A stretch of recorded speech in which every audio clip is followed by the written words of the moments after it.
We all know that gun violence is a prevalent threat to many Canadians, but especially to individuals in marginalized communities across the country. You now know that most of the guns used in violent crimes, homicides, throughout the communities we represent are illegally sourced firearms. I've said it many times, and I will continue to say it, that even one loss of life or injury to senseless gun violence is an absolute travesty. And to effectively combat this problem, we need to focus the majority of our efforts and resources on prevention and root causes. The methods and outcomes of violence is important to address, but should be secondary to root causes and their risk factors. Prevention doesn't only mean addressing root causes. It also means preventing illegal guns from entering the country, judicial punishment coupled with strong reformational efforts, investing in an underfunded mental health care system. Some of these concerns have been addressed through amendments in Bill C-21. But if we are talking about the premise of this bill is to prevent gun violence, then these amendments, or add-ons if you will, should be the focal points of a gun violence prevention bill. Sadly enough, people are killed by legal firearms in Canada. This does happen. But I think any expert or rational person can agree that when speaking about gun violence in Canada, this represents a minority. How is it that on such a major issue, the minority has the loudest voice? How is it possible that the majority, their representatives, and experts advocating for them can feel so unheard? I was researching the Government of Canada website about Bill C-21, and I read something that concerned me, and I quote, Bill C-21 proposes to strengthen rules to prevent gun violence in our communities by placing responsible restrictions on some firearms used in Canada. I wish that this statement were true, to prevent gun violence in our communities, because if it was, I would absolutely support it. But this claim gives false hope to Canadians who don't know any better and should be a catastrophic letdown to those who do. What I am asking from the government on behalf of the Canadians and communities we represent is to simply say it like it is. This bill is to remove legal firearms from legal firearm owners, not to prevent violence or make our country significantly safer. Please stop exploiting people who have already been through enough for a political agenda. We know better, we want better, and we deserve better. And I declare this meeting in session. Welcome to this meeting of the Standing Senate Committee on National Security, Defence and Veterans Affairs. I'm Tony Dean, representing Ontario, the chair of this committee. I'm joined today by fellow committee members who I would ask now to introduce themselves, beginning on our right with our Deputy Chair. Dagenais du Québec. Andrew Cardozo from Ontario. Margaret John Anderson, Northwest Territories. Kim Pate, I live here on the unceded, unsurrendered territory of the Algonquin Anishinaabe. Thank you for joining us. Donna Dasko, Senator from Ontario. Yussuff, Senator from Ontario. Marty Deacon, Senator Ontario. Julie Miville-Dechêne, Sénatrice Québec. Thank you, colleagues. And to my left is the committee's clerk, Erica Dupont. For those watching the session today, we are continuing our study of Bill C-21, an act to amend certain acts and to make consequential amendments, all related to firearms. Today we will hear from 5 panels of witnesses consisting of academics, researchers, firearms control and anti-violence organisations. For our meeting today, we're going to be discussing topics related to gun violence. This might be disturbing to both people in the room with us as well as some watching and listening at home. If anyone requires support, there are services available 24/7, toll-free through Wellness Together Canada. And you can call 1-866-585-0445 if you would like to talk to somebody. That's 1-866-585-0445. Senators and parliamentary employees are also reminded that the Senate's Employee Assistance and Family Assistance Program is available to them and offers short-term counselling for both personal and work-related concerns as well as crisis counselling. In our first panel today, we have the pleasure of welcoming Pamela Palmater, Professor and Chair in Indigenous Governance at the Toronto Metropolitan University, and Andrew A.J. Somerset, author and subject matter expert. We are joined by video conference by Emma Cunliffe, Professor at the Allard School of Law, University of British Columbia. Thank you all for joining us today. We invite you to provide your opening remarks to be followed by questions from our members. And I remind you that you each have 5 minutes for your testimony. We're beginning today with Dr. Palmater. Dr. Palmater, you may begin when you are ready. Thank you very much. Oh, do I have it on? Is it on? Can you hear okay? Yeah, okay. Thank you so much for inviting me here. Merci beaucoup, Walalan.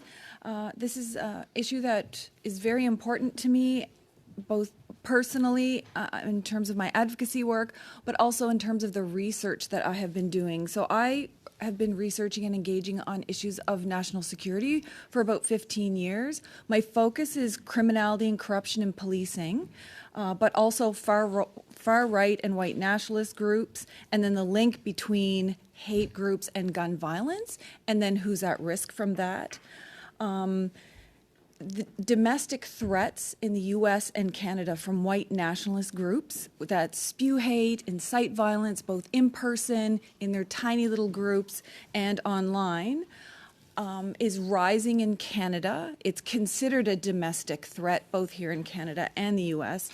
And it's happened so quickly in terms of the increase that many of us don't believe that the government is fully prepared for that. And gun control is one of those issues, because that does pose a serious public safety threat, but also a threat to national security.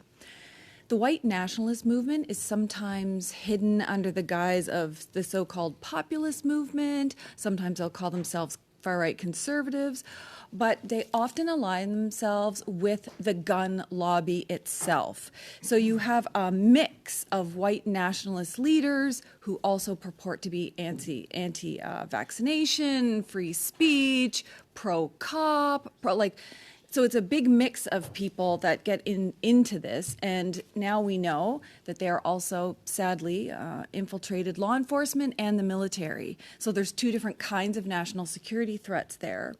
They're often in the background agitating as pro-pipeliners, pro-choice, pro-guns, and also being anti-immigration, anti-vaccine, anti-feminism, and anti-Indigenous. According to all of the data that we've collected on these cells in Canada, they incite violence against a variety of groups. So one group could be anti-Muslim, another group could be anti-women and the Black community.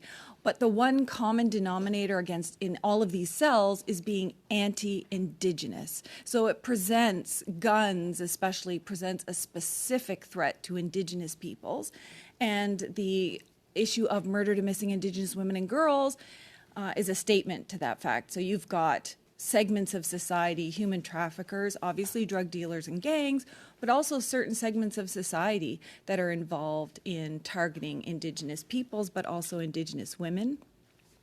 And we all know that guns are the weapon of choice, especially guns that can have multiple rounds at a time, automatic, semi-automatic, and that causes mass casualties at schools, universities, churches, and various other killing sprees, not unlike the Mass Casualty Commission in Nova Scotia. Sadly, we also have the highest level of online extremism in the world. So that should be a particular concern when it comes to the link between online extremism, the white hate groups, and gun violence, and their close connection to the gun lobby can't be understated in terms of the amount of resources they have access to. They're able to go to court and challenge all of these things, whereas victims of violence often don't. They're different from traditional terrorist groups, they tend to be larger in nature and more identifiable, been on the radar of anti-terrorism law enforcement, whereas these smaller groups are much harder to find in the online noise of online hate, which is why I am going to skip all over all of this. I am in favor of significant limits on purchase, both the types of weapons and the number of weapons, and I'm a proponent of in-depth, detailed, ongoing, repeated background checks for everyone, and not just a criminal background check. But have they been inciting violence online? Have they abused their former spouses? Have they been guilty of other things? And I'm also in favor of the confiscation of weapons, at least on an interim basis, when men are charged with violent crimes, including domestic abuse, for example. And I think we could have avoided many of the casualties in Nova Scotia had that been the case. Thank you very much, Dr. Palmater. We will now hear from Dr. Cunliffe. Whenever you're ready, Dr. Cunliffe, please proceed. Thank you very much indeed to the members of this Honourable Committee for inviting me to speak to you today. I'd like to begin by acknowledging that I'm speaking from the traditional, ancestral and unceded territories of the Musqueam, Tsleil-Waututh and Squamish peoples here in the place we know as Vancouver. As the Honourable Chair mentioned, I am a Professor in Law at UBC. I also had the honour of serving as the Director of Research and Policy at the Mass Casualty Commission.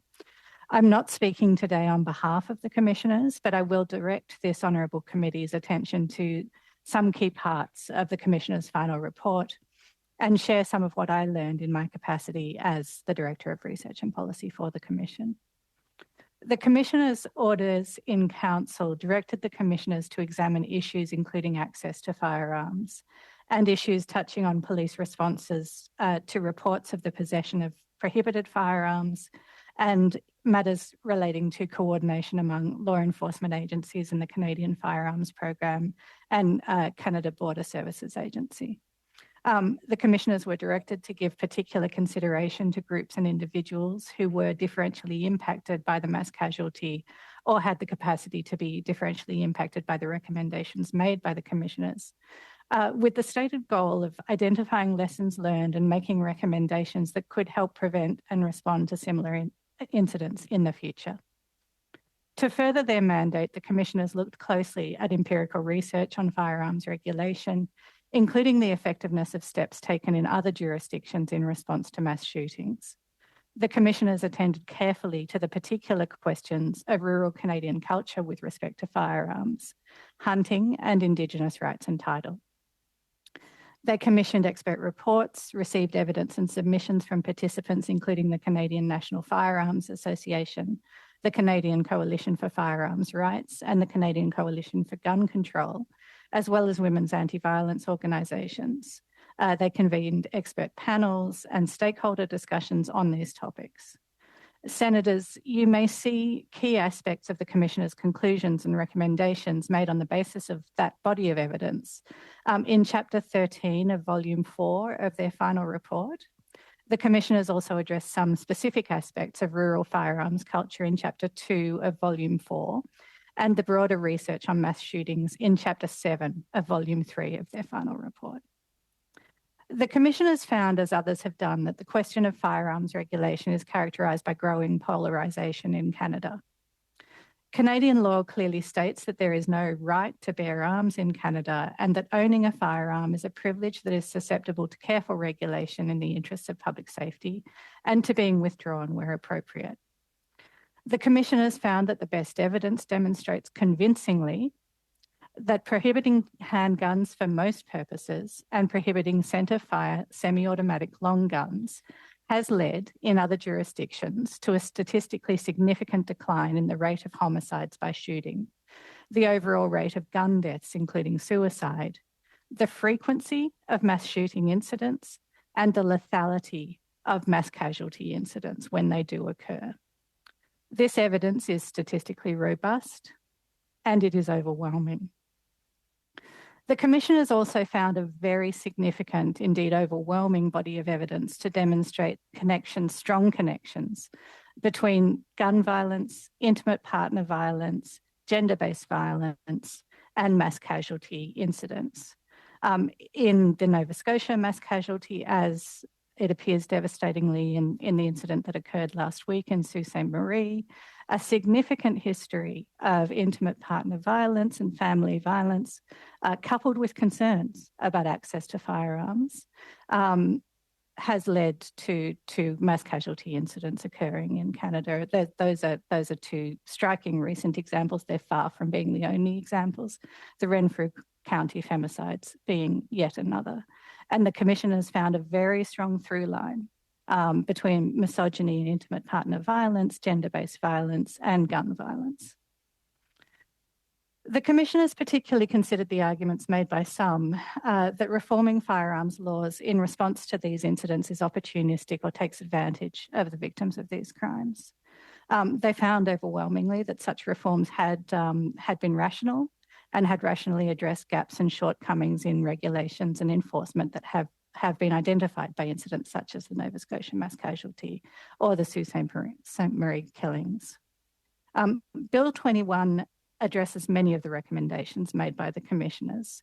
Those measures must be accompanied by implementation of other measures, which I would be pleased to speak to in question time. Thank you, Senators, for your attention. Thank you very much, Dr. Cunliffe. And finally, Mr. Andrew Somerset, please begin when you are ready.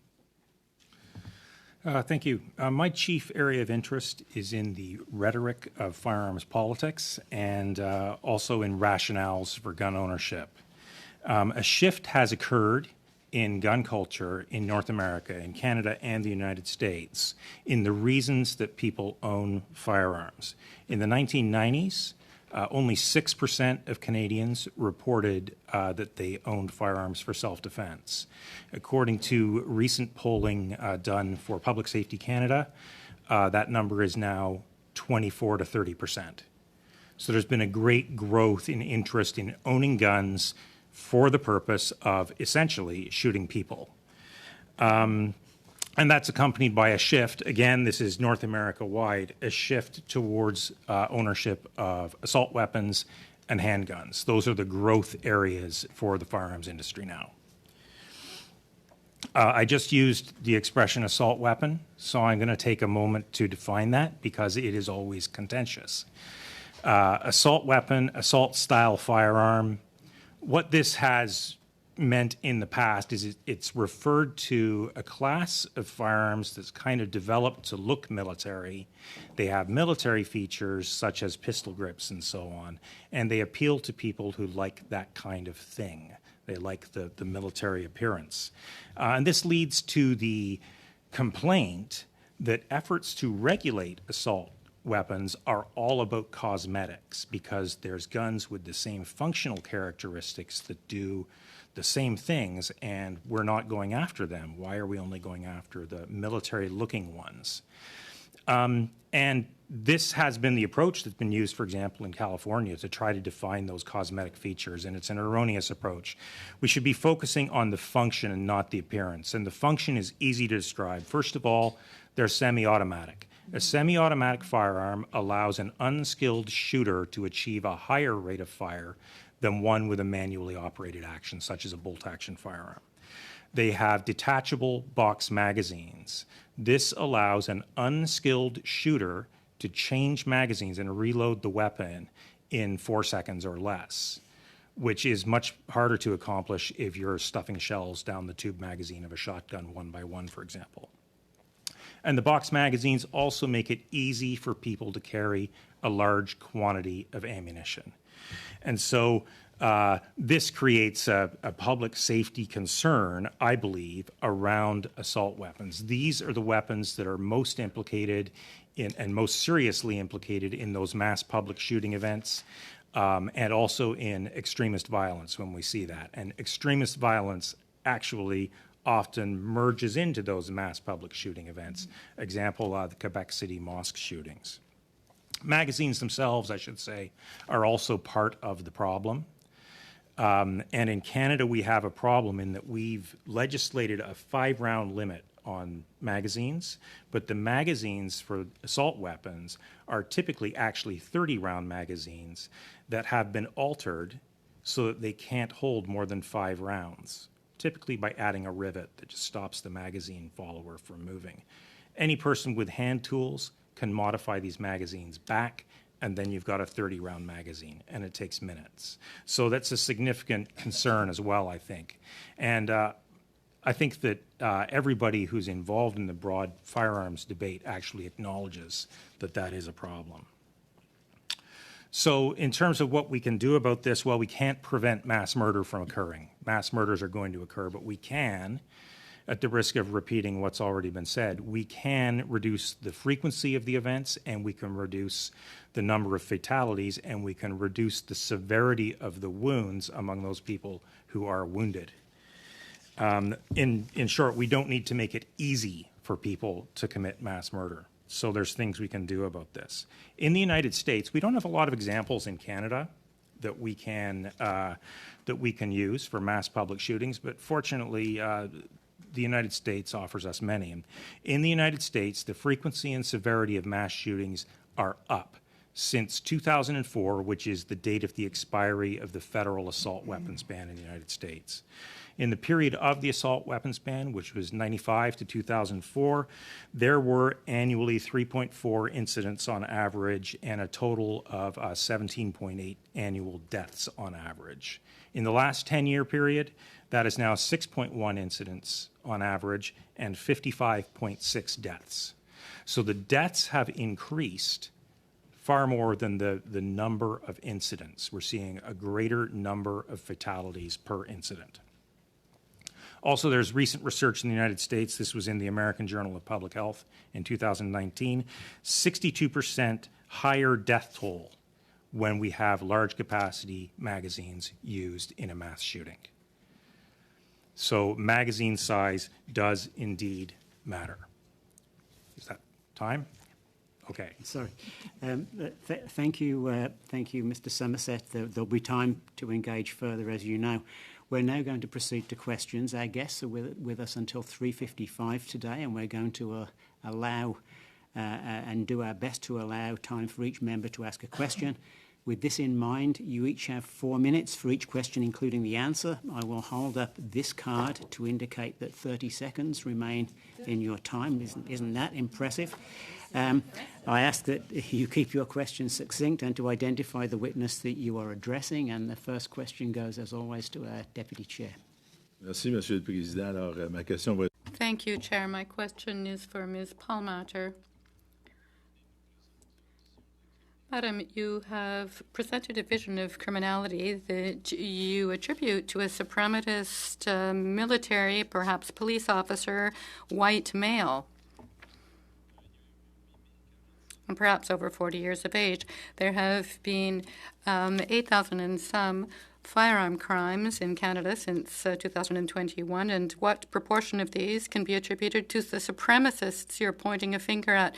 There have been accidents, hunting accidents. There have been a number of underground crime shootings, nothing to do with supremacists.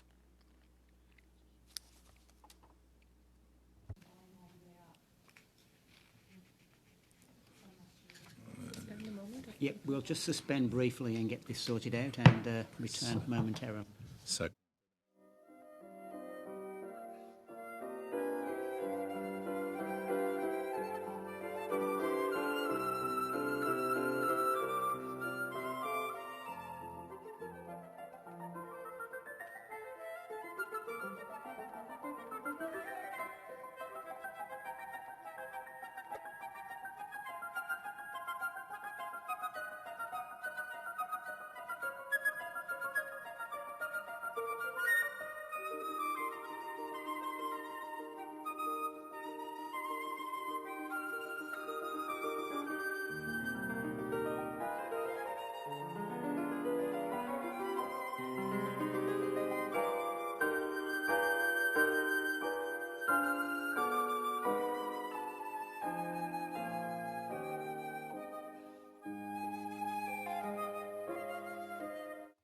So can you hear me now?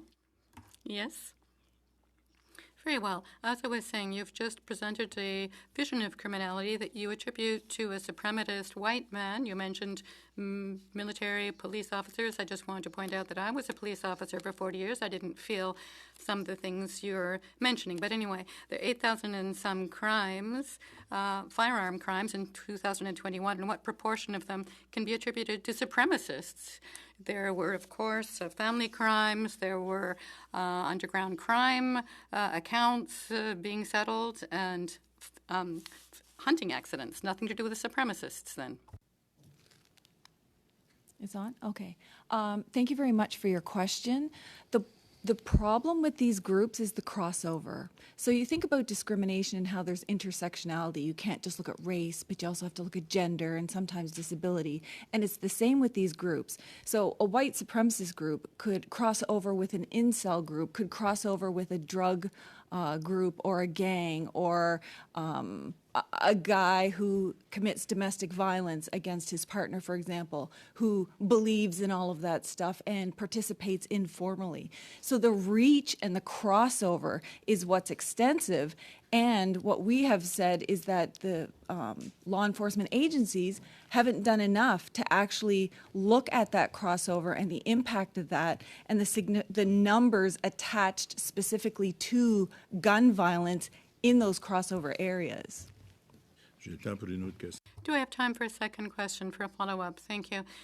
So, Mr. Somerset, the number of shootings in the USA certainly can't be compared to what we have seen in Canada, luckily enough, over the last decades. But when politicians try to control firearm possession, they tend to point to what's going on in the USA rather than truly evaluating what Canadians are doing and how Canadians who own firearms are behaving. Do you think it would be possible to change C-21 to turn it into legislation that would be acceptable to hunters, to firearm owners, but also by controlling sales and possession, nevertheless?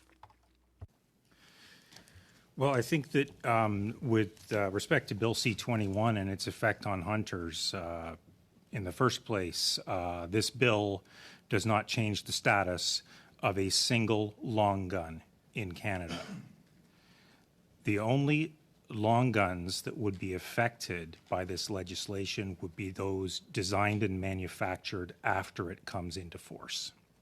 So, it does not affect hunters nearly as badly as some of the rhetoric we're hearing pretends. And something that we know from the recent Environics and ECOS surveys focusing on gun owners, which were done for public safety, is that in fact, although our gun lobby likes to claim that there is a 2.2 million strong voting bloc that all think the same way, in fact, some 60-odd%, depending which poll you're looking at, of gun owners in this country would actually support action to ban assault weapons. So I don't believe, the premise of the question, I don't believe that this bill is necessarily unacceptable to hunters at large in this country.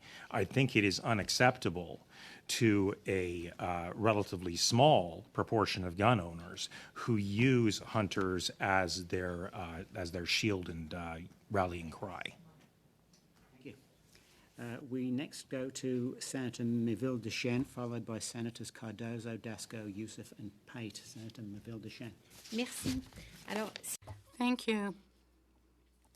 This question is for Professor Emma Cunliffe, who is with us, who has joined us by video.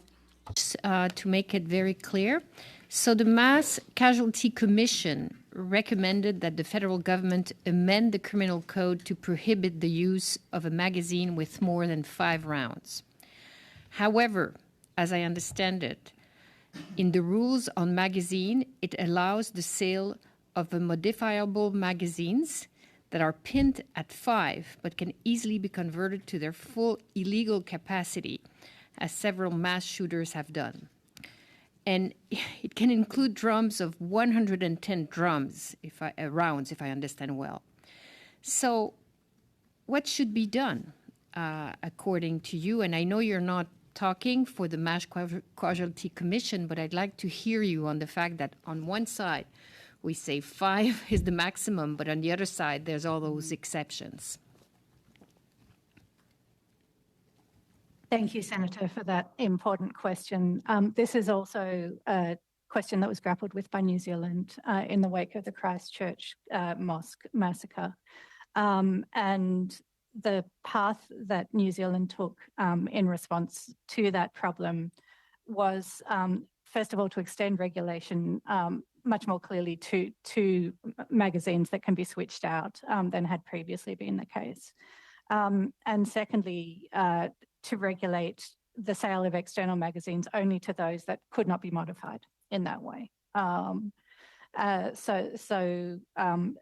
a switchable magazine is still a possibility, but only one which is truly limited to 5 and can't be altered simply through drilling out the pin, which is, as I understand it, the way in which people get around the regulation at present. I don't speak for the commissioners. You're quite right, but my view is that would be an appropriate measure in Canada.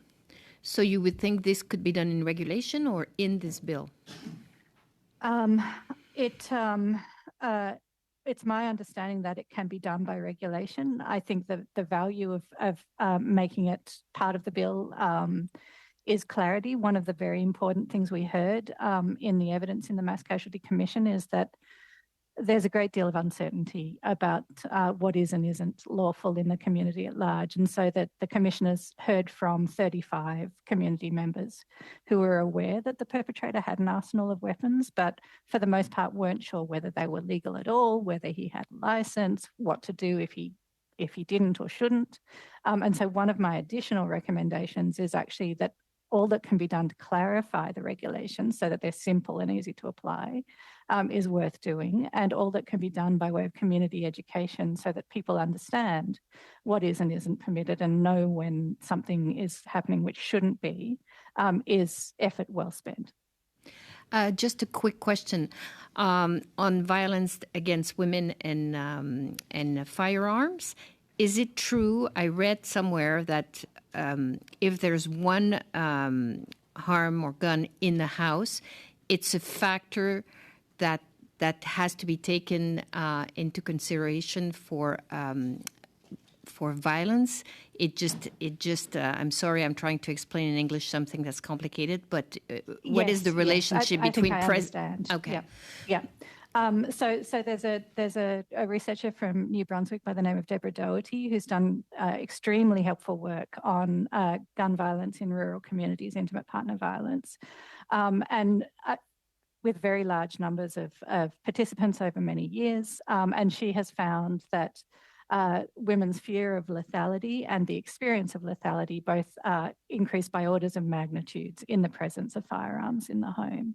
And she also managed to kind of detangle some of the rural surveys that suggest that rural communities are opposed to increased firearms regulation, to find that actually that's a very gendered phenomenon, that women in rural communities are largely supportive of increased firearms regulation, whereas men are largely opposed. And that reflects a differential experience of personal violence, not least. Interesting. Thank you. We now go to Senator Cardozo. Thank you, Mr. Chair. My question's for Dr. Palmater. I wonder if you could talk a little bit more about I was quite surprised at your statement that the highest level of online extremism is in Canada. It's most disturbing. Could you talk a little bit more about that? You talked about these multiple groups, and I wonder if they're the same people sometimes with just a different message. And would you add anti-LGBTQ, anti-trans rights as being part of their latest battle that they're launching, and how all of that relates to gun use? Right. So in the international study that was done on online extremism, because that's where they do the recruiting, the misinformation, the fear-mongering, the kind of conspiracy theory stuff, how to make weapons, how to modify weapons, where to access. There's all different levels of online extremism. And then there's the incitement. So it's not just people going online saying, I hate women, like incels, for example. But it's a matter of this is what should happen to them. If only someone was brave enough. Do you know anyone with a assault weapon? Think of how many people we could get. Or the next time we're in Ottawa and they try to impose vaccines. Let's bring weapons, kind of like what they did in Alberta at the border there during the whole freedom convoy. So it's not just the view, it's the view coupled with the incitement and the fact that Canada has the highest international online engagement with right-wing extremism, which obviously isn't just white hate groups, but in almost every case, they're somehow attached to what falls under the category. Some are neo-Nazis, some are KKK, some are incel groups, some are just like everything that isn't white male, for example. So it poses a problem because kids are being recruited in these online forums. Kids are being incited into violence. And so that's not being tracked at the same level because they're not gun-toting adults saying, I want my hunting rifle or I want my assault weapon. It literally is how they morph into that. And why Canada? In some ways, we've thought of ourselves as being a more smaller, liberal, open-minded society. Is this a response? Is this a backlash to that, or is there any other factor that would make us so put us on this list? I think there's a multitude of factors. One, how many law enforcement agencies in Canada are detailed tracking that and all of the feeding group factors, all of the crossovers, all the threats that not just to public safety, which is significant. We don't want mass casualties. We don't want people taking trucks and running down people in the streets. But also, what is the threat to national security of these groups when you have people with those views who participate in those forums informally who are in law enforcement or are in the military or are in some kind of emergency management public safety position? That's a threat to national security, and I don't think that's looked at enough. They finally, like Canada's a little slow on the draw in terms of considering white hate groups as a domestic terror threat and the link to gun violence, because Indigenous peoples have been killed by white supremacists. I mean, Leo Lachance was killed. Look at rural racism, not in the area of white hate group, but having the same feelings. I mean, what happened when unarmed Colton Bushy was shot point blank? What was the response by rural farmers? Let's get more weapons, let's shoot them, let's kill them and put them in the ground. And so it's that kind of incitement to violence that leads people to do things that they might not otherwise do if they didn't have that community of support, which in Canada, being the most significant in the world, should be a bigger concern. But we pay attention to the U.S. to the detriment of our own. Thanks, Dr. Palmater. We now go to Senator Dasko. Thank you, Chair, and thank you to our witnesses today. Professor Palmater, your description of the various groups intersecting makes me think about a massive Venn diagram where you've got different overlaps, and I'd love to know the percentage of Canadians in each of the overlaps in a Venn diagram. Maybe you've got that somewhere, but anyway, that's what came to mind when I listened to you, because, we're not talking about all these people together. We're talking about mixtures of them and overlaps as opposed to, one large group. I think there's overlaps there. But in any case, that's a bit of an aside. What I want to do is just dig a little deeper into your comments about background checks on guns, and you said that you favored this. And so I wonder if you have a sense of the deficiencies that do exist in background checks. I don't know if you've done any research in this area. What is it that is lacking? Who is or might be responsible? What is it that we should be doing? And does this bill address it, or will, through the provisions of the bill, is there any, are we addressing this in any way? So anyway. I wanted to dig a little deeper into your comment on that. That's a really good question, and I'll just say before I get into the background checks on the issue of far-right extremism and their attachment to white hate groups, one of the things that they're doing, obviously in social media, is speaking to younger groups, and what they'll do is they'll take an issue that Canadians are upset with, so inflation, and then they will attach that give an overly simplified solution to the problem that aligns with where they're going, and that's how they draw people in. That's how so many anti-vaxxers then all of a sudden became like pro-gun, and they weren't even talking about guns before, or anti-Muslim, that kind of thing. In terms of background checks, I hate even the word background check because I feel like we're missing opportunities for prevention.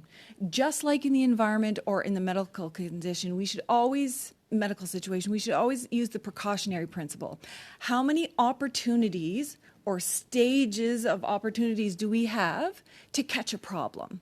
Is it only at point of sale? Because I would argue that's like a blip in a person's life. What about when a domestic abuse complaint is made? Why are we not checking then? And not just for criminality, so not just for a charge, a criminal charge, but also, are you running these online forums inciting people to run down people with vehicles or shoot them with guns? Are you doing that? Have you been accused of that? Have you committed violence against other people that might not have attracted a charge, that might have been settled? Or is there a civil suit where you've been doing those things, gun violence, threatening gun violence, and you were sued civilly but not criminally? We don't have an expansive enough kind of background check, and we don't do it at multiple stages, and it should be rechecked on an ongoing basis.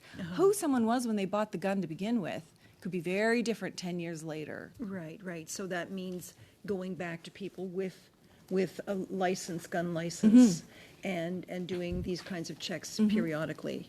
Okay. And does this bill, will this bill at all deal with that, or like even through other provisions? I mean, is this kind of a standalone? Okay, very quickly. So, I mean, the bill is something. I'd rather this bill than nothing. I think, like what Emma said, we can fill it in with some regulations, but I do think more is needed. Okay, thank you. Yussuff. Thank you, Chair, and thank you, witnesses, for being here. If I could start with Mrs. Cunliffe, in regard to the mass casualty report and, of course, the recommendation, is there anything missing in this bill that would aid and support, of course, what the findings were, that is critical, that is not currently in the bill? Thank you very much, Senator, for that extremely important question. We heard evidence, particularly from Australia, that the success of the firearms reforms that took place in that jurisdiction under a Conservative government in 1996 after the Port Arthur massacre was very much predicated on the fact that the prohibition of certain firearms, the regulation of magazine size, the strengthening of background checks was accompanied by a variety of other measures that were also intended to address the problems of gun violence.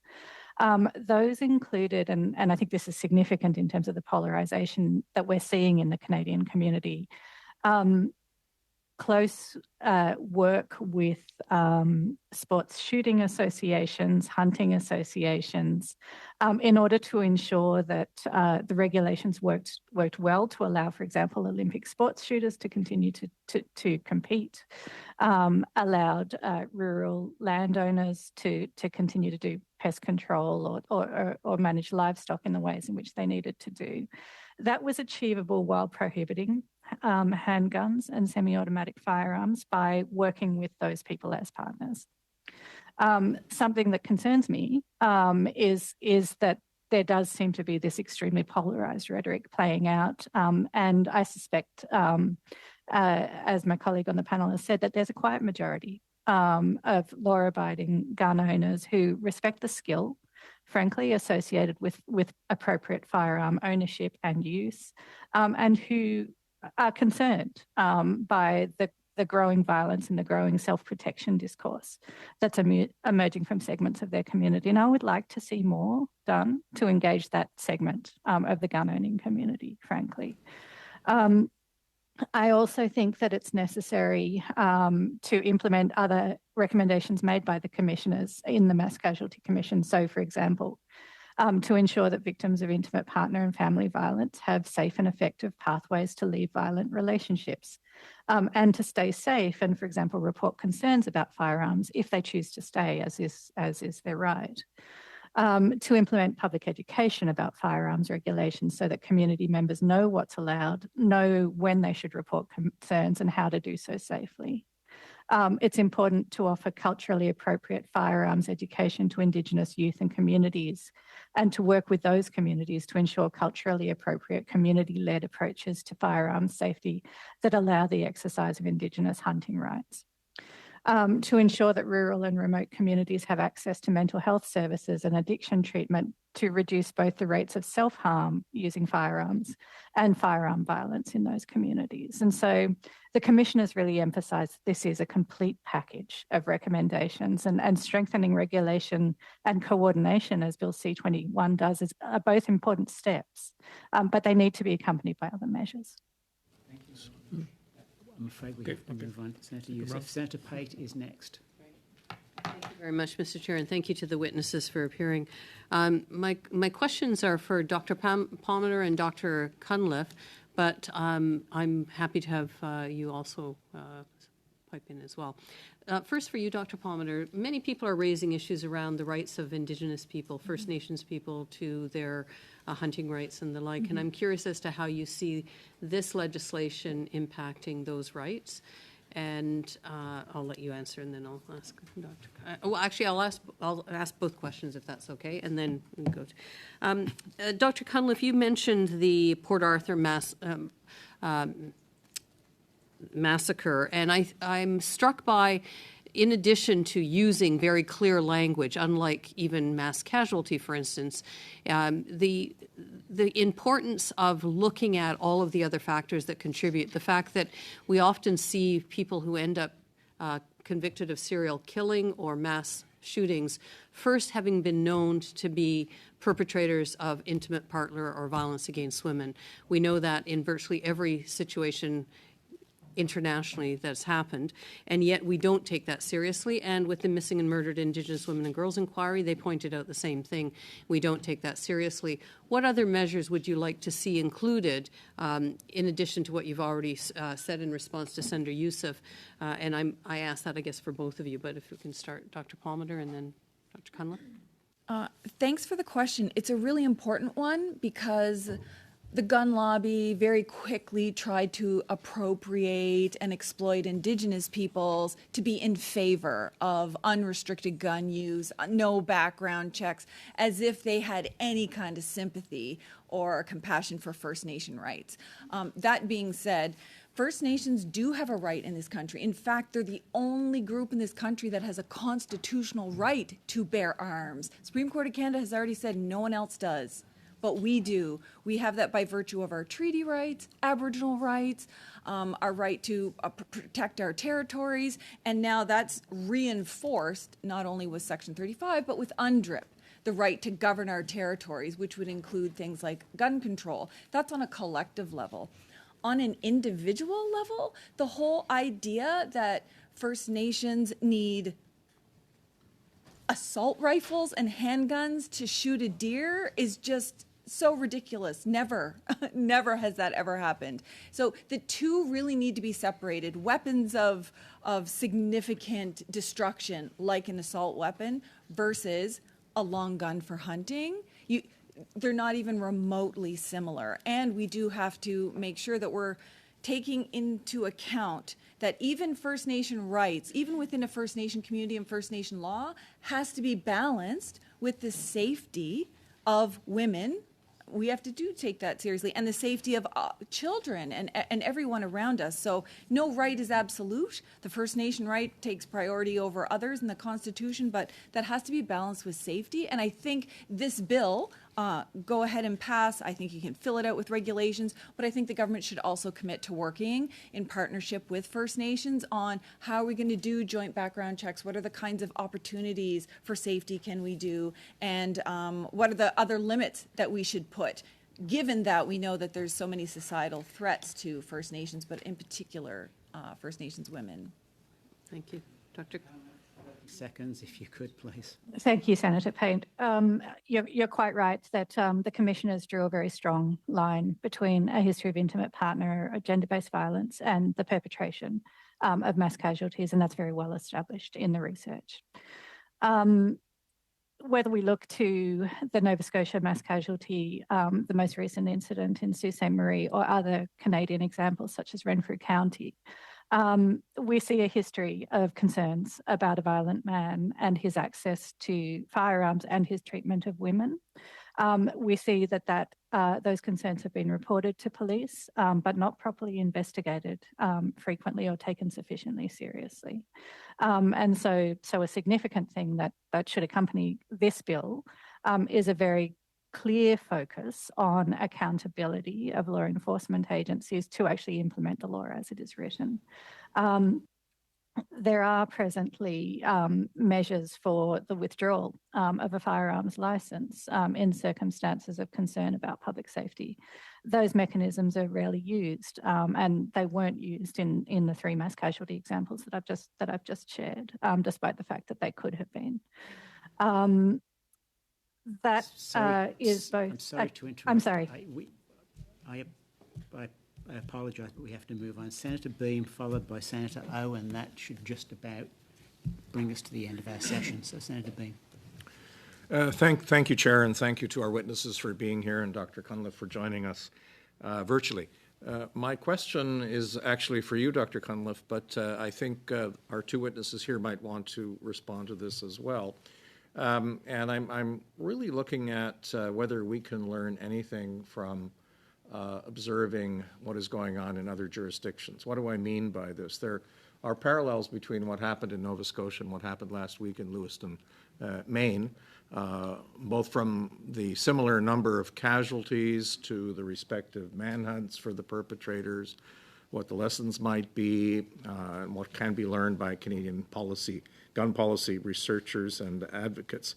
And I don't expect that we know all the details about what happened in Maine, and don't know, as was the case in Nova Scotia, of any link between gender-based and or intimate partner violence. But I'm curious, Dr. Cunliffe, about your views on what can be learned across jurisdictions, keeping in mind that gun laws and indeed the debate around guns and the political cultural aspects are much different in Canada than in the U.S. Thank you, Senator. I'll try to keep my remarks brief so my colleagues can also address your question. The Commissioners found that it's an appropriate strategy for law enforcement and lawmakers to use to look to examples in other jurisdictions rather than wait until they arrive at our doorstep. One of the very significant parallels between the very sad incident in Lewiston last week in Maine and Nova Scotia is, of course, the source of the guns. In the Nova Scotia mass casualty was largely Maine. We share a border with the US. Aspects of the US's gun culture are influencing Canada's gun culture, and I think studies that are proceeding in the US of those matters are directly relevant and helpful to the conversations we're having here. Some use that as a reason not to make changes, say that because we share that border and it's largely undefended, there's no point in seeking stronger regulation because guns will be smuggled, guns can be 3D printed. I disagree with that perspective, not least because I think having clarity around what is and isn't permitted allows the community to play the role that it must play in assisting law enforcement to enforce firearms regulations, to recognise when there's a problem and to report it. Mr. Somerset, can we go to you? I think that we absolutely, there tends to be, when we look at the whole rhetoric of gun politics, there tends to be this attempt to shut down international comparisons, particularly any comparison to events that happen in the United States. And we absolutely can learn from events that happen in the United States. There's a great deal of research done in the United States. They've got a lot of incidents to study. And it's really a great laboratory for what happens when you don't regulate. And similarly, we can learn from New Zealand and Australia and the UK, for sure. I find it interesting, the Maine example. Maine is very close to Canada. The cultures are very similar, small towns, hunting communities, that sort of thing. So it might be interesting to look at. I would add that the idea that we have a different gun culture here in Canada is both true and untrue. There are ways in which we have a different gun culture here in Canada, and certainly the broad attitudes of Canadians towards guns are quite different than in the United States. But the culture of gun ownership in this country tends to shift with the culture of gun ownership in the United States. And I provided an example of that in my introductory remarks when we talk about self-defense, the growth of the market for handguns and the growth of the market for assault weapons. Thank you. I'm afraid we have to move on. The last question comes from Senator O, whenever you're ready. Thank you, Chair. Thank you, witnesses, for being here with us. And I have a question for Professor Palmater. I just want to follow up just now a question you did not answer for Senator Dagenais. Oh. And he asked you about what percentage of violent crime is committed by the white supremacists. And can you tell us a little bit more about your studies and that comes out more on evidence? Thank you. For sure, and I can make a submission after this as well, but my point to the senator was that law enforcement, sadly, is failing to be proactive and preventative in this area and is only looking primarily at formal groups. So you can identify a KK group, an organization, what their membership structure is, where they are, all of the chatter online. It's a lot harder for when they cross over into the incel group or they cross over into an informal group or a multitude of these groups, and then to make statistics. And so we have been asking law enforcement, you need to do a better job of disaggregated data on all of this stuff. You need to actually put these in your reports. You need to look at their associations. Yes, it might be domestic partner violence and he shot his wife, but what groups was he a part of prior to that? Who is he affiliated with? And all of those other things. Those are the kinds of things that aren't followed up with after the fact unless they consider it relevant for a trial. And oftentimes there's people who plead guilty, so you're not getting any of that information. So that's what we're saying. We need that disaggregated data because we can point to incidences, we can point to all of these things that are happening in the United States. But my question is, why wait? Why wait until it's as bad as the U.S. and then say, oh, we should start collecting the disaggregated data? Okay, thank you. All right, thank you very much. This brings us to the end of our panel. On behalf of the committee, I thank you, Dr. Cunliffe, Dr. Palmater, and Mr. Somerset. We greatly appreciate, first of all, you taking the time with us today, but secondly and most importantly, the significant contributions that you've made to our learning as we move through this and to the study that we're undertaking. It will serve us well. So I wish you all the best and thank you again. And colleagues, we will now pause briefly as we prepare for our next panel. Thank you. Welcome back, colleagues. Welcome back. Colleagues, we will now continue with our next panel. For those tuning into today's meeting, Bill C-21, an act to amend, where we explore Bill C-21, an act to amend certain acts and to make certain consequential amendments, all related to the regulation of firearms. For the next 55 minutes, we have the pleasure of welcoming Dr. Natasha Saunders, paediatrician with the Canadian Paediatric Society and at the Hospital for Sick Children. And by video conference, Dr. Alan Drummond, Chair Emeritus, Public Affairs Committee with the Canadian Association of Emergency Physicians, and Dr. Najma Ahmed with Canadian Doctors for Protection from Guns. Thank you all for joining us today. I invite you to provide your opening remarks, to be followed by questions from our members. I remind you that you each have 5 minutes for your testimony, and we will begin today with Dr. Natasha Saunders, whenever you're ready. Thank you for having me here today. As mentioned, I'm a pediatrician at the Hospital for Sick Children, and I'm a health services researcher whose research program is focused on firearms, mental illness, and their intersection. And I have the privilege of being here today to represent the Canadian Pediatric Society. As an organization, we support the passage of Bill C-21, and I'd like to illustrate why, in terms of its often underestimated potential to affect the lives of children and youth. To me, the collective measures proposed in this bill are designed to reduce the total load of circulating firearms, especially those sourced from organized crime. Strengths of the bill include increased penalties for weapons offenses, creation of offenses for processes related to 3D printing, and inclusion of certain firearm parts in offenses regarding firearms. Critics of Bill C-21 have dismissed or downplayed this powerful legislation, suggesting it will lead to modifications in the way they use their firearms for recreational enjoyment or run their businesses, or that the total number of firearm deaths in Canada, particularly from legal firearms, is relatively low. I'm here to tell you as a pediatrician that the impacts are much greater. In Ontario alone, from 2003 to 2018, 5,486 children and youth showed up in Ontario hospitals with a firearm injury, and over 500 of them died. Of the over 5,000 injured, over a quarter were assaulted with a firearm. The rest were unintentional or suicide-related. All of these injuries were not just scrapes and bruises. Half were shot in the head and neck, and of those, half resulted in traumatic brain injury. These are not small numbers. But now I want you to consider for a second the ripple effects of just one of these injuries. When a 17-year-old boy is shot and killed in a Toronto community housing complex, caught in the crossfire of gang violence, what then happens to his 15-year-old younger brother, who now mourns the death of his older brother and wants revenge? Or what about his 12-year-old sister, who can no longer sleep at night, who can no longer attend school, and completely withdraws in fear? And their mother, whose life has been destroyed by the tragic and premature death of her son. And then, of course, there's the teen's entire community that grieves.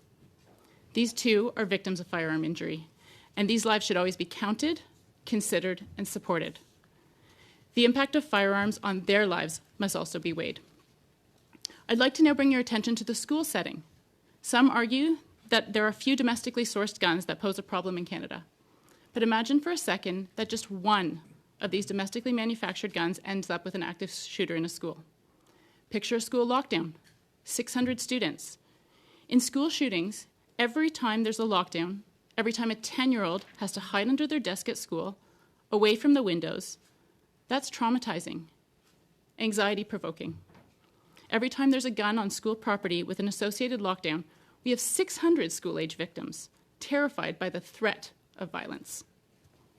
I urge you to see the forest through the trees, to see the bigger picture, to see how stopping just one of these, be it from preventing a legal gun from being diverted, or by rapidly removing a firearm from an individual who threatens violence towards others or themselves, as this bill will allow, can be impactful. Through all this debate, we must remember that young people have a right to feel safe and secure at home and at school. I want to speak briefly about the importance of the proposed red and yellow flag laws in the bill. This past week's tragic death by firearm of 5 people in Sault Ste. Marie, including three children, ages 6, 7, and 12, is a stark reminder that intimate partner violence is not just about intimate partners.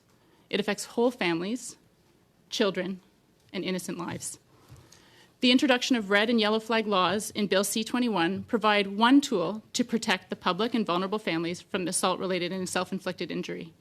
Specifically, this bill protects children by facilitating license revocation and weapon surrender in cases of domestic violence with clear and specific definitions of what constitutes domestic violence, such as coercive and controlling behavior, psychological and financial abuse, and threats to cause harm to any person.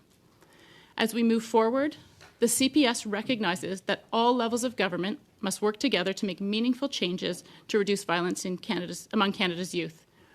We all have important work to do, and as such, we strongly support the passage of Bill C-21. Thank you very much, Dr. Saunders. Next, we will hear from Dr. Drummond. Dr. Drummond, over to you when you're ready. You're on mute. Thank you. Yeah, thank you very much. We in the emergency medicine community are very strongly supportive of this bill, particularly with respect to the red flag law provision. We believe that that's an application of a public health and injury prevention measure which has the potential promise of lives saved.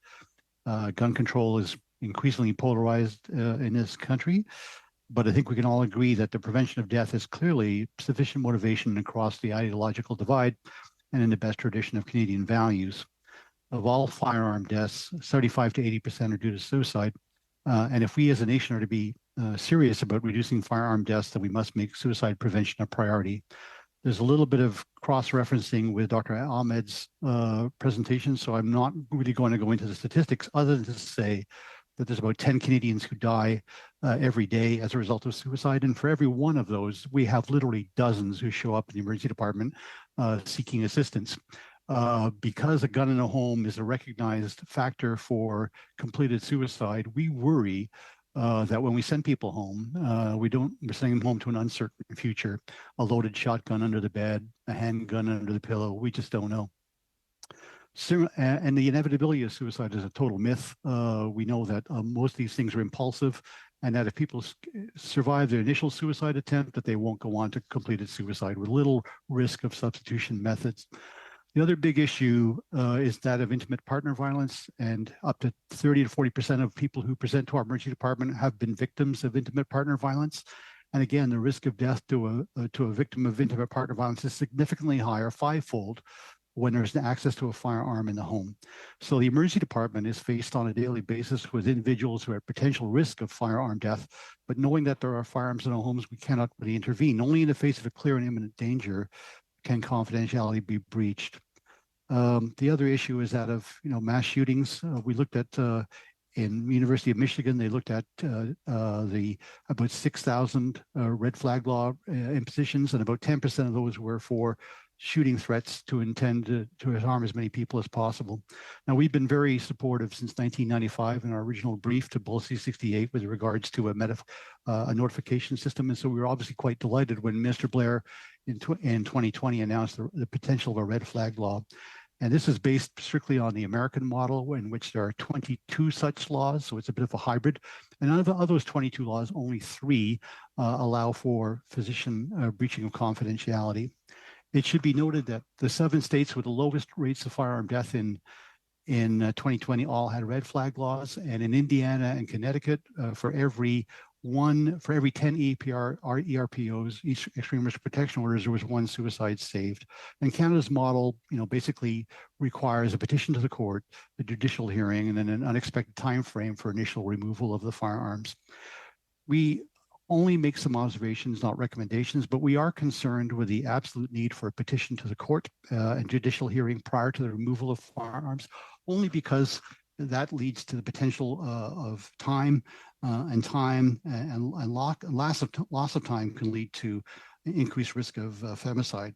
Furthermore, from a suicide prevention model, we are concerned, given the abysmal state of lack of access to psychiatric care, that we are sending people home to die by suicide.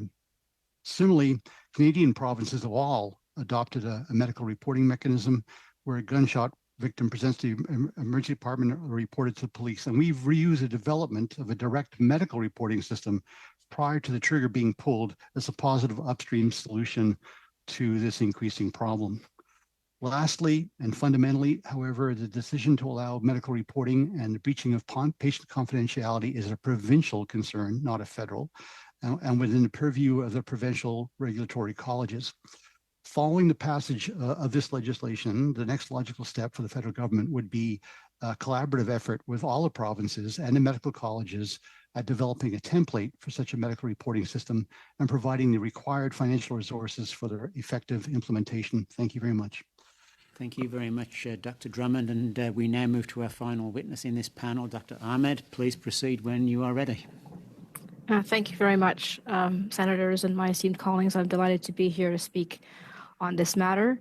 Nearly 5 years ago, physicians from across Canada came together to call for stronger legislative measures and other interventions to prevent gun violence, because we, as physicians, could no longer accept the many harms being inflicted upon our patients, their families, and entire communities. Harms like the mass shooting that we all witnessed last week in Sault Ste. Marie that killed a woman and 3 young children. The Canadian Medical Association in 2021 declared that firearm-related injuries and fatalities are a major cause of premature and preventable death in Canada. A 2020 Ontario study showed that over a 15-year period, there were nearly 6,500 gun injuries, with a fatality rate of 42%. Another Canadian study showed that up to 20% of patients who survive firearm injuries suffer with lifelong disability. I can tell you that many of my patients never go back to work or school. A BC study from earlier this year found that firearm violent crime cost that province nearly $300 million per year. Canada needs Bill C-21. It will save lives. There are a lot of differing views on this issue as well as some disinformation. I would like to therefore tell you about an event last month intended to inform the public policy discourse on this subject. I had the privilege to serve as a scientific co-chair for a conference themed gun violence as a public health issue, co-sponsored by the Canadian Academy of Health Sciences. In addition to an outstanding cross-section of international subject matter experts, including researchers who have published in some of the most esteemed scientific journals in the world, attendees heard first-person accounts from survivors of mass shootings, physicians, anti-racism educators, community organizers, and gun owners, including an Indigenous health leader and hunter. Several clear and consistent themes emerged from which are relevant to this debate. 1, Canada has one of the highest rates of per capita gun ownership and gun deaths among economically developed nations. 2, evidence presented showed that the more guns in a society, the more gun deaths there are, and that stricter gun laws result in fewer gun deaths. 3, Bill C-21 would bring us closer in line with our peer nations, such as the United Kingdom, Australia, New Zealand, Japan, and Norway, among others. All these nations have banned most types of semi-automatic assault-style weapons, firearms that can kill and maim many people in mere minutes. All these countries, like Canada, have robust hunting cultures. 4, in urban environments where handguns are more predominantly used, racialized communities, and Black youth in particular, are disproportionately affected. The mental health impacts of this violence on Black communities is enormous. This is why we urge greater investments in the social determinants of health. 5, there's a strong link, as has been discussed today, between domestic violence and the presence of firearms, including to intimidate and control. There's a 5-fold increase in the risk of being killed when a gun is involved in an intimate partner incident. Those at higher risk include Indigenous and rural women. 6, as Dr. Drummond just said, firearm suicides account for about 75% of gun deaths in Canada, mostly affecting men in rural communities. As firearms are the most lethal means of suicide, putting time and distance between a person at risk and lethal means can save lives. More than 90% of people who survive a suicide attempt do not go on to die by suicide. And one presenter at our conference noted that in 48 of 49 studies, firearm restrictions was associated with an overall reduction in suicide rates. 7, with respect to C-21's proposed red flag laws, research from the US suggests that rates of suicide, mass shootings, and intimate partner violence can be lessened with tools like a red flag law. Experts stress the importance of a 24/7 process for courts to consider applications, and that sufficient funding and education are required for successful implementation. 8, firearms have a specific and dangerous connection to far-right hate groups, further strengthening the argument and the need for this bill to pass into law. The conference has strengthened our resolve as an organization to ensure that evidence-based common sense measures included in Bill C-21 become law. There's still more to do, and a national research center focused on studying the various facets of gun violence is needed in Canada. Our members are pleased with the significant effort Dr. Ahmed, towards... could you wrap up, please? Yes, last two sentences.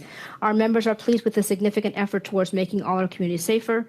For the last 20 years, I've been treating patients devastated by firearm injuries and consoling patients and families left behind with immeasurable grief. My sole interest here today is to protect Canadians and prevent this further devastation. Thank you for listening. Sorry for going over time. Thank you, Dr. Ahmed, and I do apologise for interrupting you. We will now proceed to questions. I note that the panel finishes at 4:50 p.m. As with the last panel, I'm going to limit each question, including the answer, to 4 minutes. I will hold up this card to indicate that 30 seconds remains in your time. Please keep your questions succinct and identify the person you're addressing the question to. The first question goes to our Deputy Chair, Senator Dagenais. Alors, merci, Monsieur le Président. Thank you, Chair. My question is for Dr. Ahmed. Firearm crimes in 2021 were less than 3% of violent crimes in Canada. Most of the weapons came from illegal sources. They were not guns under legal ownership. I'd like to know what C21 will have as an effect on this part of the problem, and how could we change it to help the government really aim at the real origin of the firearms that are being used to commit crimes and to kill people. Thank you for the question. In fact, it should be noted that many legal firearms are also used to commit crimes. And of course, the majority of suicides and domestic violence incidents involve legal firearms.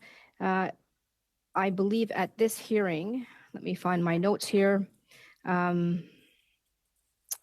believe at this hearing, RCMP Acting Commissioner Mark Flynn testified, and I quote, "If you look at the firearms we've traced through our tracing efforts, 69% of those firearms were deemed to have legally been imported or manufactured in Canada.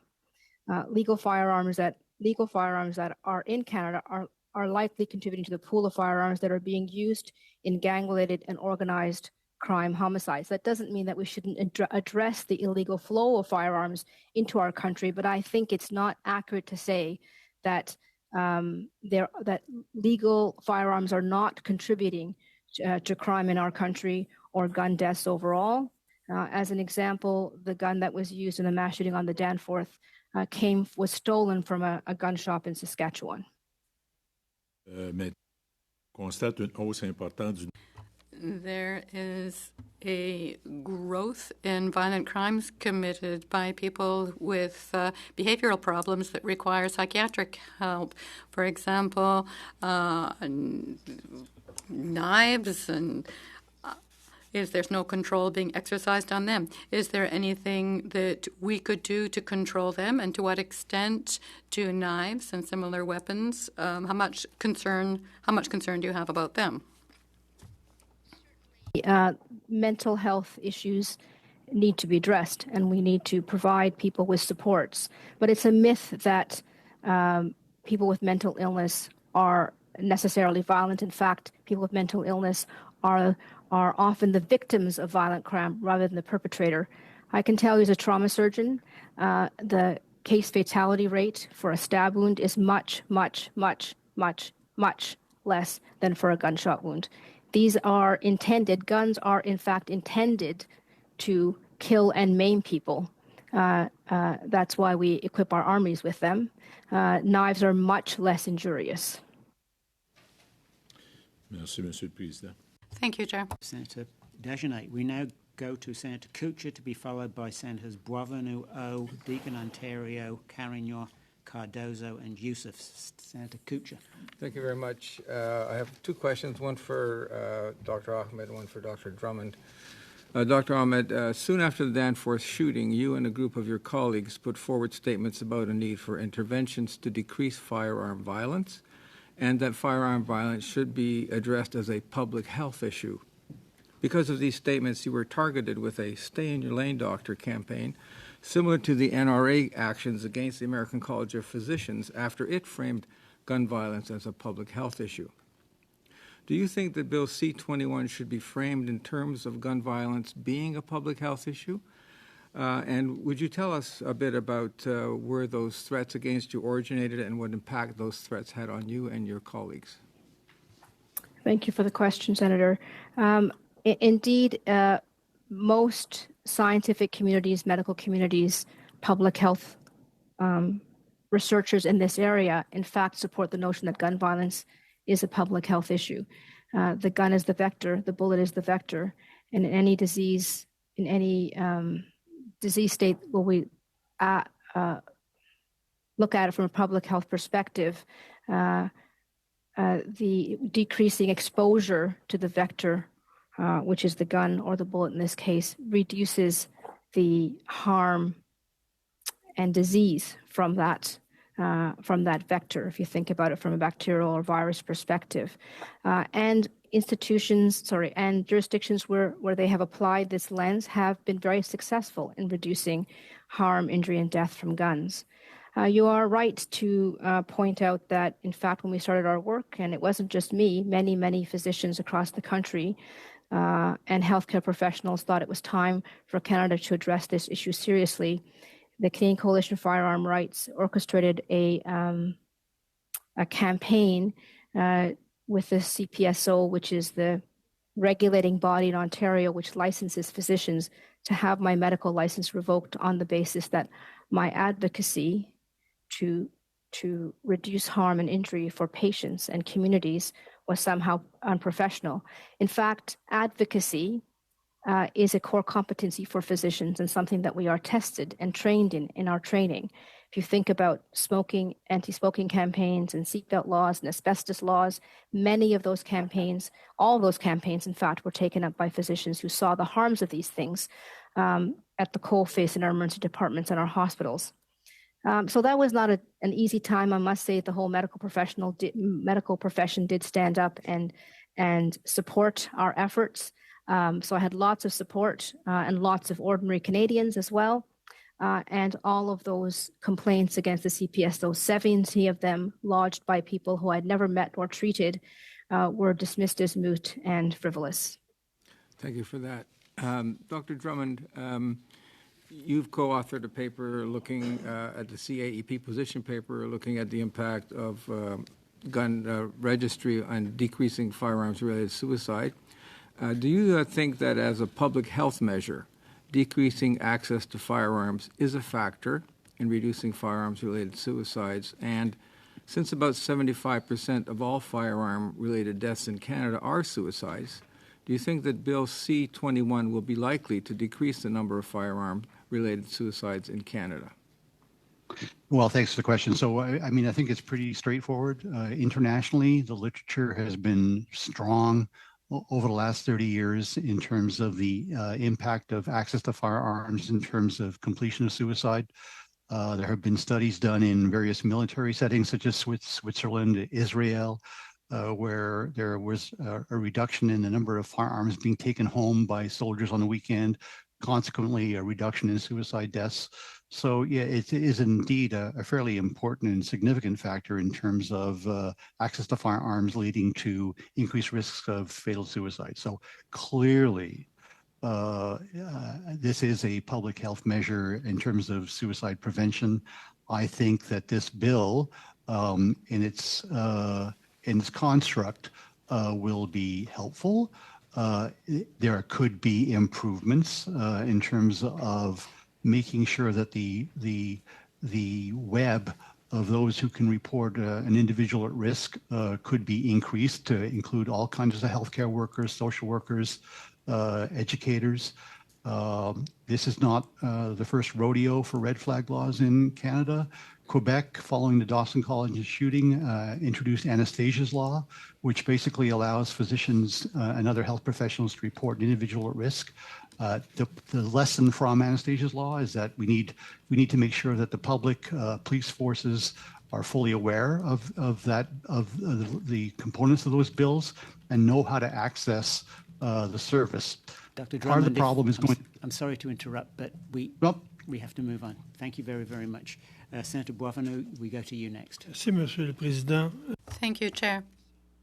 I have a first question for Dr. Ahmed. I'm not sure if I understood you earlier. Did you state that firearms are made to kill?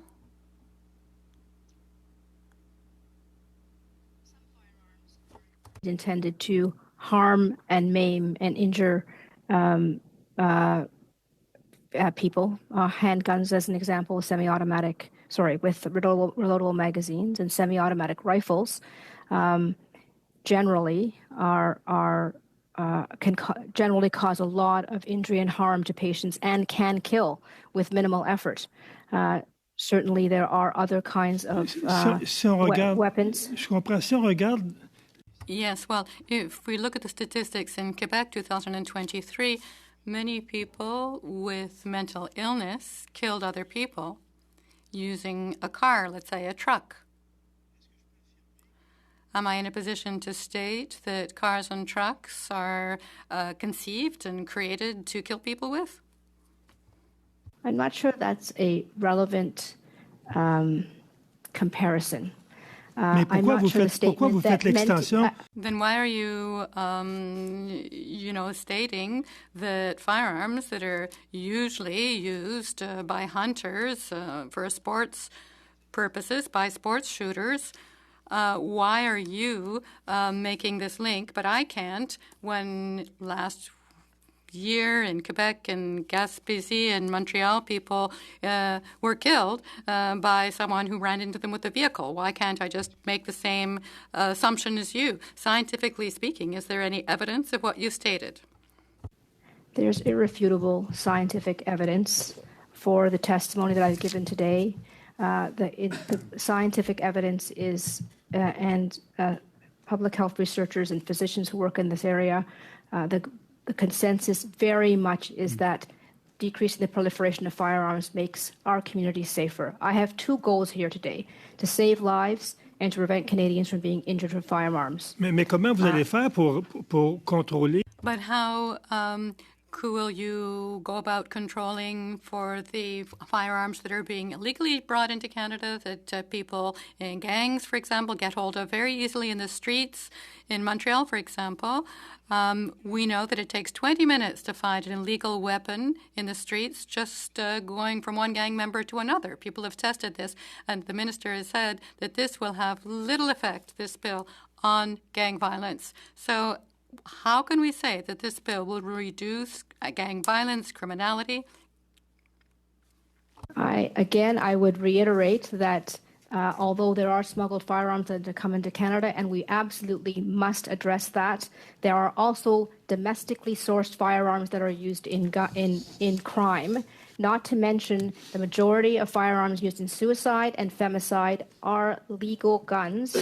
I believe that it was at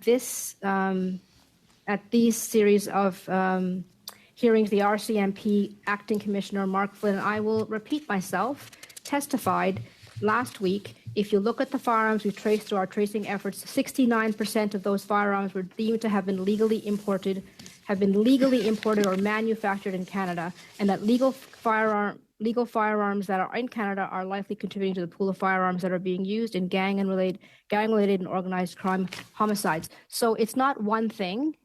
Of course, it's everything, and ignoring legal weapons in Canada that are used in crime, such as the one that was used on the Danforth mass shooting, would be a grave error. Thank you, Chair. Thank you, Senator Boisvenu and Dr. Ahmed. We now move to Senator Deacon, Ontario. Thank you, and thank you all for being here this afternoon. Very important testimony, and with the focus that we have today. I would open this question up, and I would certainly love to hear from you also, Dr. Saunders over here.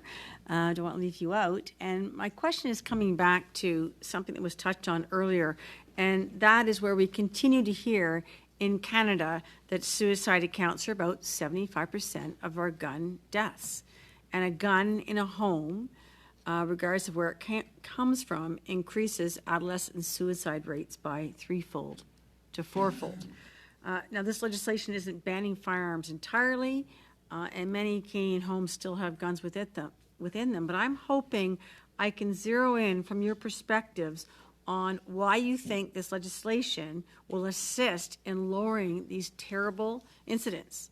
For instance, for one example, does the presence of a handgun increase this possibility than if an individual has access to what might have been a traditional hunting rifle? And you folks are seeing the specifics, so I'd love to hear from you. So both a handgun or a long gun, a rifle in the home increase the risk of suicide, in particular in adolescents with mental illness. And so the Canadian Pediatric Society strongly recommends that physicians or healthcare providers counsel removal of any type of firearm from the home where teens are living who are at risk for mental illness. So whether it's a handgun or a rifle, it doesn't matter. In terms of, the reductions in suicide over time, and will this bill, improve that? when I have a patient on the wards at the hospital who has a suicide attempt and it's non-fatal, that's an opportunity for us to fight for that child, to fight for that teen to survive. If they die before they get to the hospital because they've died by a firearm, by just one firearm, however they got it, we don't have that opportunity. So removing the firearms from the home, even if it's just for one kid, saves that one child's life. I'm just going to come back to you also because of something you said in the opener. My background, lots of lockdowns, lots of intruder drills, lots of real weapons, lots of fake weapons, lots of trauma. And we always wondered over time, the work you're doing, when these young people, not those that maybe are coming in with a weapon or attempt to take their life, but the trauma of these events on others. Is there a data bank on what we see the biggest impact for those folks are that witness, that are shocked, that are already vulnerable, that are going into intruder drills or lockdowns? So we know in Canada more broadly that mental illness is rising among children. Yes. Anxiety disorders are one of the largest increases that we've seen to our hospitals. What is contributing to that is multifactorial. But it's very hard to measure the specifics. Did the specific event contribute to this child's anxiety? But it is certainly not normal for a child to normalize hiding under a desk from the threat of a weapon. That is not a normal part of healthy child development. And it's increasingly becoming that. And so when my 5-year-old comes home after an active shooter drill, it's absurd. It's absurd. Thank you. Am I out of time? Just about, sorry. Okay. Thank you, Dr. Saunders. We now go to Senator O. Senator O. Thank you, Chair.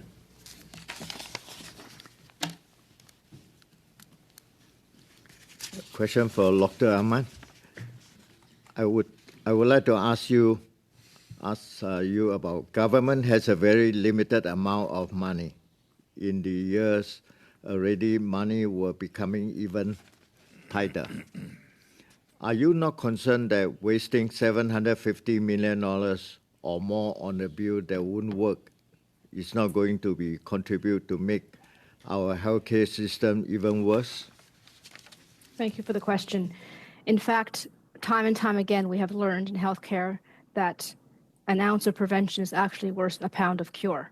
The patients that I see in my hospital, they come clinging to life, often require many, many operations, hang between the balance between life and death in the ICU, attached to ventilators and life support, go back and forth from the ICU sometimes 10 and 12 times during their hospitalization. Then they once they leave hospital, they have to go to rehabilitation. Some of them never go back to work. Some of them never go back to school. These are young people in the prime of their lives. So in fact, preventing this will be very, very cost effective. We are spending millions and billions of dollars. I did cite that one study from BC, which showed that that province alone is spending $300 million treating firearm injuries. The U.S. is spending 0.5% of its GDP, its massive GDP, to treat this problem because they have not tackled firearm injuries and gun control in a responsible way.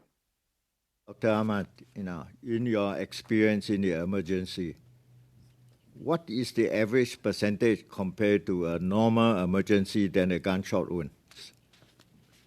I work at a trauma center, in an urban city, Toronto, and we're a trauma center. So we receive many of these patients, and we receive 2 How many? or 3. Do you have any statistics? I can tell you my experience is we treat 2 or 3 or 4 of these patients a week, which is 2 or 3 or 4 too many. And the majority of patients who attempt suicide, by again, 90% of them will die, so they don't come to us. They go to the morgue. The children that were killed in suicide when you say 3 or 4, did not. Is the 3 or 4 average every week? 3 or 4 is the government statistics? No, I don't know. I'm telling you my experience. You asked me about my experience. Yeah. I'm telling you my experience. But you're only working on one location. I work at St. Michael's Hospital, that's right. We're one Yeah. of 2 trauma centers in the city. I can tell you the experience in all the urban trauma centers in the country is the same. Are you sure? Pretty sure. We are a pretty tight-knit community. We talk to each other pretty regularly. Montreal, Vancouver. Can we get those figures from the government? I don't know if the government is collecting these data, sir. You asked me about my experience. I'm telling you my experience. Who collects the data? So I think, Senator, you asked me about my experience, so I answered with my experience. No, I'm asking you, scientific figures, that you told us that, emergency that you say that gunshot wound was one of the major, So just want to follow up on that. I can tell you the rates are increasing. The injuries are getting more severe. There's more and more victims per incident. I can tell you we treat 2 to 4 could it gunshot. be more on gang violence? I'm not a member of the criminal justice system. I am a surgeon that treats patients. Okay, thank you. Thank you. Thanks You're very welcome. much. We now move to Senator Carignan, to be followed by Senators Cardozo, Yussuff and Boehm. Senator Carignan. Merci, Monsieur le Président. Thank you, Chair. My question is especially for Dr. Drummond. You mentioned a link between the possession of firearms and suicide, seeming to say that suicide rates are higher if you have access to a firearm. I'm looking at the Justice Canada website. There seems to be a section here saying link between overall availability of firearms and suicide, and a number of authors are quoted here. Various studies carried out in a number of countries, and that's not the conclusion reached.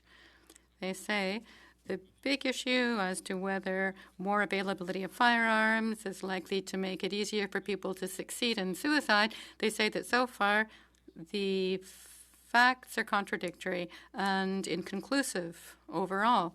They don't seem to be saying that where firearms are available, suicide rates are higher. This is on the Justice Canada website right here.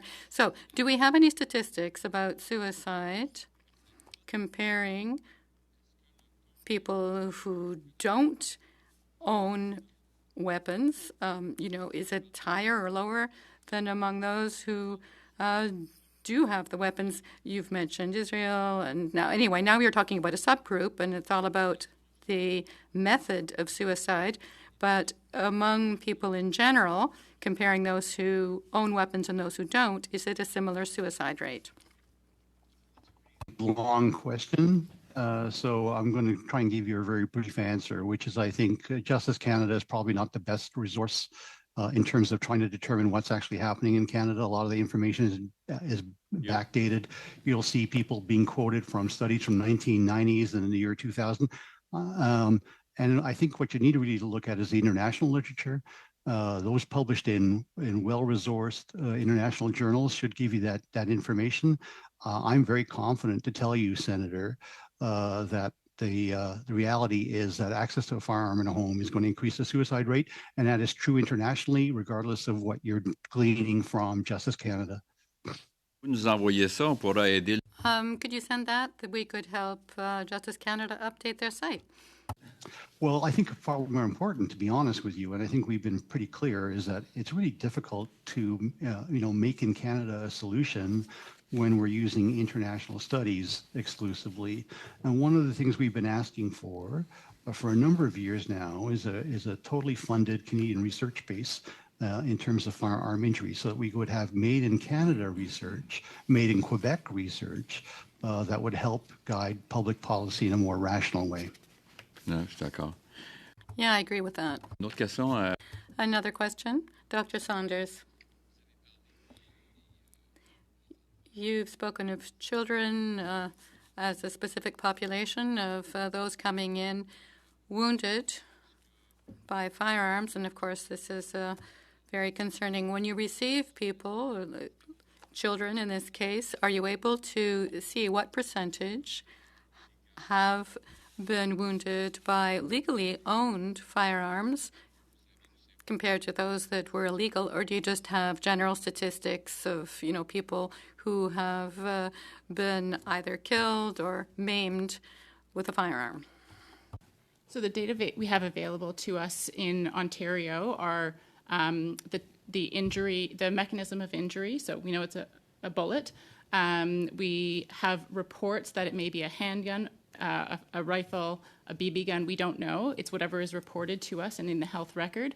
But at the hospital, we don't actually collect the weapon. We don't know if it's a legally sourced weapon or not. And in fact, in most injuries, we never even know what the weapon was. And so to be able to say a certain percentage are legally sourced or illegally sourced, we don't have those data. And it's a real data gap that we need to do better on as Canadians. Merci. Thank you. We have 4 senators with questions, Senators Cardozo, Yussuff, Boehm and Dasko. We have only 3 minutes, I'm afraid, at this point per question, so we have to tighten it up. Senator Cardozo, over to you. I thought I could see that coming. Thank you, Mr. Chair, all the same. I want to thank our witnesses very much for your presentations, and especially Dr. Ahmed and Dr. Saunders.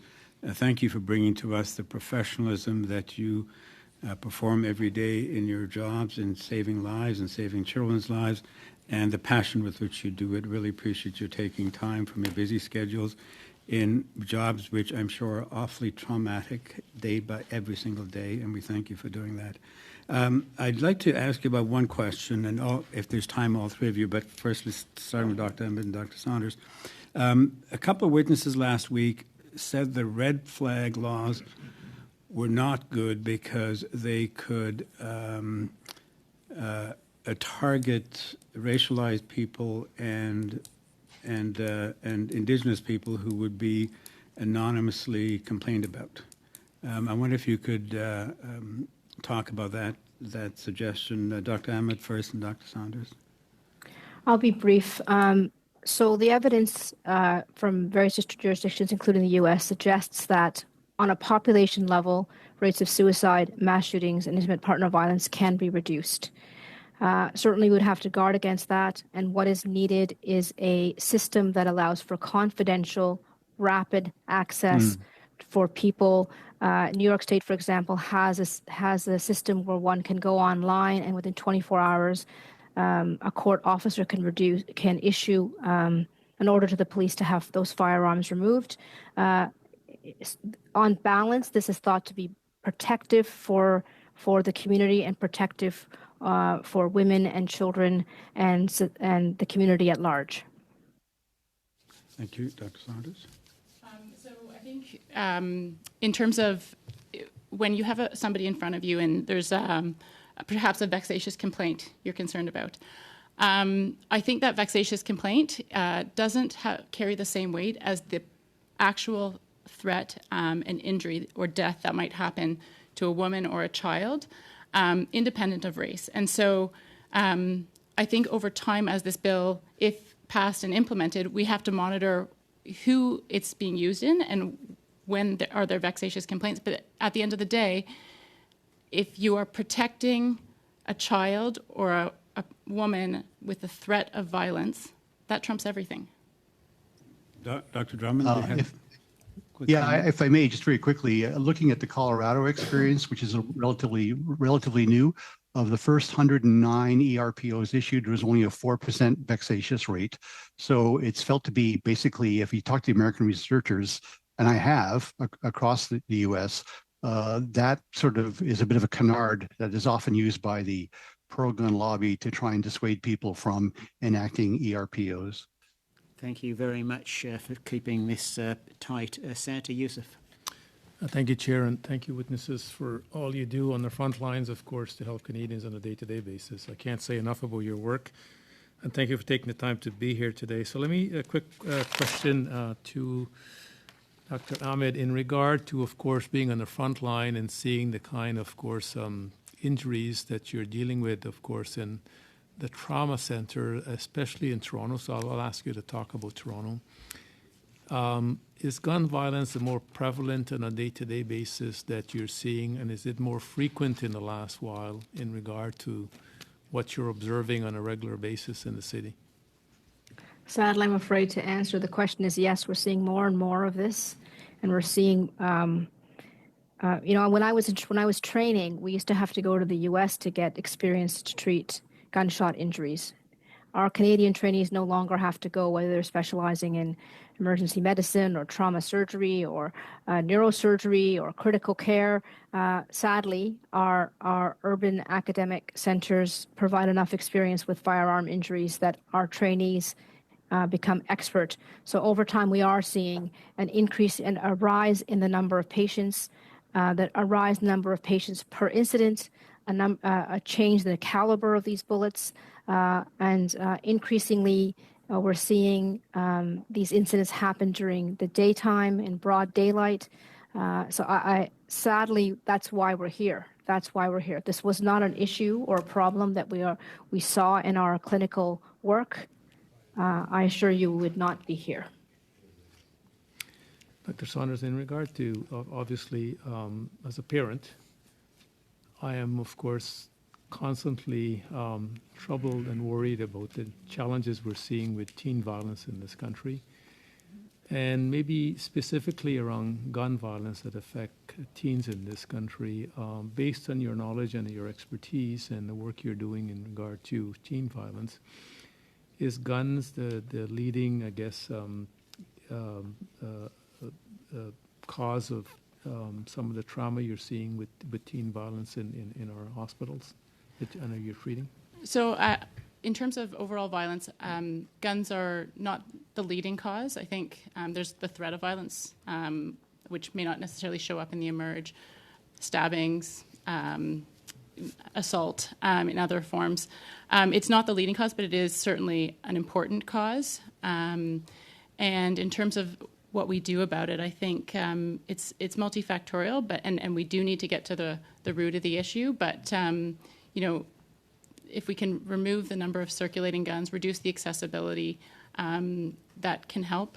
And I think if we can support those once they have been injured by gun violence, so that we don't see the ripple effects, then that can improve things as we move forward.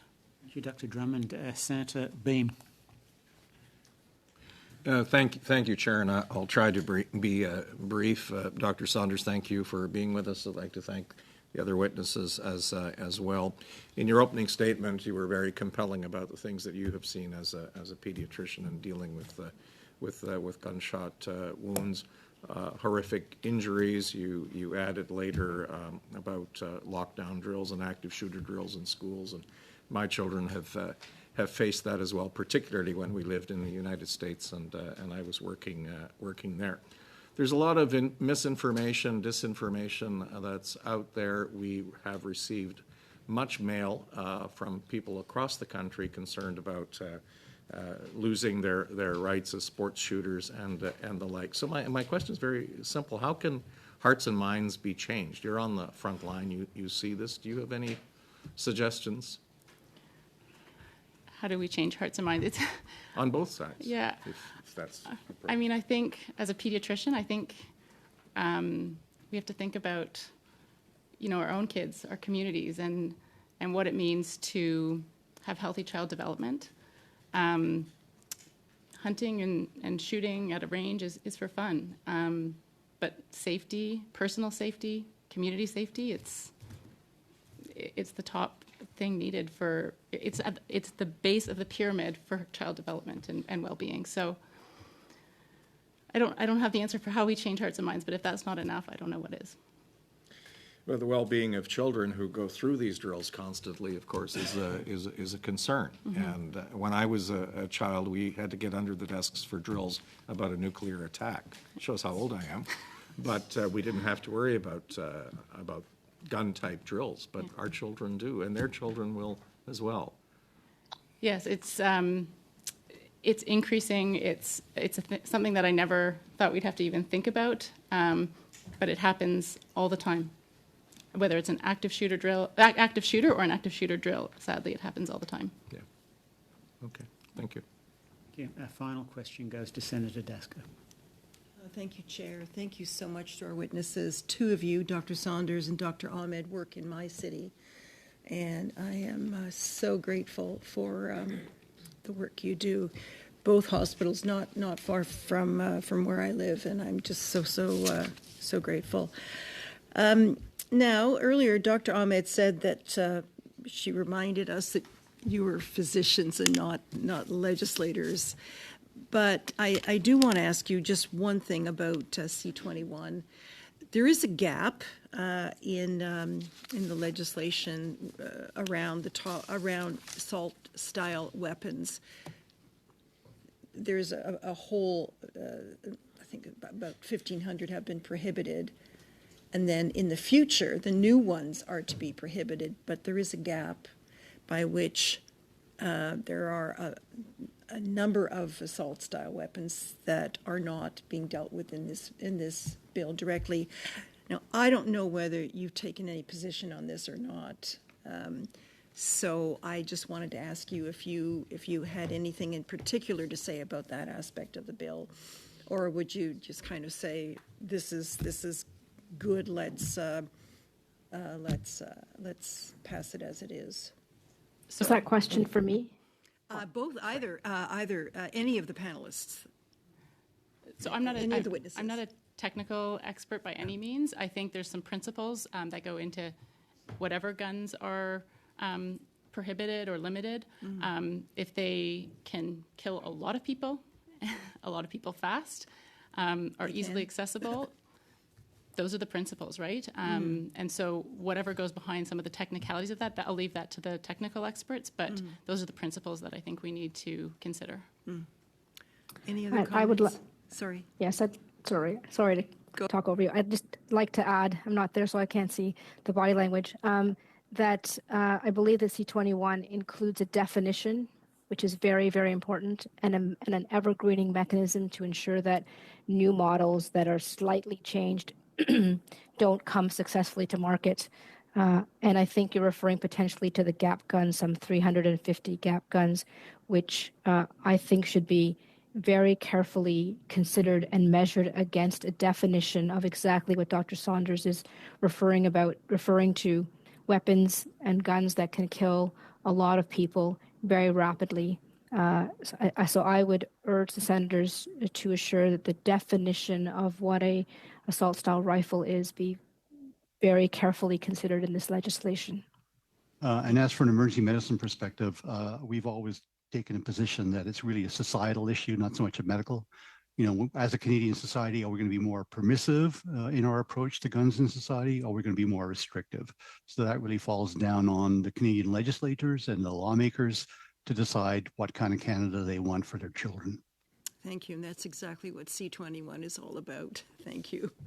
Thank you, Senator Dasko. Colleagues, this brings us to the end of our panel. Dr. Saunders, Dr. Drummond, Dr. Ahmed, thanks so much for sharing your extensive experience with us today. We are grateful to you. You have brought great gravity to this room. I can tell you Dr. Saunders feels it. I'm sure that you do as well. While we're here, I'll join up with other colleagues in saying thank you for the work that you do every day, and I suspect on some nights and weekends to save lives and to help protect children and adults affected by these matters. It's greatly appreciated, and I say that on behalf of this committee, on behalf of the Senate of Canada, and on behalf of Canadians across the country. So thank you very, very much. Colleagues, we'll now suspend for a short health break, and we will return in 10 minutes at 5:05. Thank you. Colleagues, we will now continue with our third panel of the meeting. For those tuning in, today we're examining Bill C-21, an act to amend certain acts and to make certain consequential amendments, all in relation to the regulation of firearms. We have the pleasure of welcoming by video conference on behalf of the One by One movement, Marcell Wilson, founder and president, and Francis Langlois, researcher, Observatory of the United States, Raoul Danduran Chair, Université du Québec à Montréal.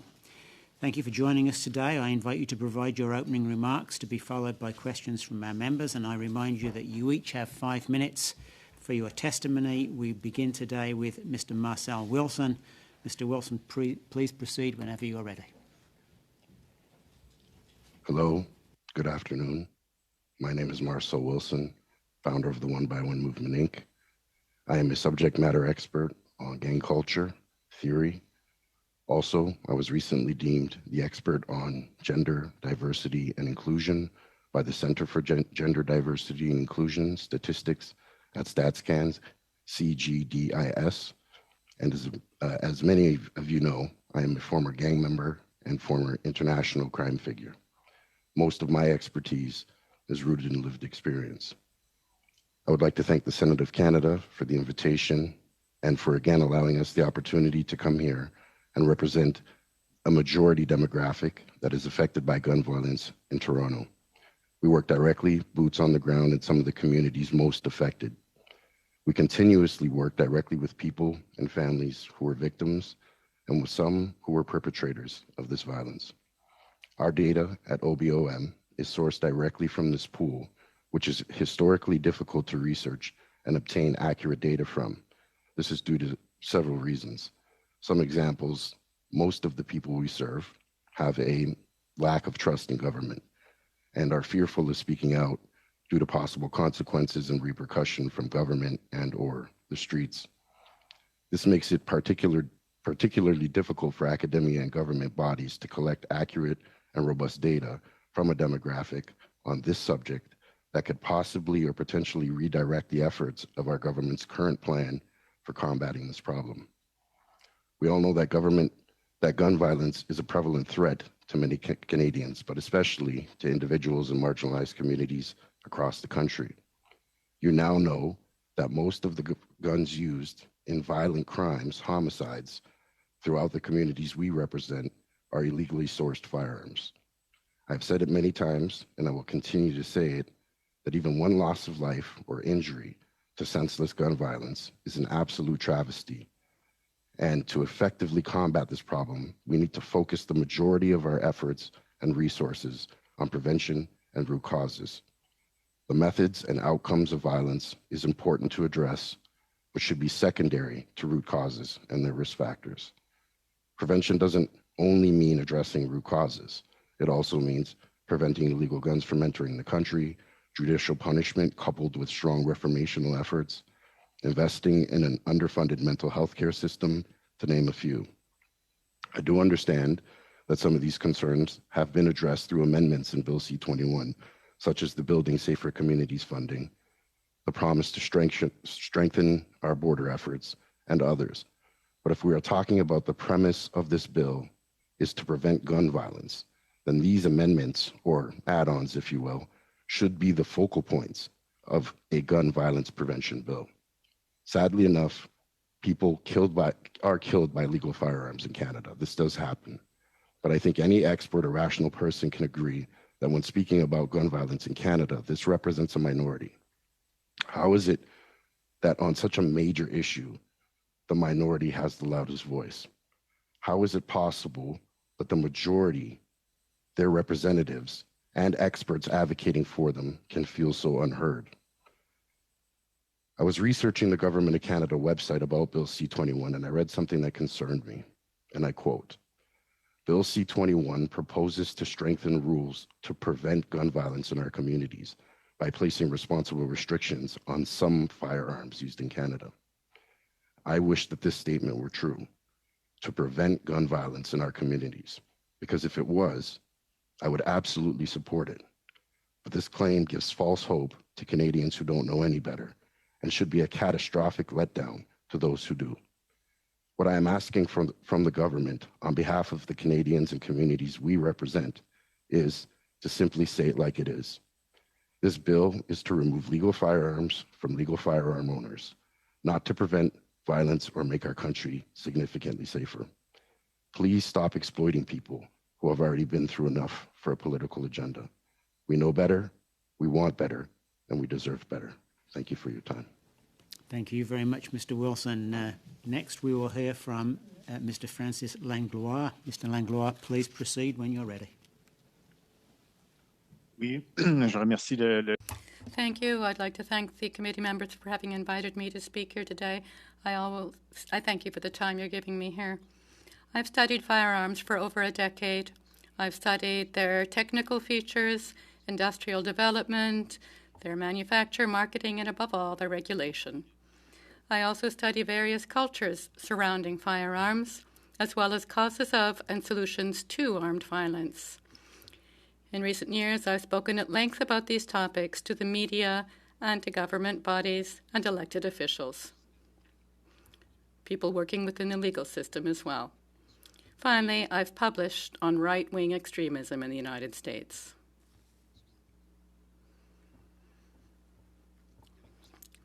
So simply speaking, firearms are devices, tools designed to kill. A firearm doesn't make a person violent. However, it facilitates violence. It makes violence more effective, whether it's in the service of, as Mr. Wilson pointed out, legally hunting, waging a war, or committing a crime. And this is something that affects all communities across Canada, especially those who are in more difficult conditions.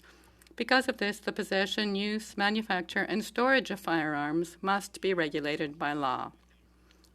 In principle, C-21, despite its shortcomings, is part of this effort to regulate firearms. The legal firearms, yes, legally sourced, although, of course, it does address the proliferation of ghost weapons and provides for tougher penalties for the illegal use of firearms.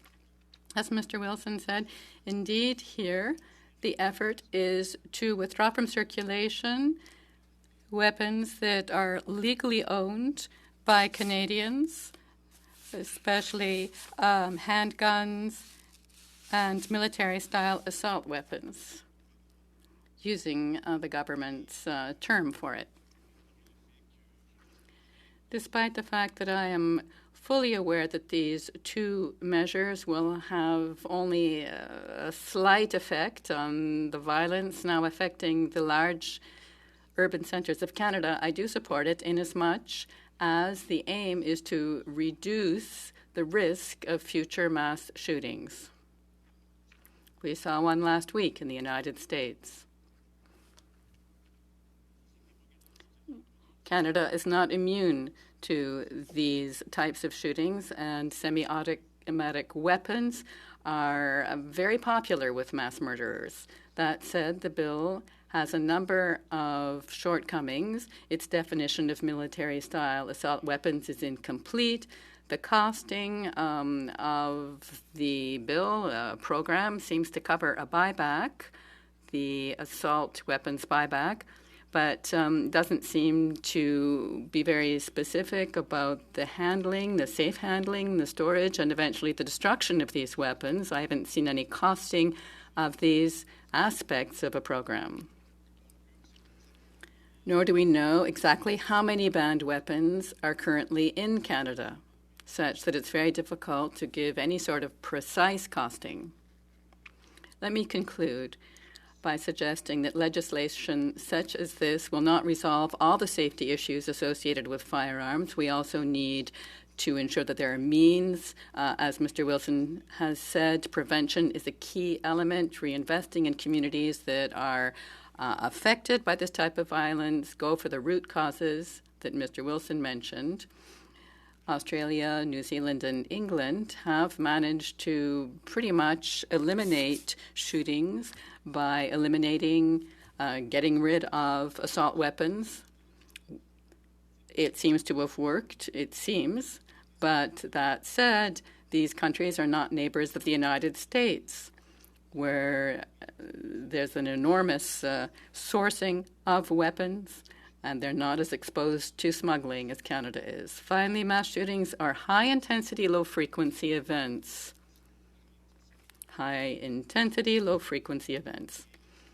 So lessening the risks of their occurrence will not have a marked effect on the current homicide rates in Canada, at least weapons-related homicide rates in Canada. So we need to, remain realistic. And I agree with Mr. Wilson that prevention is the key here.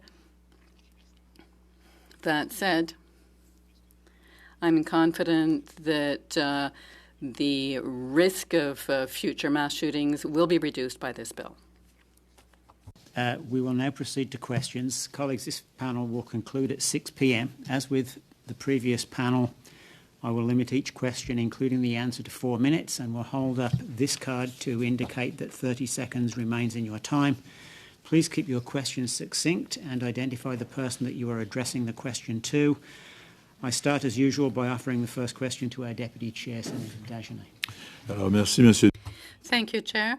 My question will be for Mr. Langlois. Mr. Langlois, I would like to hear you on ghost weapons, which can be printed in 3D. Many amendments have been applied to C21 to better control the marketing of these weapons that seem pretty easy to make with printing and components easily available, easily found on the market. So what can we control? What will slip through our fingers? And should we worry about ghost weapons, or is this just a sideline so far? Thank you for the question, Senator. Yes, it's an issue that's becoming more serious around the world, but specifically in North America, we're seeing more and more of these ghost weapons, many models, and semi-automatic versions of them able to shoot many bullets in a short period of time. And of course, they're preferred by criminals because they can't be traced.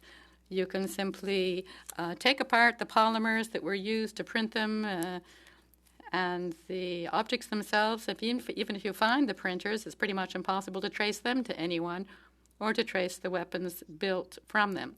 What I said earlier is that we need a better definition of what a weapon is to include all the parts, the grip, the cannon, the magazine, so that we can see who's importing such firearm parts in great number. Because right now, by legislation in the United States, for example, yes, it's covered, but here the parts aren't held to be weapons per se, but we need to better cover the firearm parts, as many German countries, many European countries do, such as Germany, where it's much more difficult to create or to acquire a printed firearm or ghost firearms thanks to this intervention.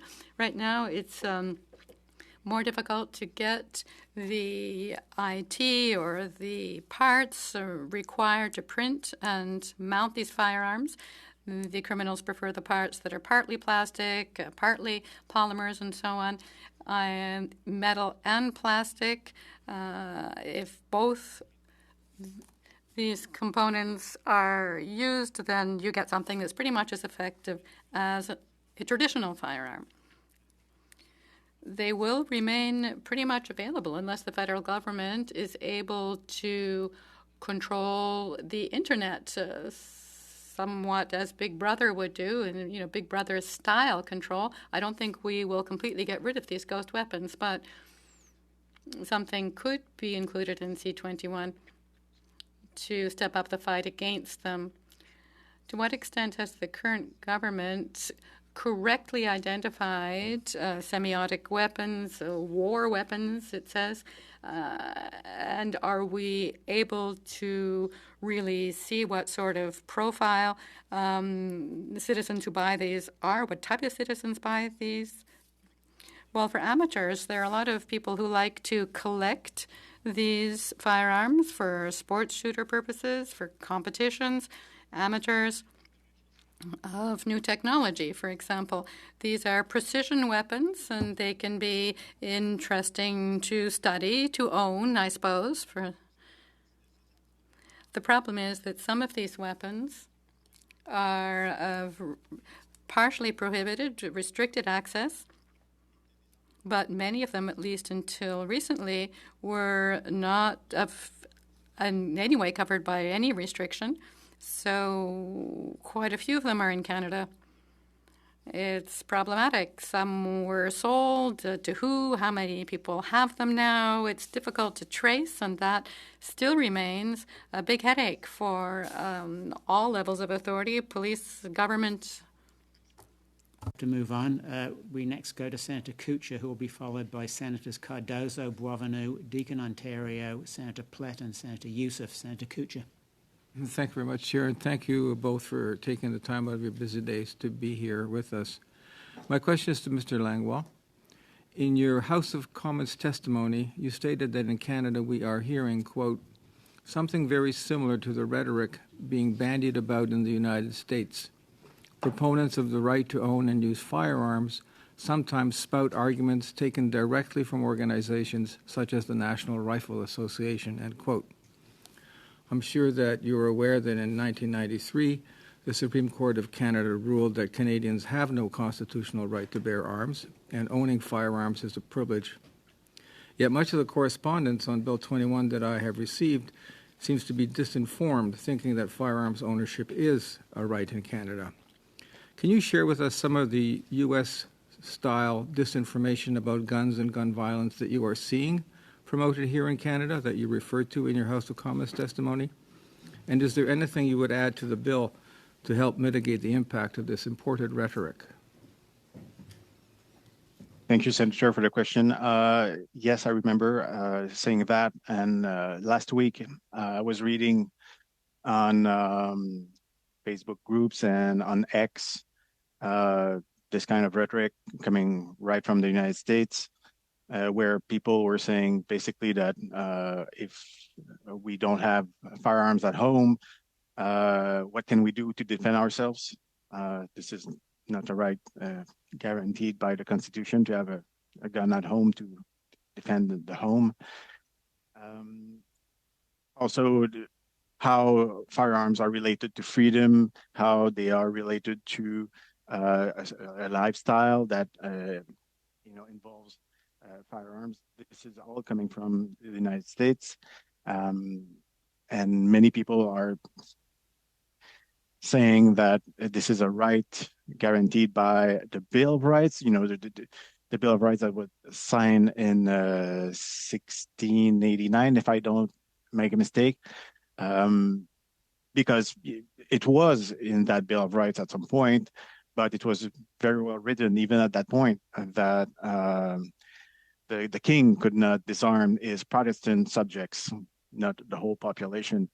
So anyway, it was removed here in Canada from the Bill of Rights, even in the United Kingdom. But I think it will be very difficult to stop this rhetoric from crossing the border. I have a few American, I receive every month Guns and Ammos here. It's an American, mainstream gun magazine from the United States. And a lot of people are subscribing to that kind of publication here, and they read the argumentation of the people who are writing for those magazines, and you can see it online and everywhere. And I don't think it's a good idea to try to forbid that kind of publication here in Canada. But what I think is that the government should be clear and explain how the law works and what the Supreme Court and other in the jurisprudence, how it works here in Canada and how different it is from the United States. I think that would be key for a better understanding of the gun control debate here in Canada. Thank you for that. And in terms of your own research, are there any organizations that you've seen in Canada who promote these kind of American rhetorics based on American perspectives as opposed to being clear about what the Canadian law states? A 10-second answer, please. Well, I think some members of the National Firearm Association and Tous contre le registre des armes à feu and other groups like that are repeating what is said in the United States. I don't think they publish it officially, but I would say that that's how I see it and how I read it online. Thank you very much. Senator Cardozo is next. Merci, Monsieur le Président. Thank you, Chair. My questions will be to both witnesses. You have mentioned this bill and measures in it that do address the root causes. I'd like to know what you think. What's most important for us to do? Let's begin with Professor Langlois.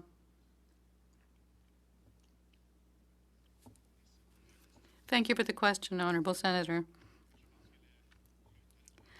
I think that our fight against poverty is one good solution to really go at root causes of urban violence, offering alternatives to young people, something besides violence, criminality, and to revitalize local communities with programming that uses people working in the streets, street workers, social workers, local culture, of course, some representation of police officers. You do need some repression and control if necessary, but otherwise to make full use of approaches that have succeeded. Of course, COVID was a bad period, but in New York, Boston, and Philadelphia, there was a good deal of investment in communities, meeting and working with local leaders, greening whole neighborhoods in order to ensure that young people did have alternatives and had somewhere to turn to other than crime. And we could see the results when resources were withdrawn, because that is what happened. You know, street workers and so on were not out there during COVID. And these protective factors, which provided a framework helping young people to avoid violence, were no longer there, and we saw the results. So I think that's where the money should go. Root causes beyond this bill? Yes, my answer echoes the professor's, where I believe starting with tackling the issues like poverty, dealing with mental health issues in our communities. There's definitely not enough resources. There tends to be a broken chain. A lot of the times we hear about a multi-pronged or multifocal approach, which could work and in most cases should work. But what we're seeing on the ground level is a lack of communication between agencies and bureaucracies and government bodies, where there's a quote one of my old mentors used to say, is that we're not underserved, we're poorly served. So we need to fill those gaps. Second of all, from my lived experience as a former criminal, definitely filling the gaps at the border, investing more there, and stopping the flow into the communities. But most of all is dealing with the culture of violence that we're seeing. And it should be done on the long term, not for 1 or 2 years. I think it's like 5, 10 sustainability. That's it. So 5, 10 years, I don't know, but very much longer than it's done right now.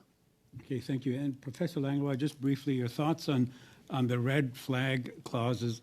There were suggestions that they would affect minorities and Indigenous people more than others. Any thoughts about the red flag issue? I must admit, I'm not an expert on that very peculiar topic, but one thing is sure, it must be done very precisely, not to. I'm sorry, I have a blank, but it should be done in a way that nobody's right is attacked. Yeah, sorry. Thank you very much. Senator Boisvenu. Merci beaucoup, Monsieur le Président. Thank you, Chair. I have 2 questions, one for each of the witnesses, and I thank them for being here. The first is for Mr. Wilson. Mr. Wilson, recently I met with a group of young people in Montreal. Many of them are often indirectly in contact with members of youth group gangs. And what I was told was that underfunding the street workers, the street social workers, people who are working with youth, 14 to 18-year-olds, is an issue. And of course, that's what street gangs go for, 14 to 18-year-olds. And yet we're about to invest millions of dollars in taking away firearms. So isn't there a contradiction? It may not have much of an effect on criminality, this C21. But we've got these groups able to work with youth in most of our large cities, and they're underfunded.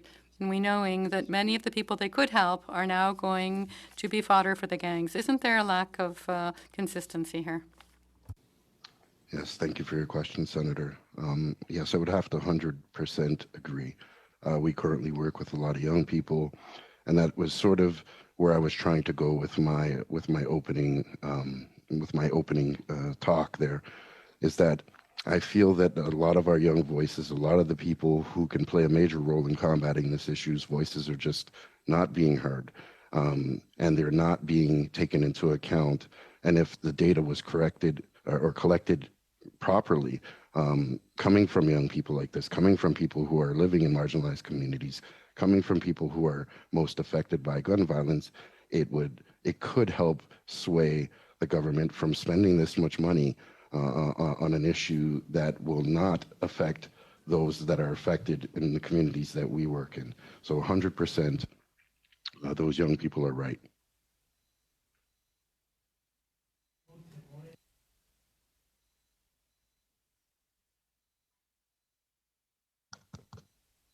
Microphone, please. Excusez-moi, Monsieur Langlois. I'm very sorry. Mr. Langlois, this question is for you. The Toronto Chief of Police stated that 86% of seized weapons from crime and elsewhere were from the United States.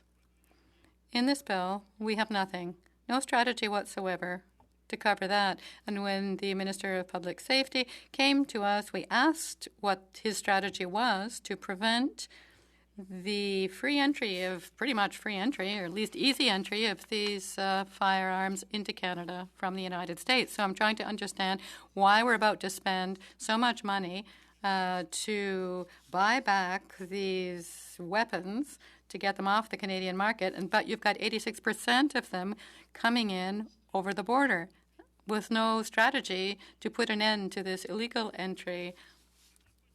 So my question is, isn't this contradictory, having a bill that would have us investing massively to buy back these illegal weapons while we're doing so little to prevent them coming in over the border? Thank you for the question, Honourable Senator. Yes, indeed. It does seem to be a pretty considerable weakness of the bill, unless there's another bill or another program that is being considered or being set up that I haven't heard about to cover the border issue. The figures you're quoting about Toronto are mostly about handguns found on crime scenes in metropolitan Toronto, so about 86%, yes. Other police groups have said that it's 90% of weapons that are seized in large cities are handguns that come in from foreign sources, foreign sourced, mostly U.S. sourced, and yes, there is considerable arms traffic, weapons traffic at the border, which is very porous. Often they come in large number. In 2021, to the south of Dundee, a young man was arrested with 249 imitation club pistols. Around Stansted in 2011-2012, a group of amateur smugglers were caught with 6 or 7 pistols. They were exchanging them in a pack sack in the bathroom of a library in Stansted. There are so many ways to get them in, to smuggle them. A little bit over time, and we have to proceed. Senator Deacon, Ontario, is next, followed by Senators Plett and Yussuff. Senator Deacon. Thank you, the Chair, and thank you to our witnesses for giving us this very important time and testimony today. My question initially, for sure, is to go to Mr. Wilson first. I've been intrigued by your testimony at the House. I have read it a few times. Without being too invasive on your life, as a group of senators, you have a pretty authentic background, and you've been on the street. So if it's appropriate, I'm going to ask this question in two parts. And from our learning perspective, what drew you into your gang life and existence, and what drew you out of it? That was my first question. And the second question, kind of, or second part, sort of a supplement to what my colleague said. You kind of mentioned in your testimony this bill might even, in this conversation, the money around it, might even be a little bit of a distraction to the heart of the work that you're most concerned about, you've talked about today. And so I am wondering on this latter point, the government is looking at increasing the maximum penalties from 10 to 14 years imprisonment for firearms-related offenses, including firearms smuggling that was just referred to, and trafficking. As we review this, as we think about you and your background, which I hope you'll share a bit more, I'm wondering what more you think the government can do to address this bill that you think we may have missed some parts, in your opinion. So, Long. Thank you. Thank you so much for the question. How I got in, what we do in One by One, we try to track a lot of the history of an individual. Our programs are tailored specific to an individual, depending on their risk factors. My risk factors were definitely the neighborhood I grew up in. I grew up in Toronto community housing, right across the street from abundance of wealth that I could see every day. And it just seemed there was no real way out, watching my mother struggle, watching the people around me struggle. Unfortunately, the guys that I had to look up to were involved in criminal activity. And this culture that I referred to in my last statement, this culture of violence becomes a survival mechanism. It doesn't make a person good or bad per se. This will lend to my answer later about justice and incarceration. But it doesn't make people bad. I definitely wanted to survive. I actually got good grades. I did well in school, and I wanted a way out. Now, because people in this situation become, let's say, they become really good at sniffing out this need for protection, this need for survival, and that's what happened in my case. I felt the need to feel protected, want to be protected, to earn. To elevate in life, and I got involved with the people around me. Unfortunately, I went both feet into that world, and a lot of bad things happened, a lot of trauma, a lot of things that I suffer from now. The way out was simply removing myself slowly from the things that were around me. I fell in love. I started to embrace components of mental health. I started to understand that it was okay to love, it was okay to show compassion, and that this made you human. And I used those opportunities to kind of take a step back. Now, what makes my story a little unique is that I asked permission. I spoke to the people around me and said, hey, I'm no threat. Is it possible that I can step down? And I was given this permission. I then used this to change my life. Now, as far as the bill being sort of a waste of our time, specifically in the work we do, I mean, it is a distraction as far as we always want to deal with the reason why. Why does this young person want to pick up a gun and harm another person? What can we do to change the factors that lead to that sort of behavior? So if the government could focus more on that, invest more in that, we do see some finances circulating, but it's never sustainable, as it was pointed out earlier. A lot of the times, people have the right heart, the right sentiment, just not the right people running the programs. There are people that we need more people that look like us, that come from places we come from. And then one of the biggest holes that we're finding is a lack of proper oversight, a lack of evaluation on what methods are effective versus the ones that aren't. So hopefully that answers your question. Thank you very much. Thank you very much. That's very, very helpful. Senator Plett, you are next. Thank you, Chair. I have a couple of questions for Mr. Wilson, then if I have time for Dr. Langlois. If I don't, then I'll go in a second round for that. First of all, Mr. Wilson, thank you for being here, and it's really good to hear your story. And and what you have done and what you have accomplished. This bill, as many government bills, and maybe with this government more than others, but many government bills, they paint so much with the same brush. And Bill C-21 impacts the legal sale and purchase of all handguns, including reproductions of antiques. They are all captured with the same brush by this bill. Now, in your experience, is it fair to say that there is probably very little interest by gangs in antique guns? And is it fair to further say that it's unlikely that anyone will use a muzzle-loading pistol to commit a crime? Yes, sir. Thank you for your question. I can attest from my lived experience, and I will say that I did operate at some of the higher levels here and internationally, and never once did I ever myself or anyone that I ever knew carry a legally sourced firearm. And that's for a number of reasons. You don't want your name attached to something that could be traced back to someone who by 6 degrees of separation can be traced back to you.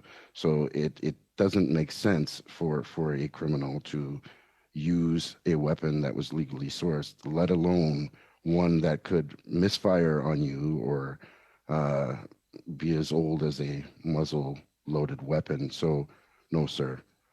That was not one of the ways that we resourced or used weapons, and I feel very confident and comfortable in saying that that would stay true to now.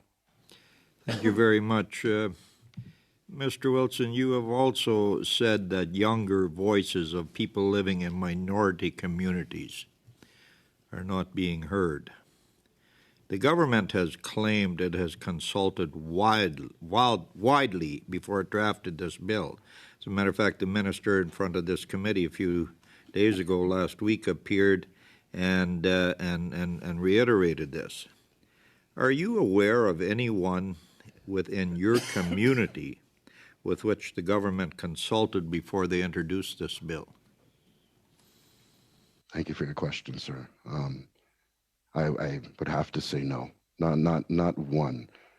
We serve currently over 300 families in the above-mentioned communities, and as I stated in my opening speech, most of the demographic that we serve would never speak to a police officer. They would never speak to a nurse. They would never speak openly to a doctor. They would never speak openly to anyone who comes with an authoritative title. What makes us effective at our work is that we're from these communities, we are born in these communities, we're trusted members of these communities. So a lot of the times what's happening in our communities are outside organizations, agencies are coming in with ideas and pushing this on the community members, which pushes them away even further. So this is what I meant by getting this kind of skewed data. I'm very confident that the government is not receiving the full body of data, the robust data that it could be. Is there any time left? No, I'm afraid No? not, but you're on for the second round. Thank you. Thank you very much. We complete this round with Senator Yussuff. Thank you, thank you, Chair, and thank you, witnesses, for being here. My first question will go to Mr. Wilson. I think we would both agree that it will take a multitude of approaches to deal with violence, and specifically with gun violence in the community. And there are many things we have to do. Prevention, obviously, are an important part of that to deter young people from getting into the culture of gun violence and, of course, criminal activity. But equally, we also need effective laws in our country that people should know that should be a deterrent. You don't want to get yourself in trouble because you would get yourself, a record, and it might damage your life for a long, long time. But equally, of course, in the context of doing that, we should also be looking at ways of how we can pass legislation to ensure that a broader impact of gun violence in all of our society is something we need to work hard to prevent at the end of the day. So I applaud you for the work you're doing in the community. and recognize that it's important work. If we are going to deter young people from, getting in a culture of violence, then we have to work hard to ensure we can influence them. Like you, I'm a person of color, so I know very much about the impact of racism and the systemic challenges that people have to overcome in that regard. And at the same time, recognizing that sometimes some don't understand how this functions and how it actually may maim and challenge people. But I think in terms of the work you're doing and in regard to this bill specifically, I mean, obviously this bill does not get to all of the aspect of how we can deter young people from getting into gun violence, but it's one part of the broader effort that we need to take on in how we're going to tackle that. But investment in the community over the long term, not just when it suits need, but over the long term to ensure we can help a lot of our young people that may see gun violence as part of the future of their life. So would you agree that we have to take many different approaches and not just one approach in regard to the work we have to do as how we prevent young people from getting into gun violence in this country? Yes, sir. Thank you for your question. I absolutely agree that we have to take a multifocal approach to tackling this issue, even more so coordination amongst the different pillars that are trying to address the issue. And I mean, oversight. We see efforts being made in different countries and different cities on a micro level, and a lot of the times, even what we're seeing back at home is again a lack of communication, a lack of sharing data. I guess political banter. While all this is going on, we're burying 12-year-olds. People are getting shot at the mall. And we kind of get lost in this analysis paralysis. So I do agree that a multi-pronged approach is the only way. But again, with an acute focus on prevention, as another speaker said, many people have said time and time again that prevention is much cheaper than intervention. Thank you. Thank you so much for your time. Thank you. We now go to a second round. We've got Senator Plett and Senators Kutcher, and there would be room for one additional question if anybody's interested. But Senator Plett, over to you first. Thank you, Chair. Mr. Langlois, or Dr. Langlois, and I know you've already alluded to this, but I want to delve into this a little more. You mentioned that Canada is the problem. One of the problems is the gun violence in Canada is linked to our proximity to the United States. And we have witnessed testimony that over 90% of guns, for example, are smuggled guns.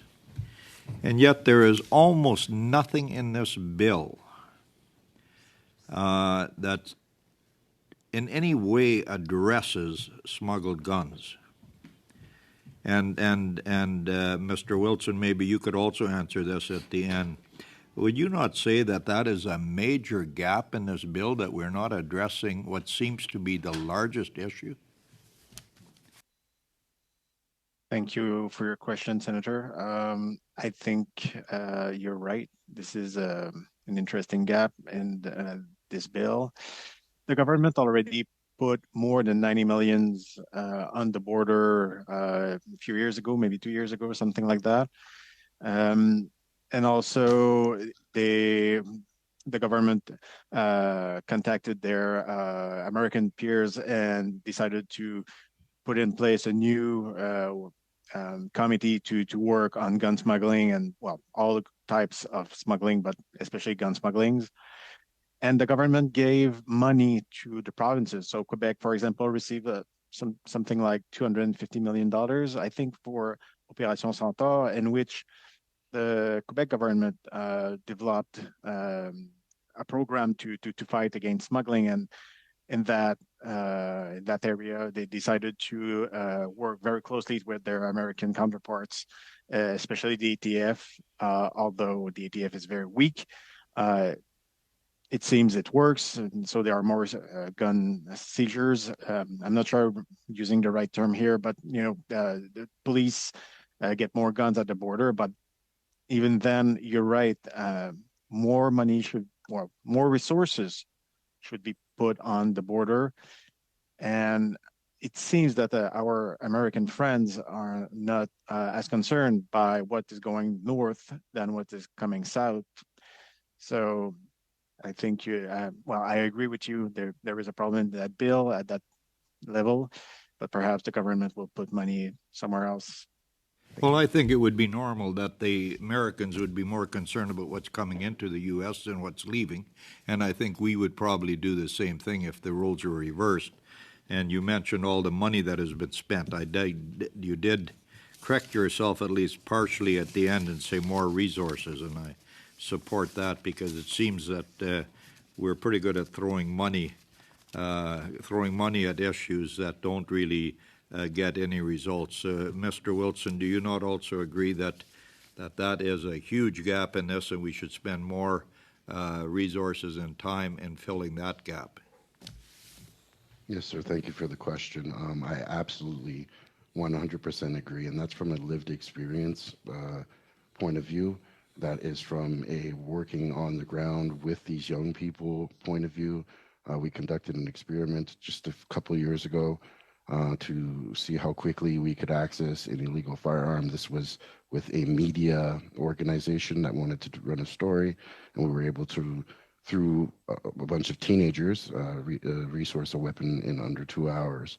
So, I mean, if we're going to decrease the gun violence in Canada, step one is dealing with the illegal weapons and how they're coming in, 100%.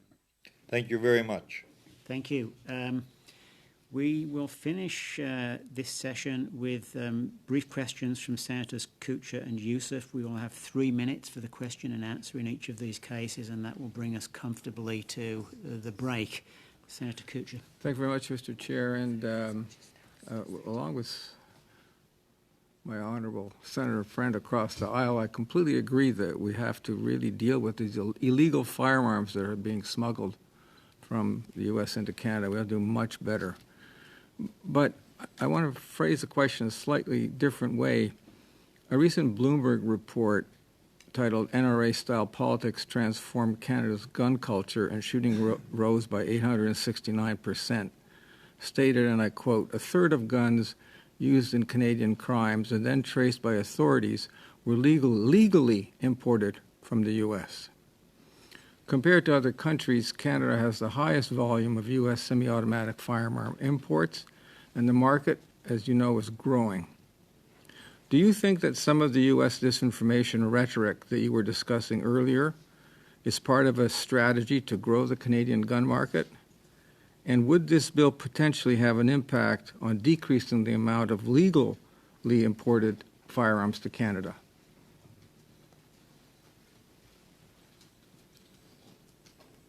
This is for me? Yeah. Okay, sorry.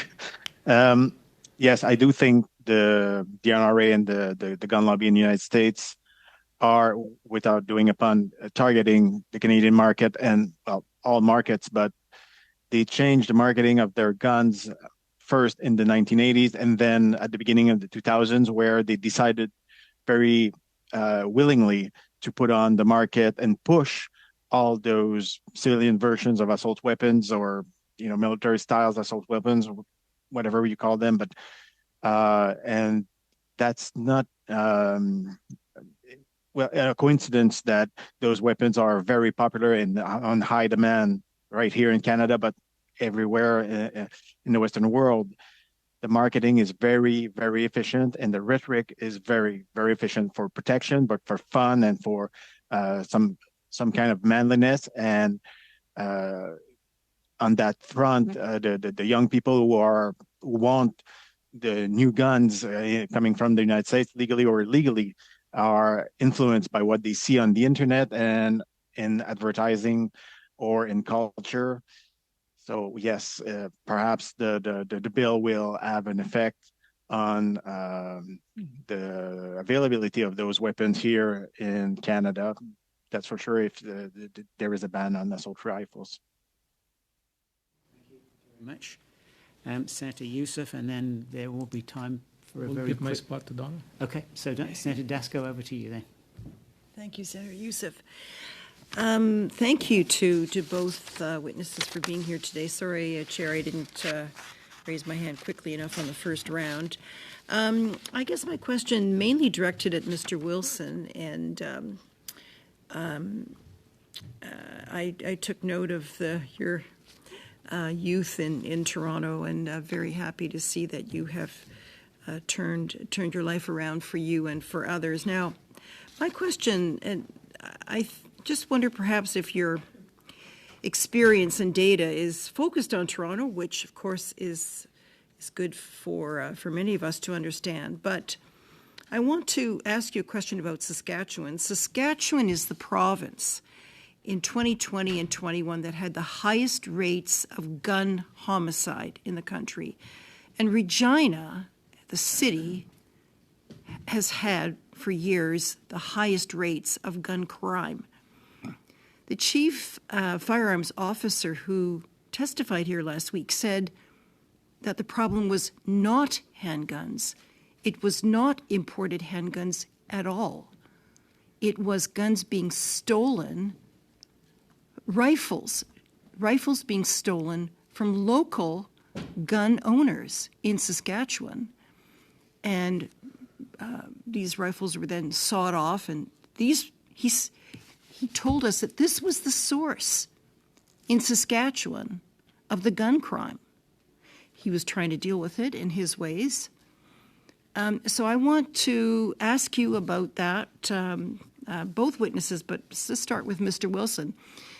Is it possible that your perspective is based on one type of observation? What would you do about this situation in Saskatchewan? Thank you so much for the question, Senator. So from my lived experience, one of the ways that my organization and others resourced weapons was by stealing them, which in turn turns them into illegal criminal weapons. So similar to Toronto, the culture is still very similar. The way a gang operates in Alberta is not much different than the way a gang operates in Ontario. So any way that you can resource these weapons illegally would be palatable to any organization that's either fighting a war or trying to make money. So again, the solution there would be very similar to what the solution is in Toronto, and that is dealing with the square root of the issue. Why are these young people stealing guns? Why are they sawing them off? Why are they trying to kill each other? And what can we do to tackle it from that level?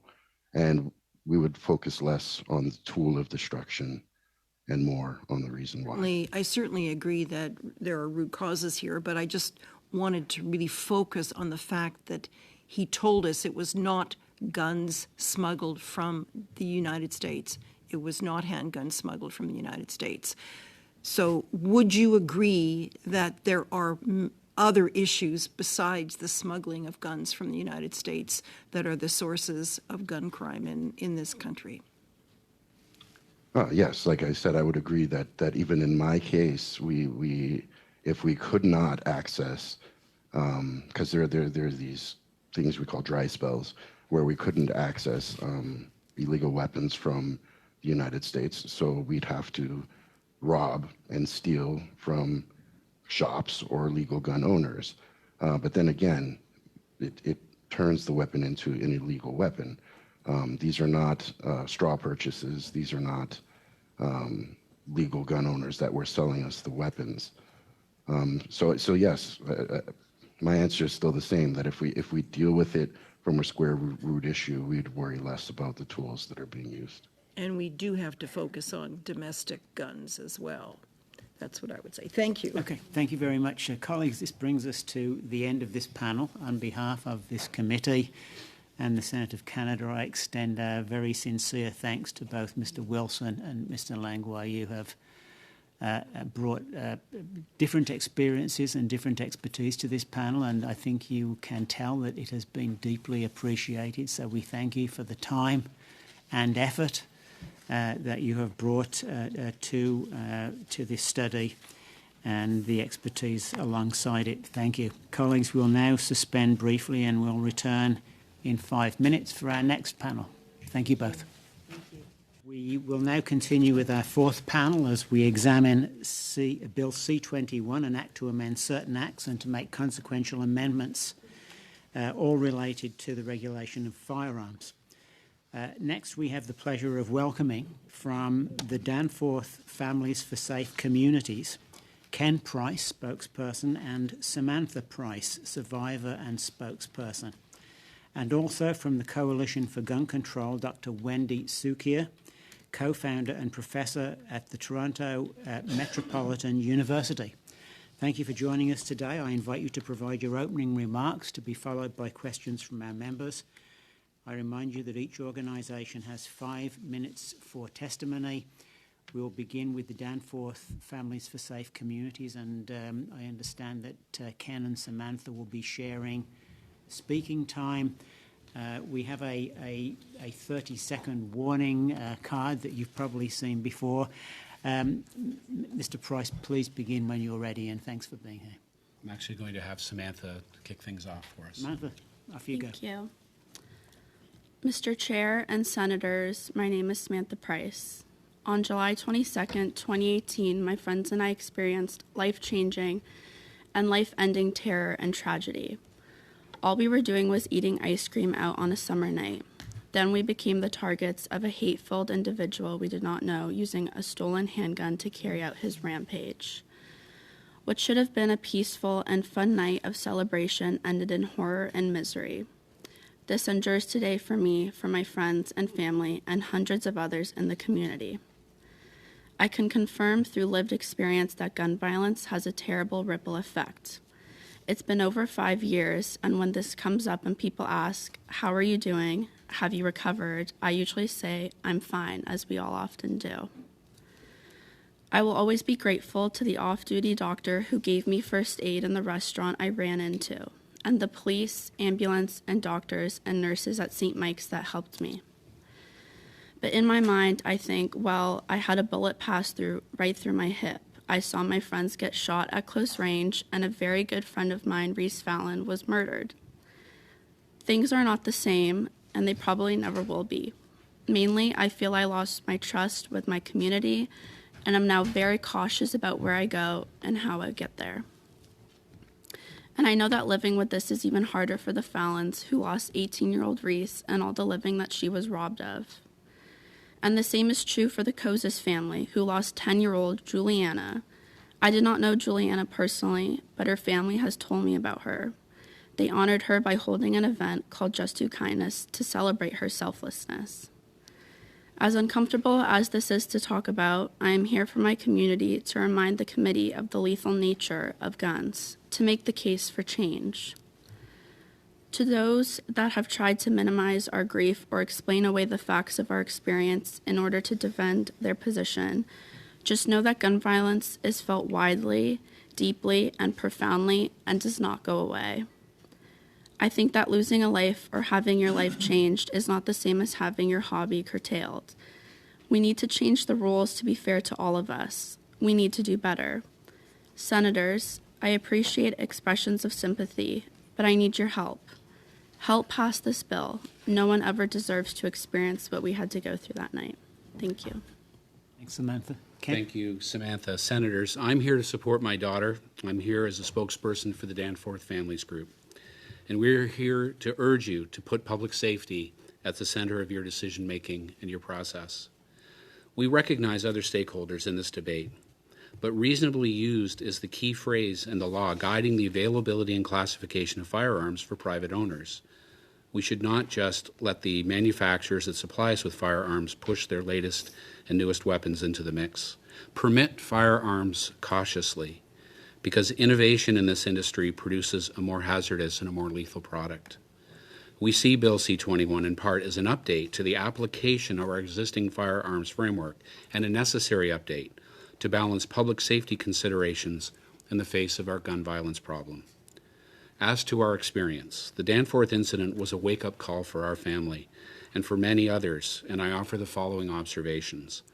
The handgun used was a Smith & Wesson M&P 40. Now, M&P stands for military and police, as we learned, because that was the initial target market for the gun. So why is a policeman's sidearm available for sale to the general public?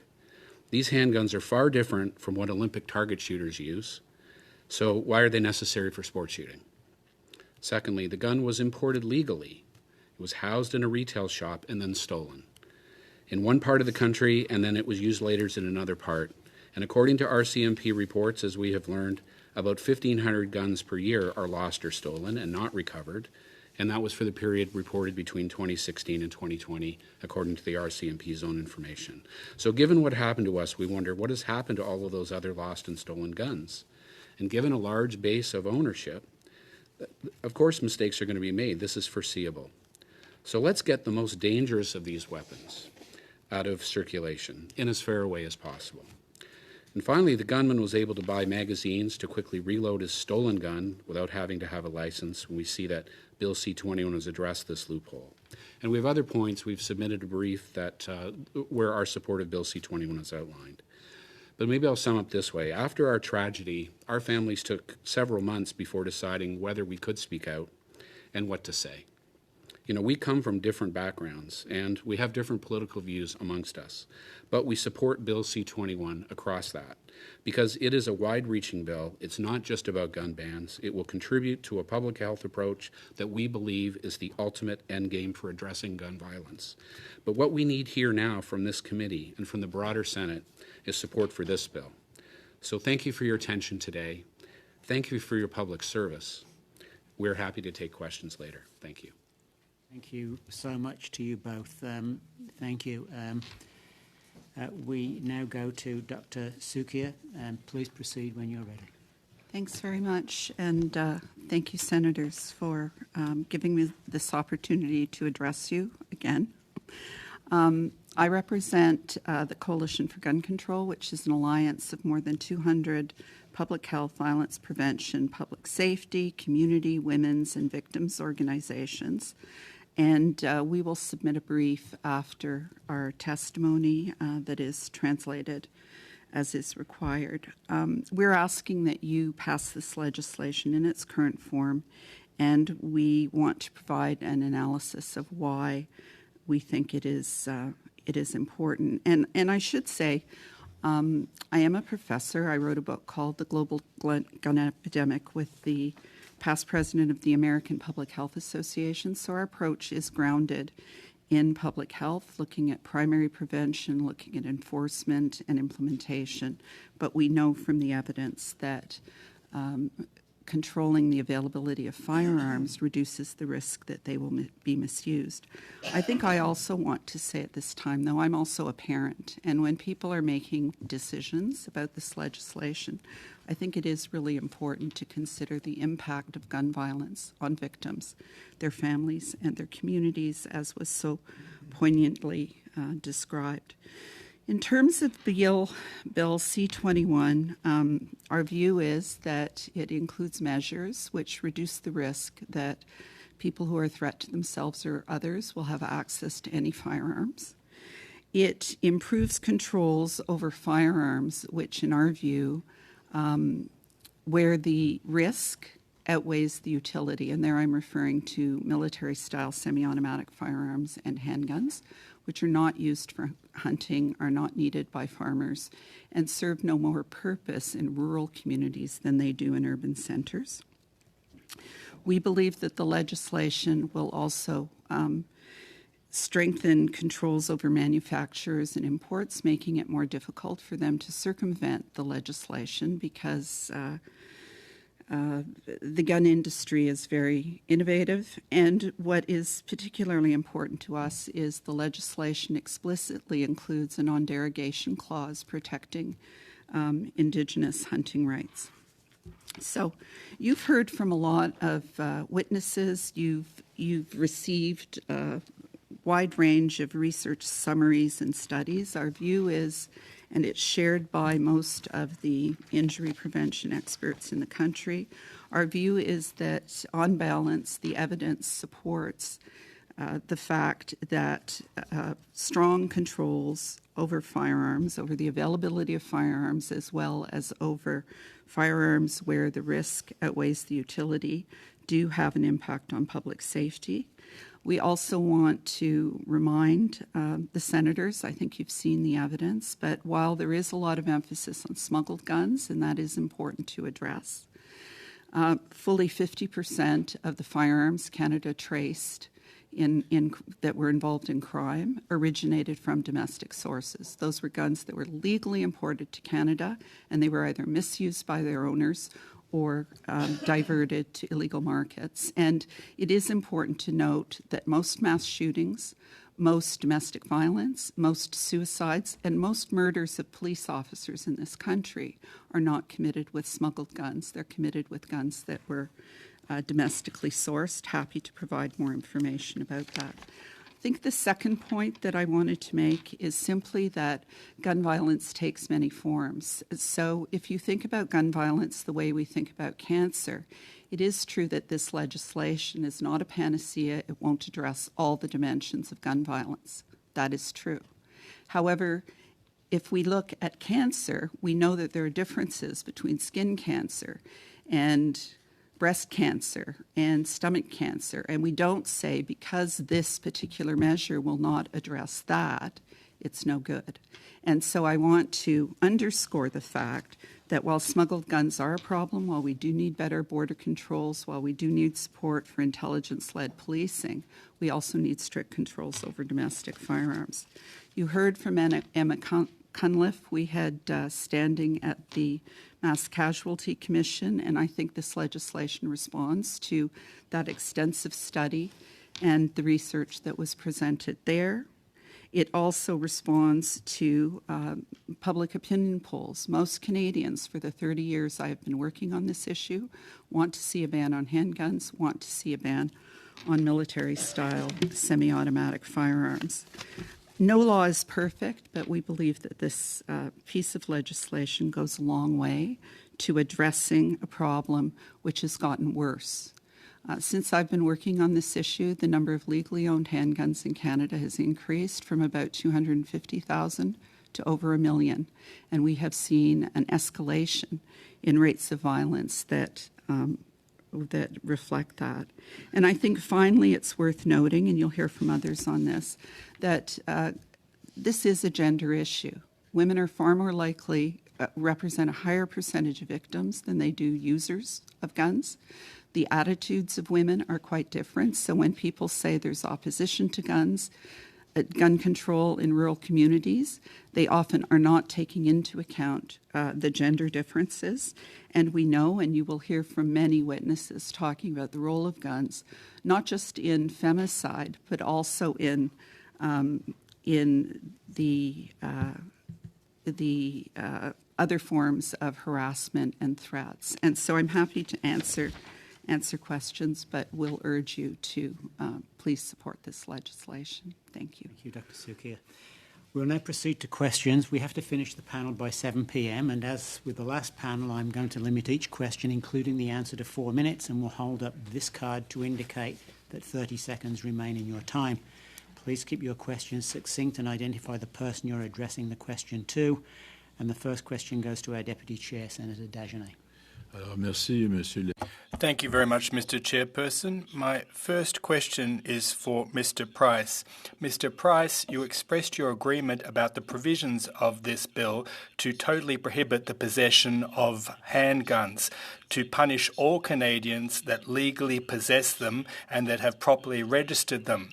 Now, let's take it for granted that 80% of seized, confiscated weapons are illegal, i.e. non-registered. Could you tell us what in this bill really has a deterrent effect on criminals? And do you believe that sentences for the possession of weapons and handgun violence are tough enough in order to scare organised criminals?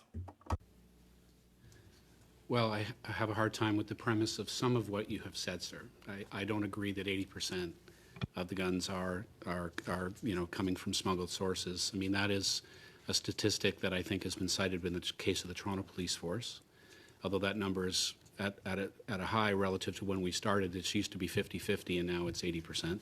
There's clearly an issue with smuggled guns. In fact, we have said that's absolutely true, and we are heartened when the police intercepts those weapons at the border. We think more tools should be provided, such as they are in this legislation, through some of the legal remedies that I think can be taken. And there is a decision to lengthen criminal sentences as a deterrent.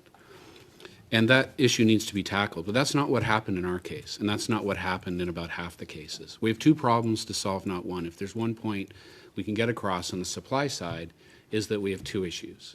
And we need to carefully consider the utility versus risk of the domestic gun supply we have, which is about 10 million firearms from what I understand. I'm rounding off, I realize. We don't have precise numbers, but we know about 1 million of those are handguns, and we know that the incidents of homicide, incidents of firearm use have grown, and that half of the problem, again, is related to handguns or more.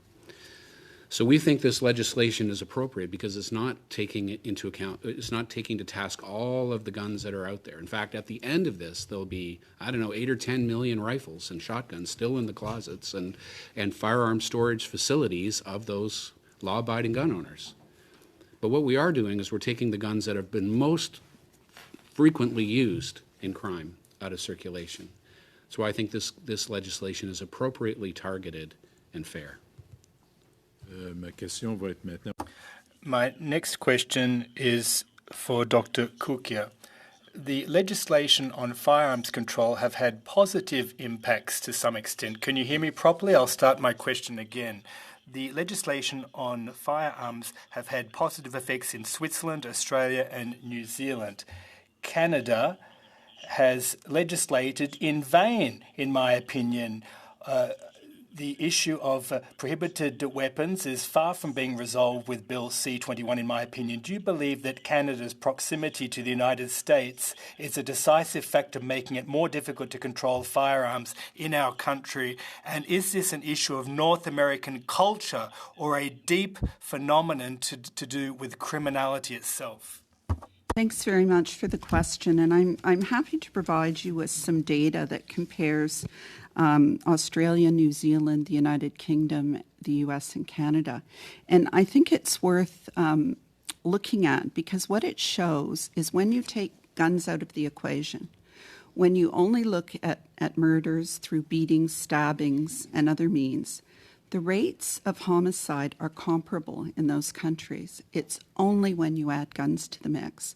And so the United Kingdom, for example, which has roughly twice the population of Canada, last year had about 30 gun murders because of the availability of firearms. It's true that our situation is made more complex by the fact that we live next to a country with as many guns as people. But the evidence is pretty strong. We were on exactly the same trajectory as Australia. If you looked at what was happening with gun death and injury in Canada, it was declining until 2013 when it took a different tack. And we could talk more about why that might be. But there's no question that controls over legally owned firearms affect certain kinds of gun violence. And the fact that we also have a smuggled gun problem shouldn't prevent us from taking action on what we can. Smuggled guns, for the most part, are not used to kill police officers. Smuggled guns, for the most part, are not used to kill women. Smuggled guns are not used in mass shootings, and smuggled guns are not used in suicides or unintentional injuries. So it's important, as I said at the outset, to recognize that gun violence takes different forms, which you well know, Senator Dagenais, and that we can therefore have different strategies for addressing those different types of violence. Thank you very much. Not surprisingly, just about every senator in the room wants to ask a question. We go next to Senator Plett. A question for each of the panels, either Samantha or Mr. Price. First of all, I want to thank you for being here, and I know this is a very difficult time for you, and you've experienced an unspeakable tragedy. And I understand your sentiment about handguns entirely. But the fact of the matter is that this bill, Bill C-21, removes no handguns from circulation, zero. And it will do nothing about smuggled firearms. And I know Mr. Price, you don't think it's as big of a problem as the Toronto police chief and most other witnesses do. But the fact of the matter is, the previous panel said the smuggled guns are the choice of criminal gangs. So how concerned are you about the fact that this bill focuses on the wrong problem, because it will not remove handguns from circulation? I think that this is a fair compromise because of the reality is that there are a lot of people that bought those guns under circumstances that allowed them to do it. And so now the question is, if you want to end up transitioning to a time where you don't have those as many handguns, that's going to have to be accomplished over time. I think that's part of the strategy, and it's actually what we called for, because we've had 50,000 handguns a year added since about 2015, and we've seen with that a corresponding amount of homicide growth in this country. Now, I agree with Dr. Cukier, who said there are different kinds of gun scenarios, different kinds of supply scenarios for different kinds of gun crimes. In our particular situation, it was a policeman's sidearm for sale in one part of the country that ended up being stolen, as 1,500 other guns are per year, and ended up in the streets of Toronto.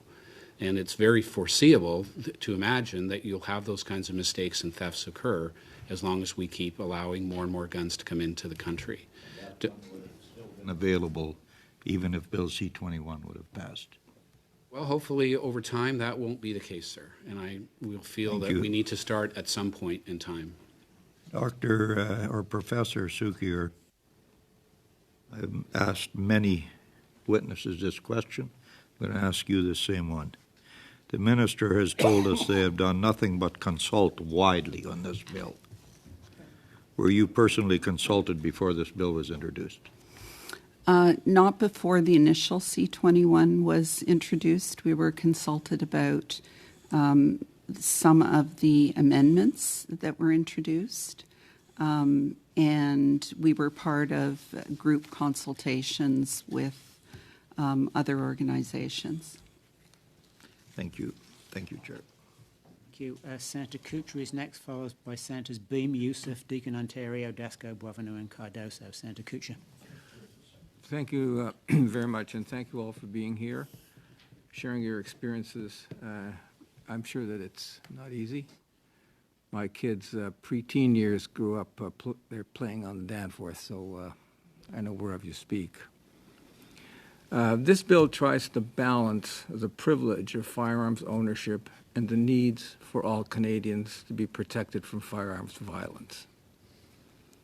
One of the concerning aspects of the public discourse around this bill is the application of actually a logical flaw called the moral equivalence fallacy, where less damaging consequences are equated with major negative impacts, suggesting that both are equal. For example, the privilege of owning a handgun for use in cosplay, as the previous witness has described, versus the right not to be shot with a handgun. Concerns have also been raised that substantial amounts of disinformation about the bill is being shared on social media and in correspondence with parliamentarians. What kinds of these false equivalency arguments are you hearing? What kinds of disinformation about this bill have you noticed? And do you think that Bill C-21 is a positive step towards getting this balance between the privilege of firearms ownership and public protection from firearm violence right? So maybe Professor Cukier first, and then the Price family. Thank you for the question. You know, to me, there's a difference between differences of opinion and disinformation. And so many of us around this table may have differences of opinion, but there are certain things that are fact. And as Mr. Price noted, it is a fact. It is a fact that guns that are legally owned in Canada are misused by their owners and are diverted from legal purposes to illegal purposes. That is simply a fact, and the evidence is very clear on that. It is also a fact, that gang violence is only one kind of problem. And while people bring us back constantly to say this legislation won't fix that, you've heard from specialists in domestic violence, You've heard from specialists in suicide prevention. I'm sure that you heard something about mass shootings and the role of legally owned firearms in those contexts. Again, it is a fact that gun violence takes different forms. So I think there's some of that. I think what we saw, certainly in the lead up to this iteration of the legislation, were claims, and I get this constantly in the vast quantities of hate mail I receive, the idea that this is going to negatively impact hunters, farmers, or Indigenous peoples in pursuing their livelihoods and so on. It is a fact that most of the firearms that are being prohibited are currently restricted, which means they cannot be used for hunting, and they're not supposed to be used by farmers. So this notion that banning the AR-15 has an impact on Indigenous hunters is another form, I would say, of disinformation. And the rural-urban issue for me is another big one, where we hear constantly that this is a conspiracy of people from urban centres being foisted on Canadians, when in fact, as you would know, the rates of gun death, injury, and even crime in rural areas are higher. Thank you, Chair. There we go. Thank you, Chair. I'd like to thank our witnesses for being here. We know, all of us know how difficult it is for you to address the subject. I wanted to touch on the topic of the handgun ban impacting sports shooters. I've received a lot of correspondence from sports shooters, and of course this is one of the concerns raised by gun control groups such as Police se souvient, and it's the potential for the so-called Olympic exception to be used as a loophole by bad actors. And conversely, advocates on the other side of the argument, such as the self-named Magnificent Seven, two of whom we heard from last week, referred in a letter to this committee to, quote, the elimination of entire sports and sporting communities in Canada, unquote. We know sports shooting is popular in our country, and it is quite a community activity in many places across the country. How do you weigh the valid fears of victims and women's groups against the valid concerns of sports shooters? How do we find that balance, if we can? Any of you, please. Well, I'll start. I mean, certainly this path that we've been on has made me more interested in what we call sports shooting in this country as a result, because I have looked at the history of Canada in the Olympics. I learned, for example, that there are far more Olympians and Pan American participants in long gun categories actually than in handguns and in air pistol. In fact, I think we just have a gold medal winner in air pistol at the Pan Am Games, right? With a gun that would have nothing to do with this legislation. So I wonder, how did he become so proficient? Was it with an M&P 40? I doubt it. So I think, again, what we're really asking is, we say, well, what is reasonably required to be successful as a true elite target shooter? And what are the sports that we're going to suggest are the sports that Canadians can participate in to do that? And we've tried very hard not to judge what those are. What we've more looked at is, what does that lead to on the supply side? And what we would say is, and let's put it on, like IPSC, which is the Practical Shooting Commission, is the one that allows for the broadest assortment of guns. And I think in the testimony in the other place, it was even revealed, would certainly be a risk as a way to bypass the legislation and its intention, because it doesn't have the same standards as the ISSF and the Olympics. So what I would say is, I think we need to be careful about which of these sports that we call sports shooting, and I think we need to look at what is reasonably required to accommodate that. And I think if we do, we're going to find that a lot of the semi-automatic handguns that are out there are not required for that and should be removed over time in our society. That's our view. Dr. Cukier, if there's time. I'm a professor. I think we have to differentiate between Olympic-style shooting and practical shooting, acting out self-defense scenarios. One IPSC shooter had a break into his condo in downtown Toronto, and the thieves took off with 40 guns, including an Uzi. The police confiscated another 140. One IPSC shooter, 200 guns. And so I think, again, it's a risk versus reward. It's a hobby versus people's lives. And as a parent and as a researcher, I know where I would put my emphasis. Thank you. Senator Yussuff. Thank you, Chair, and thank you, witnesses, for being here.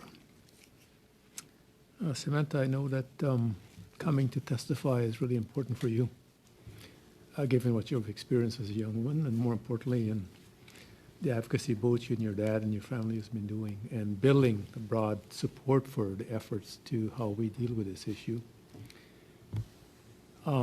In the legislation, one aspect of your direct experience, and of course the criminal who had stole that gun, is already being addressed in the bill about how you can buy ammunition, having now to have a license to do so. But if you look at the legislation in totality, based on your advocacy and the work you've been doing, what would you see as some of the positive aspect of the work you have done and the result that's in this bill today? I'd like to pass the question to my dad, if that's okay. I think that the topics that have been raised have been more than gun bans, and the supply is more than just the domestic supply. So I think it's been useful to have some of the measures are in the bill, and some of them are around some of the things that the government's done around that, such as the investment in the community, building Safe Communities Fund, for example. I think that says, look, we need to look at those marginalized communities and create programs that will encourage youth in particular not to pursue a life of crime. So I think that what we have done is create a more wholesome conversation. And, and ultimately I think this ladders up. There are other roles for other institutions, other levels of government. I think gun control, though, and updating which guns that we say are necessary in our society versus the risk is an important part to it. And Bill C-21 will accomplish that and help. Dr. Cukier, if you wanted to add anything, or if I didn't leave you any time again. Maybe Wendy, I could ask you another question. I mean, domestic violence is an issue that gets attention quite often around December 6th in this country. Yet every week in this country, women die as a result of gun violence. Why is it so difficult for a society to come to terms with this reality? Is it women's lives, or is it just that we don't think it's worthy of the debate that we should have about how we can reduce the homicide against women in this country? I think it's longer than a minute's answer, but I do think that in spite of changes to the law and in spite of increased awareness, people view domestic violence as somehow a matter that is between two people, that doesn't put them at risk and will never affect them or their loved ones. I think people see domestic violence as something that affects other people and are unaware of the extent to which it is actually pervasive. And we've seen case after case after case where so-called law-abiding people have a dark undercurrent. And, we're going to find more out about some of the more horrific cases that have occurred recently, but there are people in the room who have been involved in inquiry after inquiry after inquiry that has the same conclusions. The Arlene May inquest, which was, I think, probably almost 30 years ago now, at least 25, came to the same conclusions as the most recent inquest into the shootings outside of Ottawa, which is, we have to do a better job of protecting women, and we have to do a better job of removing firearms from people who are a risk to themselves or others. And we simply don't put the same priority, in my view, on the lives of women that we do on other forms of violence, which people feel more threatened by. I think as well women's voices, and you can look at who speaks on these issues. Women's voices are often silenced. Okay. Thanks very much. We're now going to Senator Deacon representing Ontario. Thank you, thank you. And I just, all of you, thank you for being here today. The Price family, absolutely, what a beautiful spot of the world you live in, and what a tragic family experience. And this is a pretty daunting environment, a hearing, and we really, really appreciate the testimony you're giving us. I do, Samantha, wonder one thing that I'm wondering that you might wish to respond to. You're hearing a lot of information today. You've seen the testimony. You've had the experience. And my wonder is if there's anything that we're not hearing that you would like to share with us that we haven't thought about yet, that's not in the testimony, that's really, really obvious to Canadians. Is there anything that you would like to share with us in addition? I think that's a very hard question for me, but given my experience, I don't think it is one thing. I think it is important to hear not only my experience, but everyone else who has spoken today. I think each thing is extremely important to listen to. Obviously, what I went through is an extreme tragedy and something I unfortunately do have to live with every day, and losing my friend was another experience in itself. So I have trouble thinking of something that's one thing, but I think I am very happy to be sitting here next to my dad and Wendy, who have been very supportive with me through this experience. And thank you for acknowledging that this has been a very difficult experience and that it is a little nerve-wracking for me to be sitting here today. Well, thank you, and thank you for your family for making the decision to say, what do we do with this? And really critical. And we're here today, but if you do think of anything else that you are triggered to think about, you can submit in a different way before we finish our study. Thank you for that. Ms. Cukier, I do have a comment to add on to my colleague, Senator Boehm, and he was referring to shooting. And in your testimony in the House, you talked about, you told the committee in the House that if there are any exceptions to the federal handgun freeze, they should be very, very narrow, like be really specific and narrowly defined.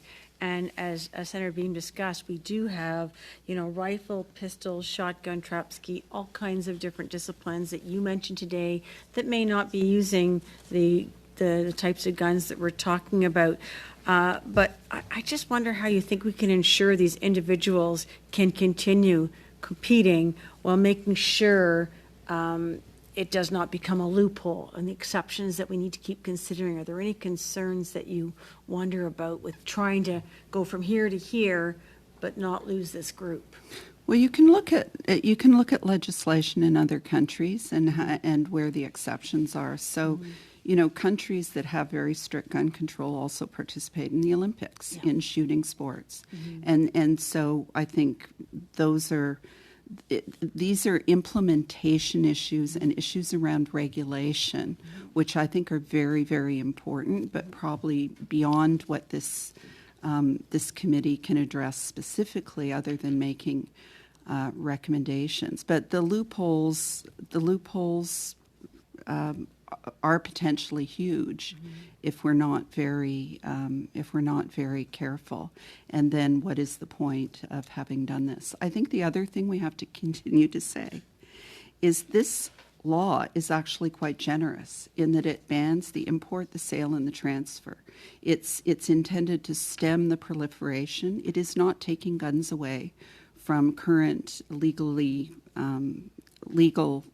target shooters. And so, again, a lot of that gets conflated and misrepresented in the media. I think it's very important to make that clear. This will stem the proliferation, and over time, we will see a decline in legally owned handguns, which people have hobbies. But it's very important to consider the costs. Thank you. And I think that point was made very effectively. Thank you, all of you. Thank you. We go to Senator Dasko next. Thank you. Thank you, Mr. Chair, and thank you to everyone for being here today. The Price family, the Danforth community is such a great place. I was just there the other night Halloween decorations everywhere. It's a great and vibrant community, and I think it still is. It seems to be, from my observations. But I wanted to ask Professor Cukier a question. So we hear from the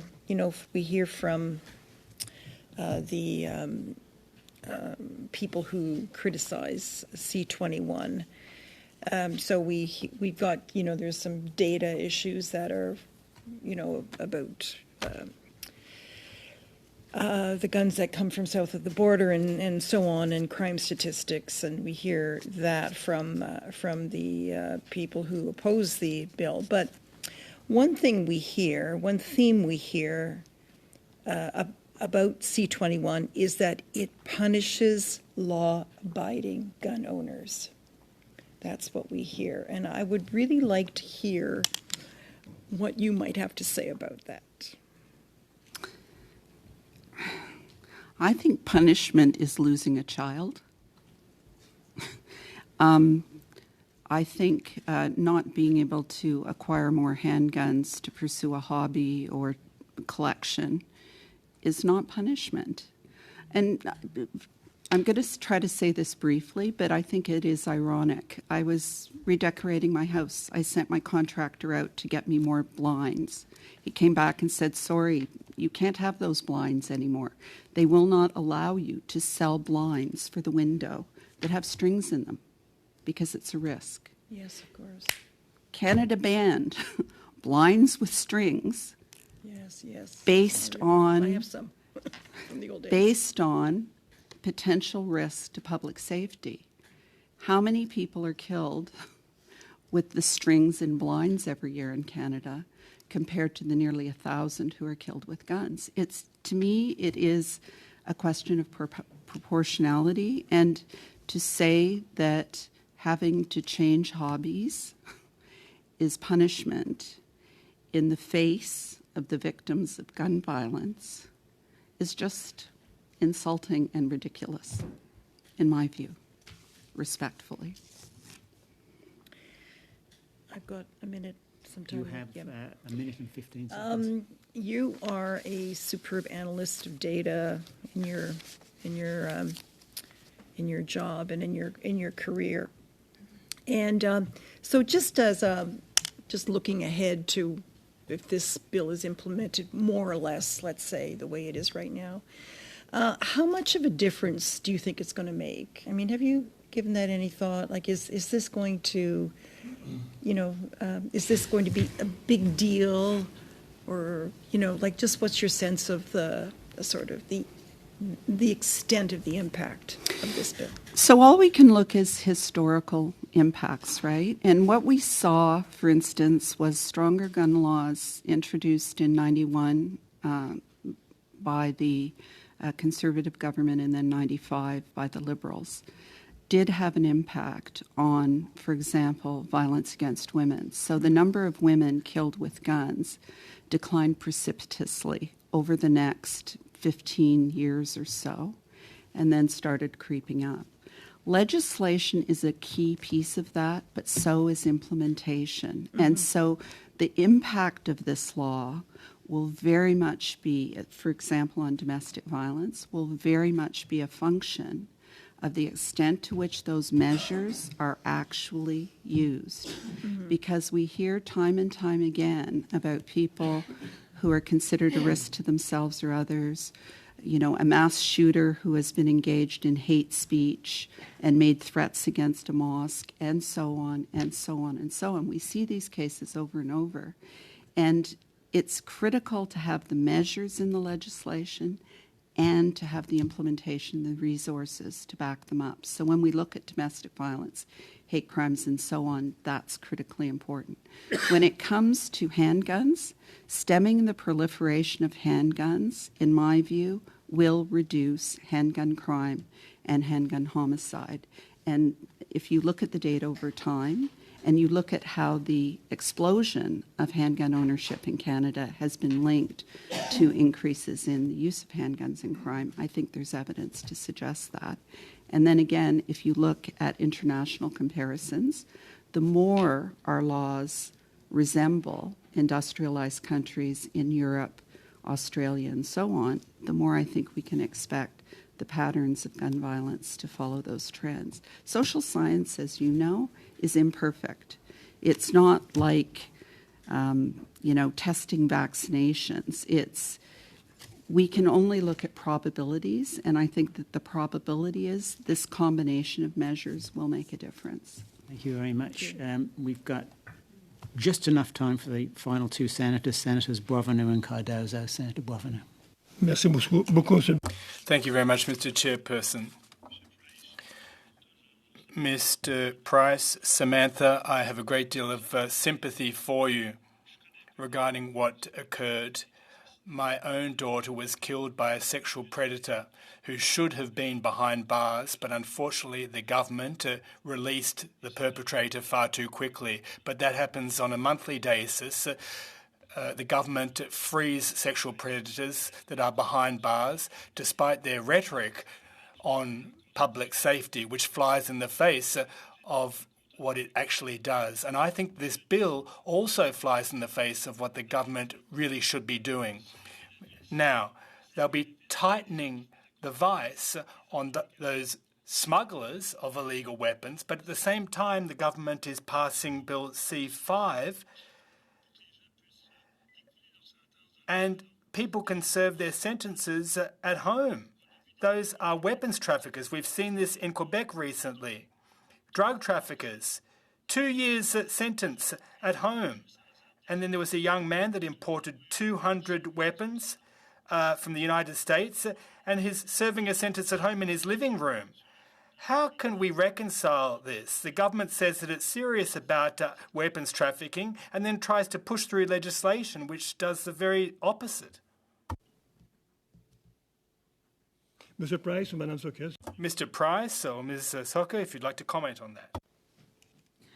I can certainly take a crack at it. I think the way in which the courts behave, as you know, is not purely a function of what government does. Yes, so governments... No. The government adopted a bill that allowed now, instead of having a serious sentence in jail, now that bill will allow people to go in their home to have their sentences. It's not the court. That's the government decision. A government decision to allow people to serve their sentences in the Bill home. C5. But the sentencing provisions are decided by the court. So you'll recall the mandatory sentences that were introduced to accompany firearms violence. You remember those? They were struck down by the courts as being unconstitutional and a violation of the charter. So I think that we have to be careful to hold. It may be true that serving sentences in the home as opposed to prison is something that's worth discussing, but I don't think that's specifically with respect. Is trafficking of arms serious, yes or no? Trafficking of firearms is serious, yes. So if it's serious, why that government would adopt a bill that will give so soft sentence that it's not a strong message about serious things? But you think the government made the decision that that individual was going to serve their sentence at home, or was it a judge that made that decision? No, the government allowed the judge to do so. So that's mean if the government don't table that bill, the judge will not be allowed. So it's the ability to have the sentences at home as opposed to that specific case is what you're saying. Thank you. Thank you. The final question for this panel goes to Senator Cardozo. Thank you, Mr. Chair, and I just want to say, as we're closing, thank you to the Price family. Samantha Price, you being here and the words you've shared with us, you do a major contribution to good government policy in this country, and I thank you for it sincerely. Despite the pain you have, you've done a great service to this country today. Thank you for that. My brother lived near the Danforth for a number of years, and the area you talk about is an area that we had many happy times together. We enjoy those patios and the ice cream store and everything else in that area, and I know that area well. So that tragedy struck very close to our family.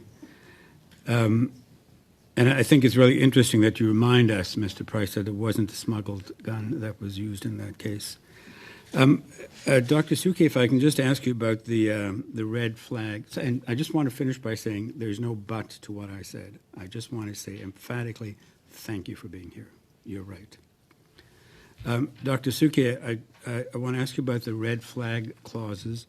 There was a suggestion by a couple of the witnesses last week that they could be used negatively against racialized people and Indigenous people, I suppose because one could make anonymous complaints.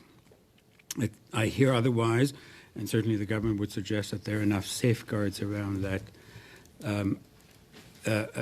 vexatious complaints being used. What are your thoughts on the red flag clauses and whether that's a useful tool?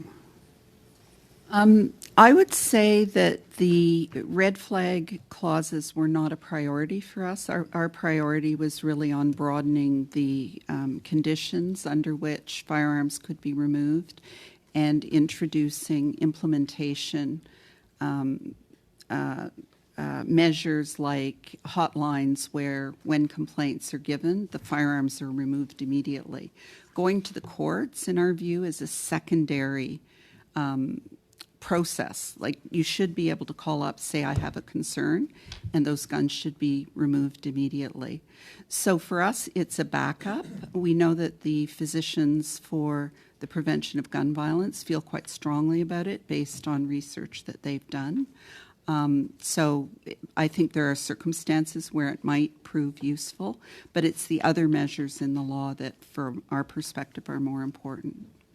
And if I have 30 seconds, I just want to ask you about not so much we talked a lot about the recreational gun use. What about farmers who need guns for whatever purposes? Hunters, farmers can use guns. The legislation has no impact on them at all. They don't use handguns. They don't use military-style semi-automatic weapons.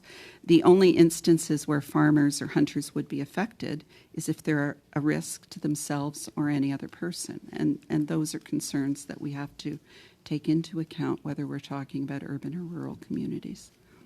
Okay, thank you very much. Thank you, Mr. Chair. Senator Cardozo. Colleagues, we are at the end of this panel, and on behalf of this committee and the Senate of Canada, I want to thank all of our witnesses for the crucial work that you do and for sharing your experience and expertise with us tonight. It's been very helpful. In this case, that experience has been traumatic and painful. And we particularly thank you, Samantha Price, and your dad, Ken, for coming here, for having the courage to come here and join us tonight and to share your experience. And the advice that flows from that. It's generous of you, it's important, and the work that you do is important and it matters. And on behalf of all of us here tonight, I thank you for that, all three of you, in the different ways that you do that. And we wish you all the very best as you continue this important work. Thanks very much. Colleagues, we will now briefly suspend and return for our final panel at 7:06 p.m. Welcome back, colleagues. We continue with our final panel this evening, examining Bill C-21, an act to amend certain acts and to make certain consequential amendments, all relating to the regulation of firearms. We welcome to the committee, on behalf of Not Here, Flora Dommanget, spokesperson, and by video conference, on behalf of the families of Dawson, Meaghan Hennegan, spokesperson. Thank you for joining us today. We invite you to provide your opening remarks, to be followed by questions from our members. I remind you that you each have 5 minutes for your testimony, and we will begin this session with Ms. Flora Dommanget. Please, whenever you're ready. Monsieur le Président. Mr. Chairperson, member of the Standing Senate Committee on National Safety, Defence and Veterans Affairs, witnesses and members of the public. I'd like to begin by thanking you for giving us the opportunity to testify today on behalf of the Pate Not Here movement. My name is Flora Dommanget, and I'm the External Affairs Coordinator at the Polytechnique Student Association, as well as representative of the Pas Ici movement. Our Canada-wide student movement, which represents over 285,000 students, is deeply concerned about the issue of gun control in Canada, and in particular about the availability of weapons and accessories that maximise the number of victims. The safety of the student community is at the heart of our concerns, given the many tragedies that have taken place within our various universities and schools. Our main objective is to prevent mass killings and ensure a safe environment for the entire student community in Canada. We are calling primarily for a ban on assault weapons, handguns and high-capacity magazines, recognising that these weapons and accessories have been implicated in numerous tragedies of gun violence in Canada. We support Bill C-21, which includes a freeze on handguns and a number of other positive measures, particularly those relating to domestic and conjugal violence. However, there are major shortcomings in the legislation. It does nothing to control assault weapons, which means it does nothing to change the fact that hundreds of legal models are currently in circulation in Canada, or the ability to legally obtain this type of weapon. This type of weapon is designed, let's remember, to inflict maximum destruction in minimal time. In other words, to kill as many people as possible in a short space of time. As an engineering student, I can see the scale of the damage they cause. The science supports our position. Wound mortality increases with calibre. The number of victims multiplies with the semi-automatic function. Multiple rounds of gunfire are all the easier with higher capacity magazines. These weapons can be also fitted with all kinds of military features. Tragedies such as the 1989 Polytechnique femicide, the 1992 Concordia University massacre, the 1999 Walter Ray Myers High School shooting, the 2004 Bramalea High School shooting, the 2006 Dawson School shooting, and the 2016 La Loche Community School shooting are all mass killings that have taken place in Canada. We also think of the shootings at Sandy Hook Elementary School in Newtown in 2012 and Murray Stoneman Douglas High School in Parkland in 2018, in addition to hundreds of other school tragedies in the United States. Finally, these kinds of tragedies are not confined to schools. They take place on our streets and in our communities, like the Portapique massacre in Nova Scotia in 2020, or in the context of domestic violence, like the multiple murders in Sault Ste. Marie just recently, which included the murder of 3 small children. All of this just goes to show what a huge lack of control there is over firearms. We therefore ask that Bill C-21 be passed quickly and without amendment. Secondly, we are asking the senators to support the government's intention, as announced here last Monday by the Minister of Public Safety, i.e. to complete the 2020 Order in Council to correctly classify existing assault weapons as prohibited firearms. This second order is an essential step towards banning these deadly weapons. The Senate may also vote on the need to eliminate loopholes and exemptions for large capacity magazines. We firmly believe that ensuring the safety of the public and thus of our student community must be the government's top priority. By passing Bill C-21 and banning assault weapons, handguns and large capacity magazines, we can help significantly reduce the risk of gun violence and therefore the risk of tragedies such as mass killings taking place. These events have no place in our country. The Not Here movement, which brings together the student community in Canada, therefore calls on the Standing Senate Committee on National Safety, Defence and Veterans Affairs to support Bill C-21, while calling on the government to strengthen this legislation with a new order in council and to eliminate the exemptions and loopholes for large capacity magazines in order to ensure a clear and precise assault weapons ban. The safety of the student community and all Canadians is at stake. It is our duty to take significant and meaningful measures to protect it. Mr. Chairperson, members of the Standing Senate Committee on National Safety, Defence or Security, Defence and Veterans Affairs, witnesses and members of the public, thank you kindly for your attention. And thank you, Mr. Marche. Our final witness for today joins us now, Ms. Meaghan Hennegan. Ms. Hennegan, please go ahead when you're ready.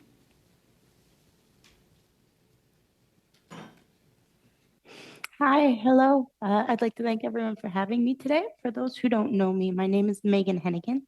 And in 2006, I was shot outside Dawson College. Whew, already started, sorry. For the last 17 years, I've been working alongside Police Souvien as a representative for the Dawson families. Many of you have also seen the mother of Anastasia D'Souza by our side. This is something that is very close to us. It's very important to us. And we do support Bill C-21 because it's introducing some really strong measures that are important for public safety, and they're important for closer, more intimate acts of gun violence. However, what I want to talk to you about today is the loopholes on extended magazines. The large capacity magazines, despite the theoretical limit of 5 or 10 for long guns and handguns, a series of exemptions and loopholes allow magazines whose capacity surpasses these limits to remain legal on the Canadian market. The government has promised to close one of these loopholes, the one allowing modifiable magazines, but to be truly effective, the ban on large capacity magazines must be comprehensive. Some other examples, the current magazine rules that limit rounds to 5 or 10 include an array of them. So the modifiable magazines, our magazines pinned at 5 rounds are legal. Many mass shooters have bought such magazines and illegally modified them to achieve the full illegal capacity by simply removing a rivet. The Standing Committee on Public Safety and National Security recommended they be banned. If a magazine is not purposely designed for a specific gun in which it fits, it escapes the 5-10 limits. According to the RCMP, magazines up to 110 shot capacity are available since rifles are exempted. And magazines for semi-automatic handguns can contain 10 rounds. I'm in Montreal. Obviously, the Quebec mosque shooter used 5 of those. I was also shot with a weapon that was modified to hold a larger magazine. The Beretta Storm that the Dawson shooter had could only have 5 rounds. He modified it to be able to hold 10. And if he hadn't been able to do that, if those alone had been banned, the body count would have been much lower on the injury side. And he probably wouldn't have been able to make it into the cafeteria. Not even to get on the point of the new definition of prohibited weapons. What the assault style rifles are do not cover the existing weapons on the market. They only cover the new weapons that are coming out, which makes it very easy for people to still get guns that can do a lot of damage in a very short amount of time and are exempt from the rules. So if we want to prevent something that happened to me from happening again, we need a full ban on assault weapons, and we need a full ban on large capacity magazines. Thank you. Thank you. Meaghan, thank you for your courage in doing this tonight. You're off to a terrific start, and we want to hear more from you. So thanks very much. We'll now go to questions. This panel finishes at 8 p.m, and as with the previous panels, I'm going to limit each question, including the answer, to 4 minutes. I will hold up this card to indicate that 30 seconds remains in your time. I'm going to ask senators around the table to please keep your questions as short as possible. Get them to the point so that we can bring most from our witnesses. and to identify the person that you're addressing the question to. I offer the first question to our Deputy Chair, Senator Dagenais. Alors, merci, Monsieur. Thank you very much, Mr. Chairperson. Ms. Hennegan, I recall the Dawson College killing, and I was there at the Sûreté du Québec, and I accompanied the Minister of Public Safety when he introduced the Anastasia legislation. The Dawson shooter that injured you had 2 weapons in his possession. One, or both, I should say, were legally registered. One of them is now prohibited since 2020, one of those models. Obviously, I'm going to support C21, but the fact remains that some aspects of the combating of illegal arms are not being seriously addressed in this legislation and therefore aren't meaningful. So with hindsight and experience, could you please share with us the ideas, the feelings and the emotions you felt when mass shootings like last week's occurred, and whether the government's legislation will be enough to stop this kind of behaviour occurring in the future? Okay. Alors, Well, of course, each and every time I see something happen in a school, in a community, in a grocery store, of course, it really hits me hard. And I feel a lot of pain when I see it, and it frustrates me because the current measures in place, the current legislation is not up to the task and doesn't prevent this kind of thing going on. And it's not just about the perpetrator of these crimes, it's about the accessibility of firearms, whether it be handguns, whether it be assault-style weapons. That's what we can control, that aspect of things. So there needs to be the most stringent controls possible put in place in order to ensure that we've all done our best, we've all done our utmost to keep Canadians and Quebecers safe. Well, you're aware that there's been an increase in crime, firearms crime in Montreal, and the police are having a lot of trouble, in fact, stemming the tide of that crime. Does C21 have enough teeth to give judges the ability to issue sentences that will be real deterrents for gun violence, whether or not those guns are registered or not registered? Well, Senator, I'm not a lawyer. I'm a victim. I'm a victim who's experienced a highly traumatizing event. And so I wouldn't venture to, chime in on what you're referring to.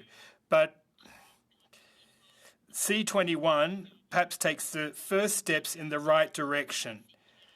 But beyond that, well, that's not really my focus and the focus of my presence here today. It's better than doing nothing. Let's put it that way. Thank you very much. Thank you, Meaghan. We are now going to Senator Plett. Thank you, Chair. Ms. Hennegan, a couple of questions for you, and then I have one question for both witnesses, and I'll try to get them in. I'll be very succinct here in my question. You experienced an unspeakable tragedy, and we understand that. And well, I can't understand what you're going through, quite frankly. But I think we all agree that we want laws in Canada that are effective. And we have heard considerable evidence already that Bill C-21 will not be effective legislation. In that respect, Professor Christian Luprecht of the Royal Military College of Canada told our committee the following: "The data is unequivocal. Over 90% of firearms seized in the commission of a crime or that are possessed unlawfully in Canada have been smuggled by organized crime from the United States. Show me the data that supports this bill. There is none." Those are his words. If the professor is correct, how concerned are you that Bill C-21 will, in fact, be ineffective?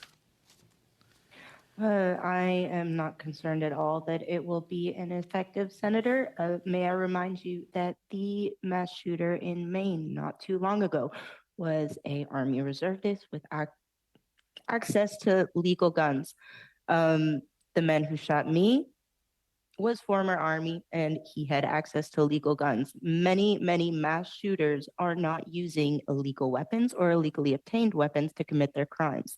They are buying them just like everyone else. They are acquiring permits just like everyone else, and there are no checks and balances to make sure that these men, for the most part, are being held accountable for having such dangerous tools in their possession. And let's not mince words here. A gun is a killing tool.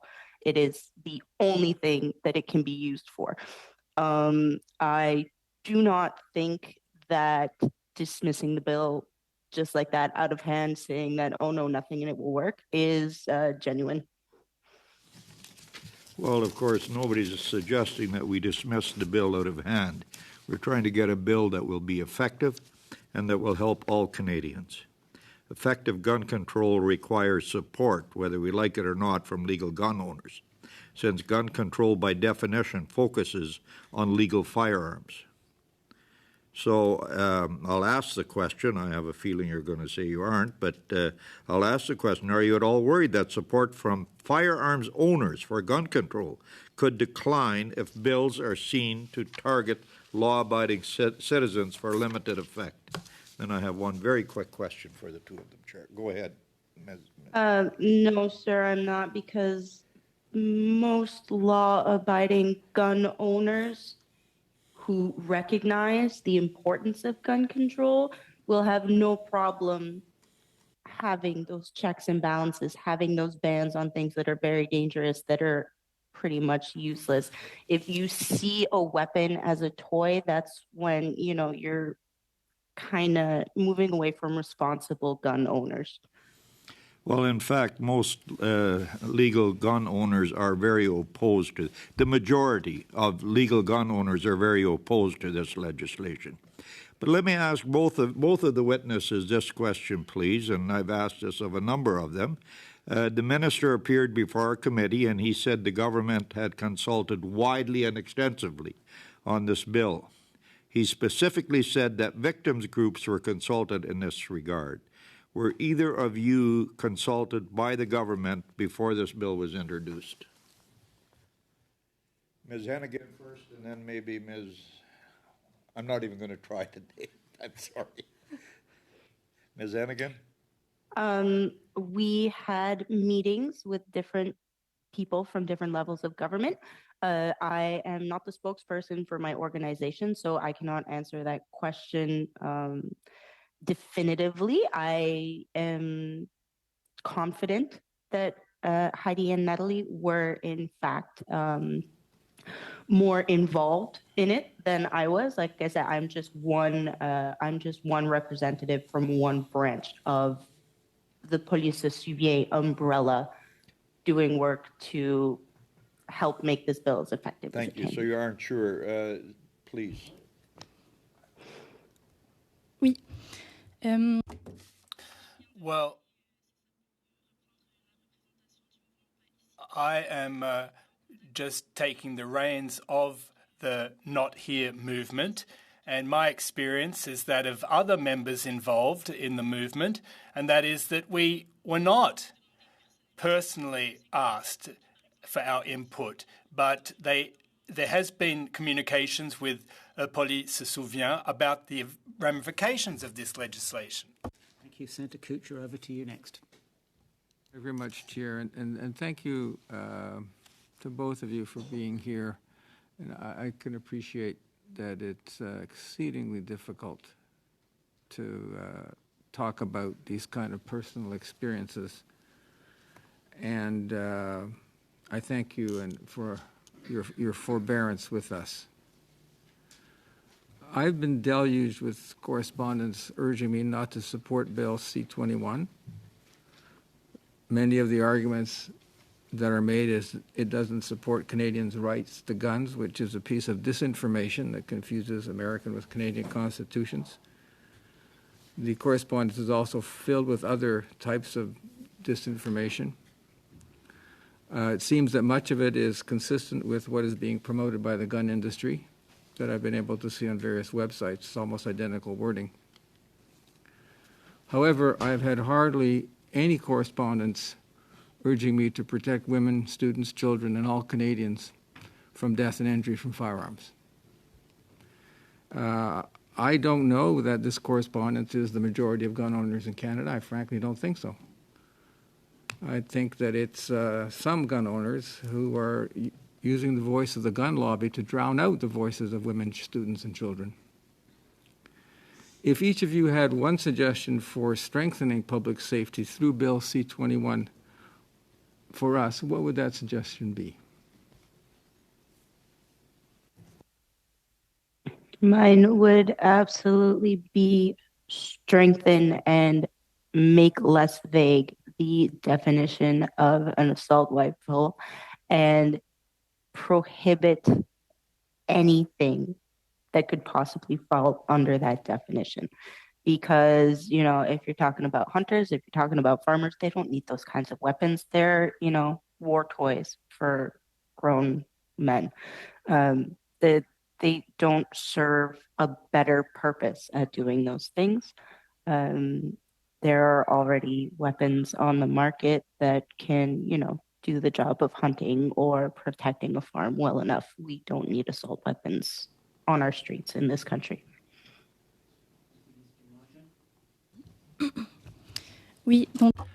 Well, as was just mentioned, the biggest issue is the definition.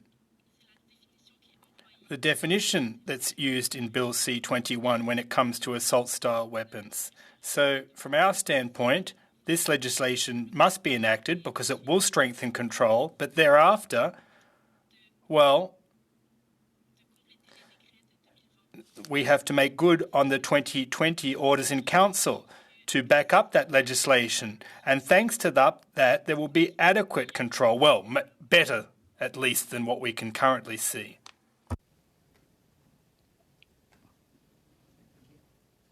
We go next to Senator Deacon, Ontario.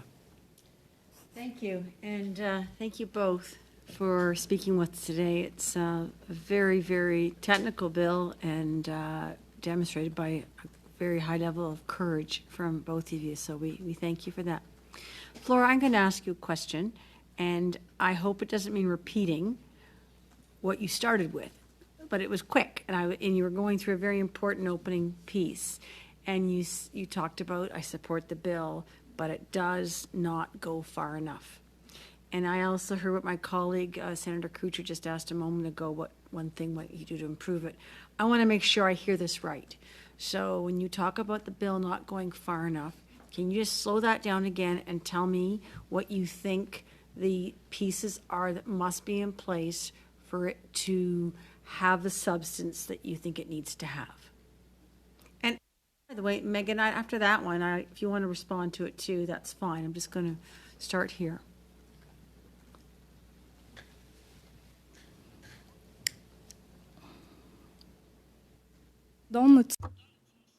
Well, our understanding is that the definition used in the bill isn't adequate to regulate all the existing weapons. There are a lot of loopholes and gaps, and new weapons will be designed in order to circumvent the law.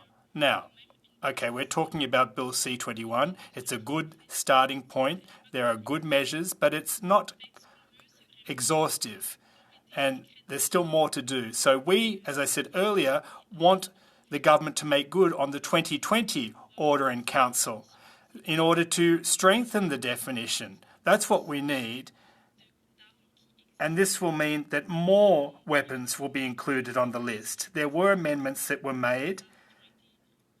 There were over 400 guns that were forgotten, however, and yet these guns are dangerous. They were in the legislation before, and yet they've been deleted. So they must be dangerous. So a new order in council will help us to check all the boxes, fill all the gaps, etc.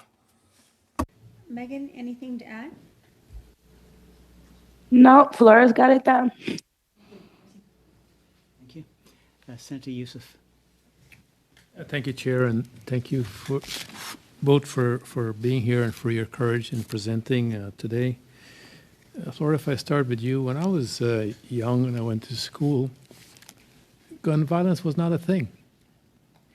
My biggest worry was to get to school on time so the principal didn't have to take me to his office and ask me how come I was late. And yet, in today's reality, we're seeing more and more that gun violence is a real thing. And it's not just about university or colleges, but it's also public schools, where kids are today having to deal with this reality. What does that say about our society? And more importantly, about the challenges that young people have to struggle with in going to school, never mind getting a good grade?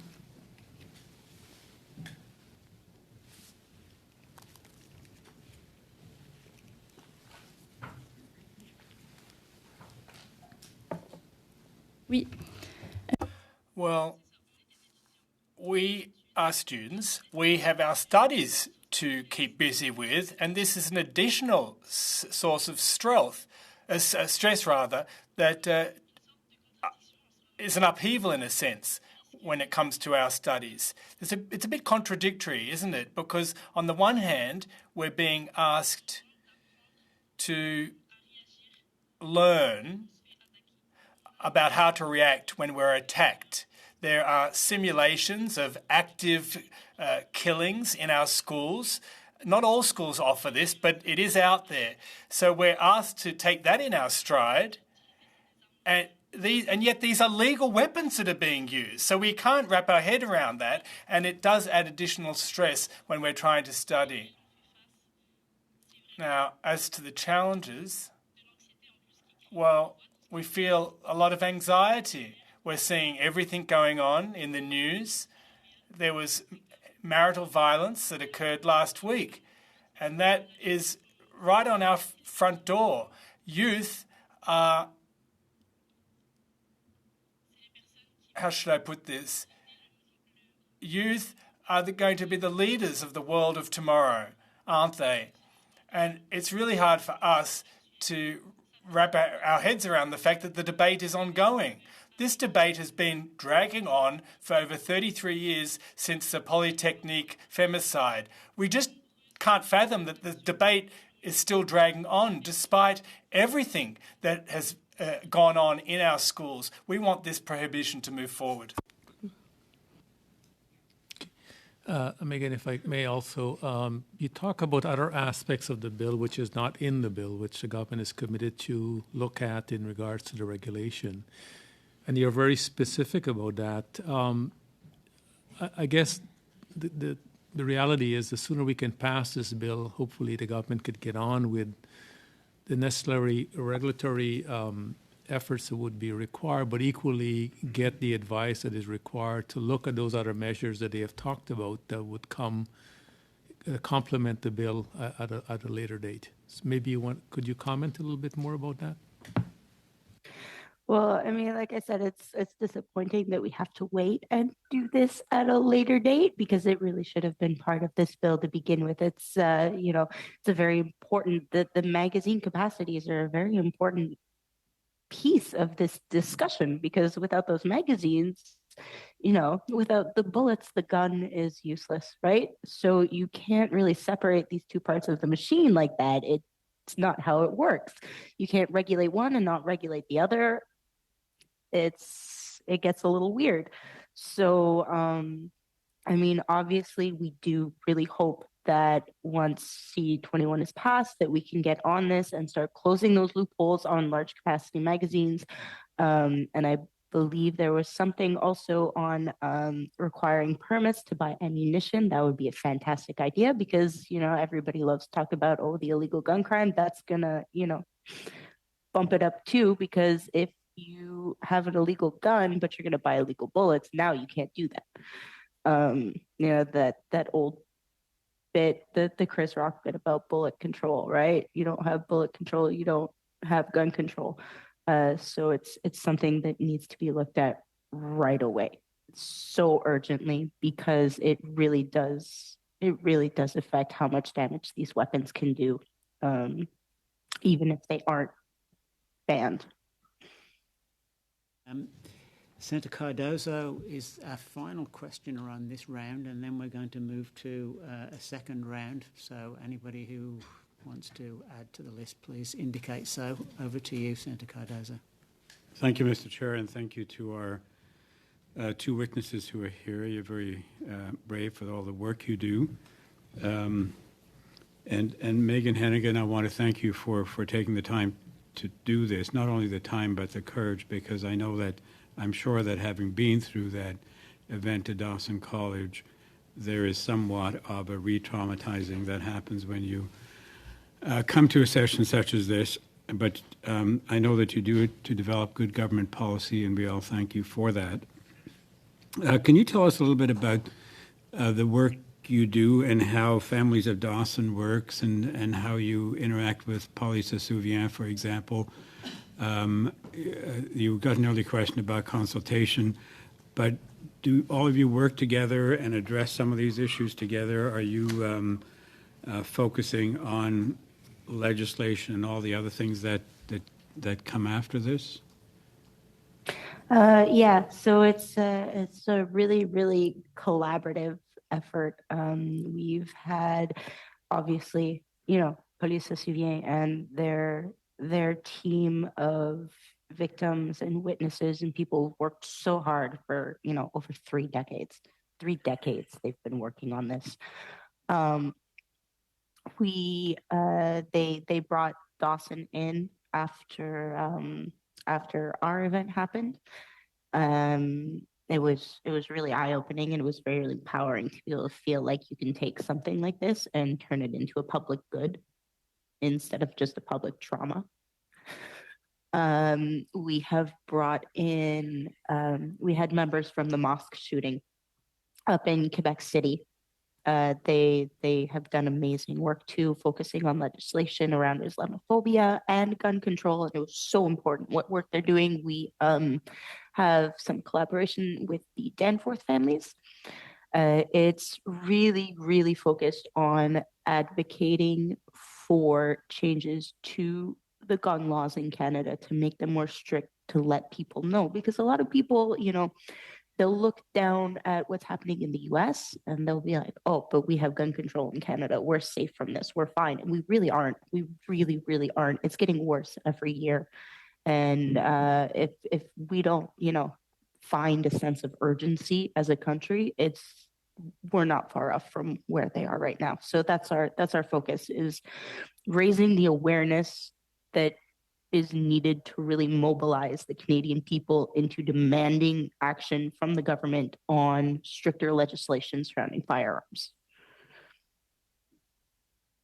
I know that I would imagine that after the kind of experience you've been through, there would be some people advising you to put it behind you, move on with the rest of your life, and try and recover yourself by getting away from it.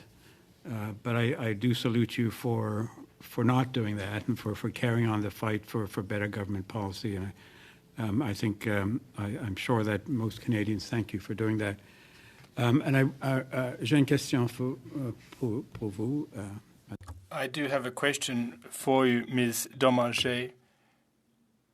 Could you please? Yes, but probably best. We'll move on to a second round. We've got Dagenais, Yussuff and Cardozo. Unless others indicate, Senator Dagenais, over to you. You're first. Merci. Thank you very much, Mr. Chairperson. Ms. Hennegan, I don't want to stir up bad memories. I remember at the Dawson killing, there was Anastasia bill that carried the name of the victim in that mass shooting. At the time, there was legislation prohibiting the use of firearms in teaching institutions. So that was a small step in the right direction. Should it be my understanding that you believe that Bill C-21, even though it's imperfect, is a step in the right direction? Absolument. Yes, I do. Absolutely. Thank you very much. Senator Yussuff. Again, Chair. My question will be an obvious one. In a very short time, after 3 decades, we will be observing December 6th again. And I guess if you had a wish, as we will be observing, this legislation will probably likely still be in the Senate at some stage as we get to the final moment. What message would you send to us that we should bear in mind as we, of course, have those deliberations just prior to December 6th?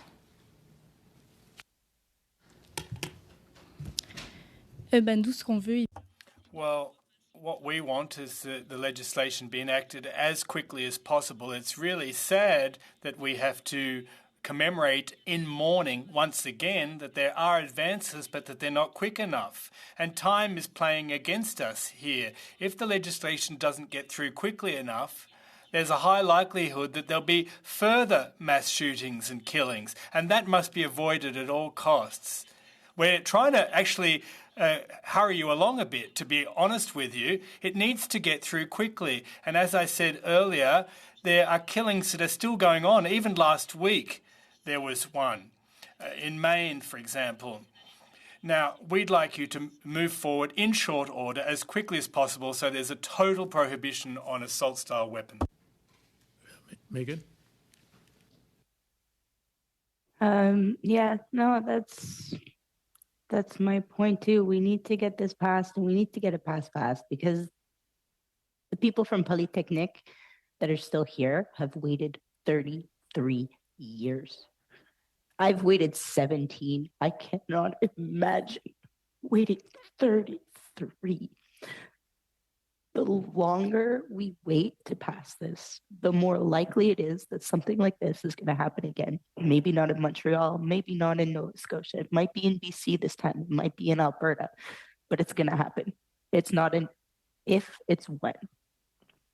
So we really need, we need to light a fire under something and get this going. Okay, thank you, Senator Cardozo. The final question is yours. My question is for Madame Dommanget. Just in terms of violence in our society, I think if you look at films and you look at video games, they're becoming increasingly violent at a time when we're trying to make our society less violent. Are you concerned about the influence young people have in terms of violence in video games that normalizes gun violence?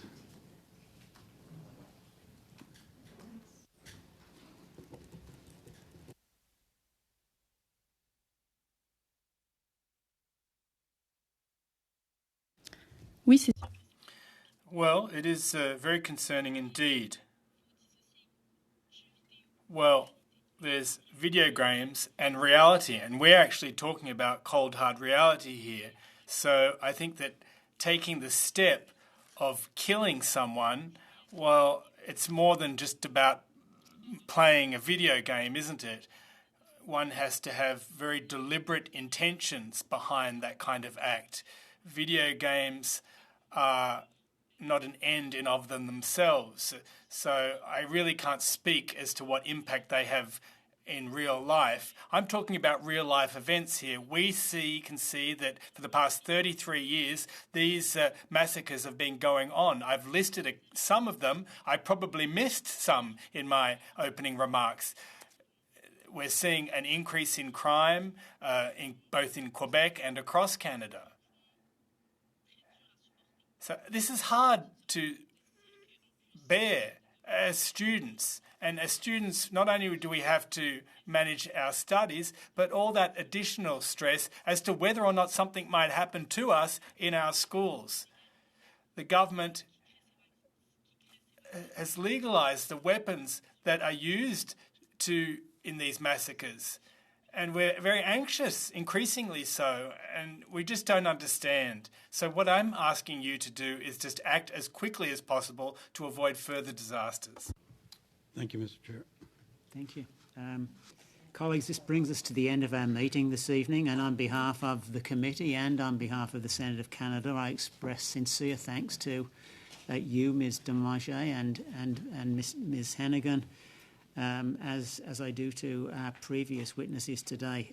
It is vitally important that we heard from the two of you this evening, from young women whose work and effort is responsive to tragic events in Canada, and sadly many of which involve violence against women. Ms. Hennegan, we particularly thank you for your courage in being with us tonight, and we wish you well as you move forward in what has already been a long process towards recovery, and you have our best wishes.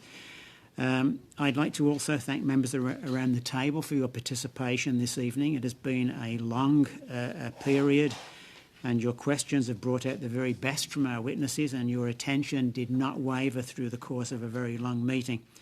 We will continue this examination of C21 on Wednesday, November the 1st at 11:30 a.m. Eastern Time in room B45. And with that, I wish you all a good evening. The meeting is now adjourned. Thank you.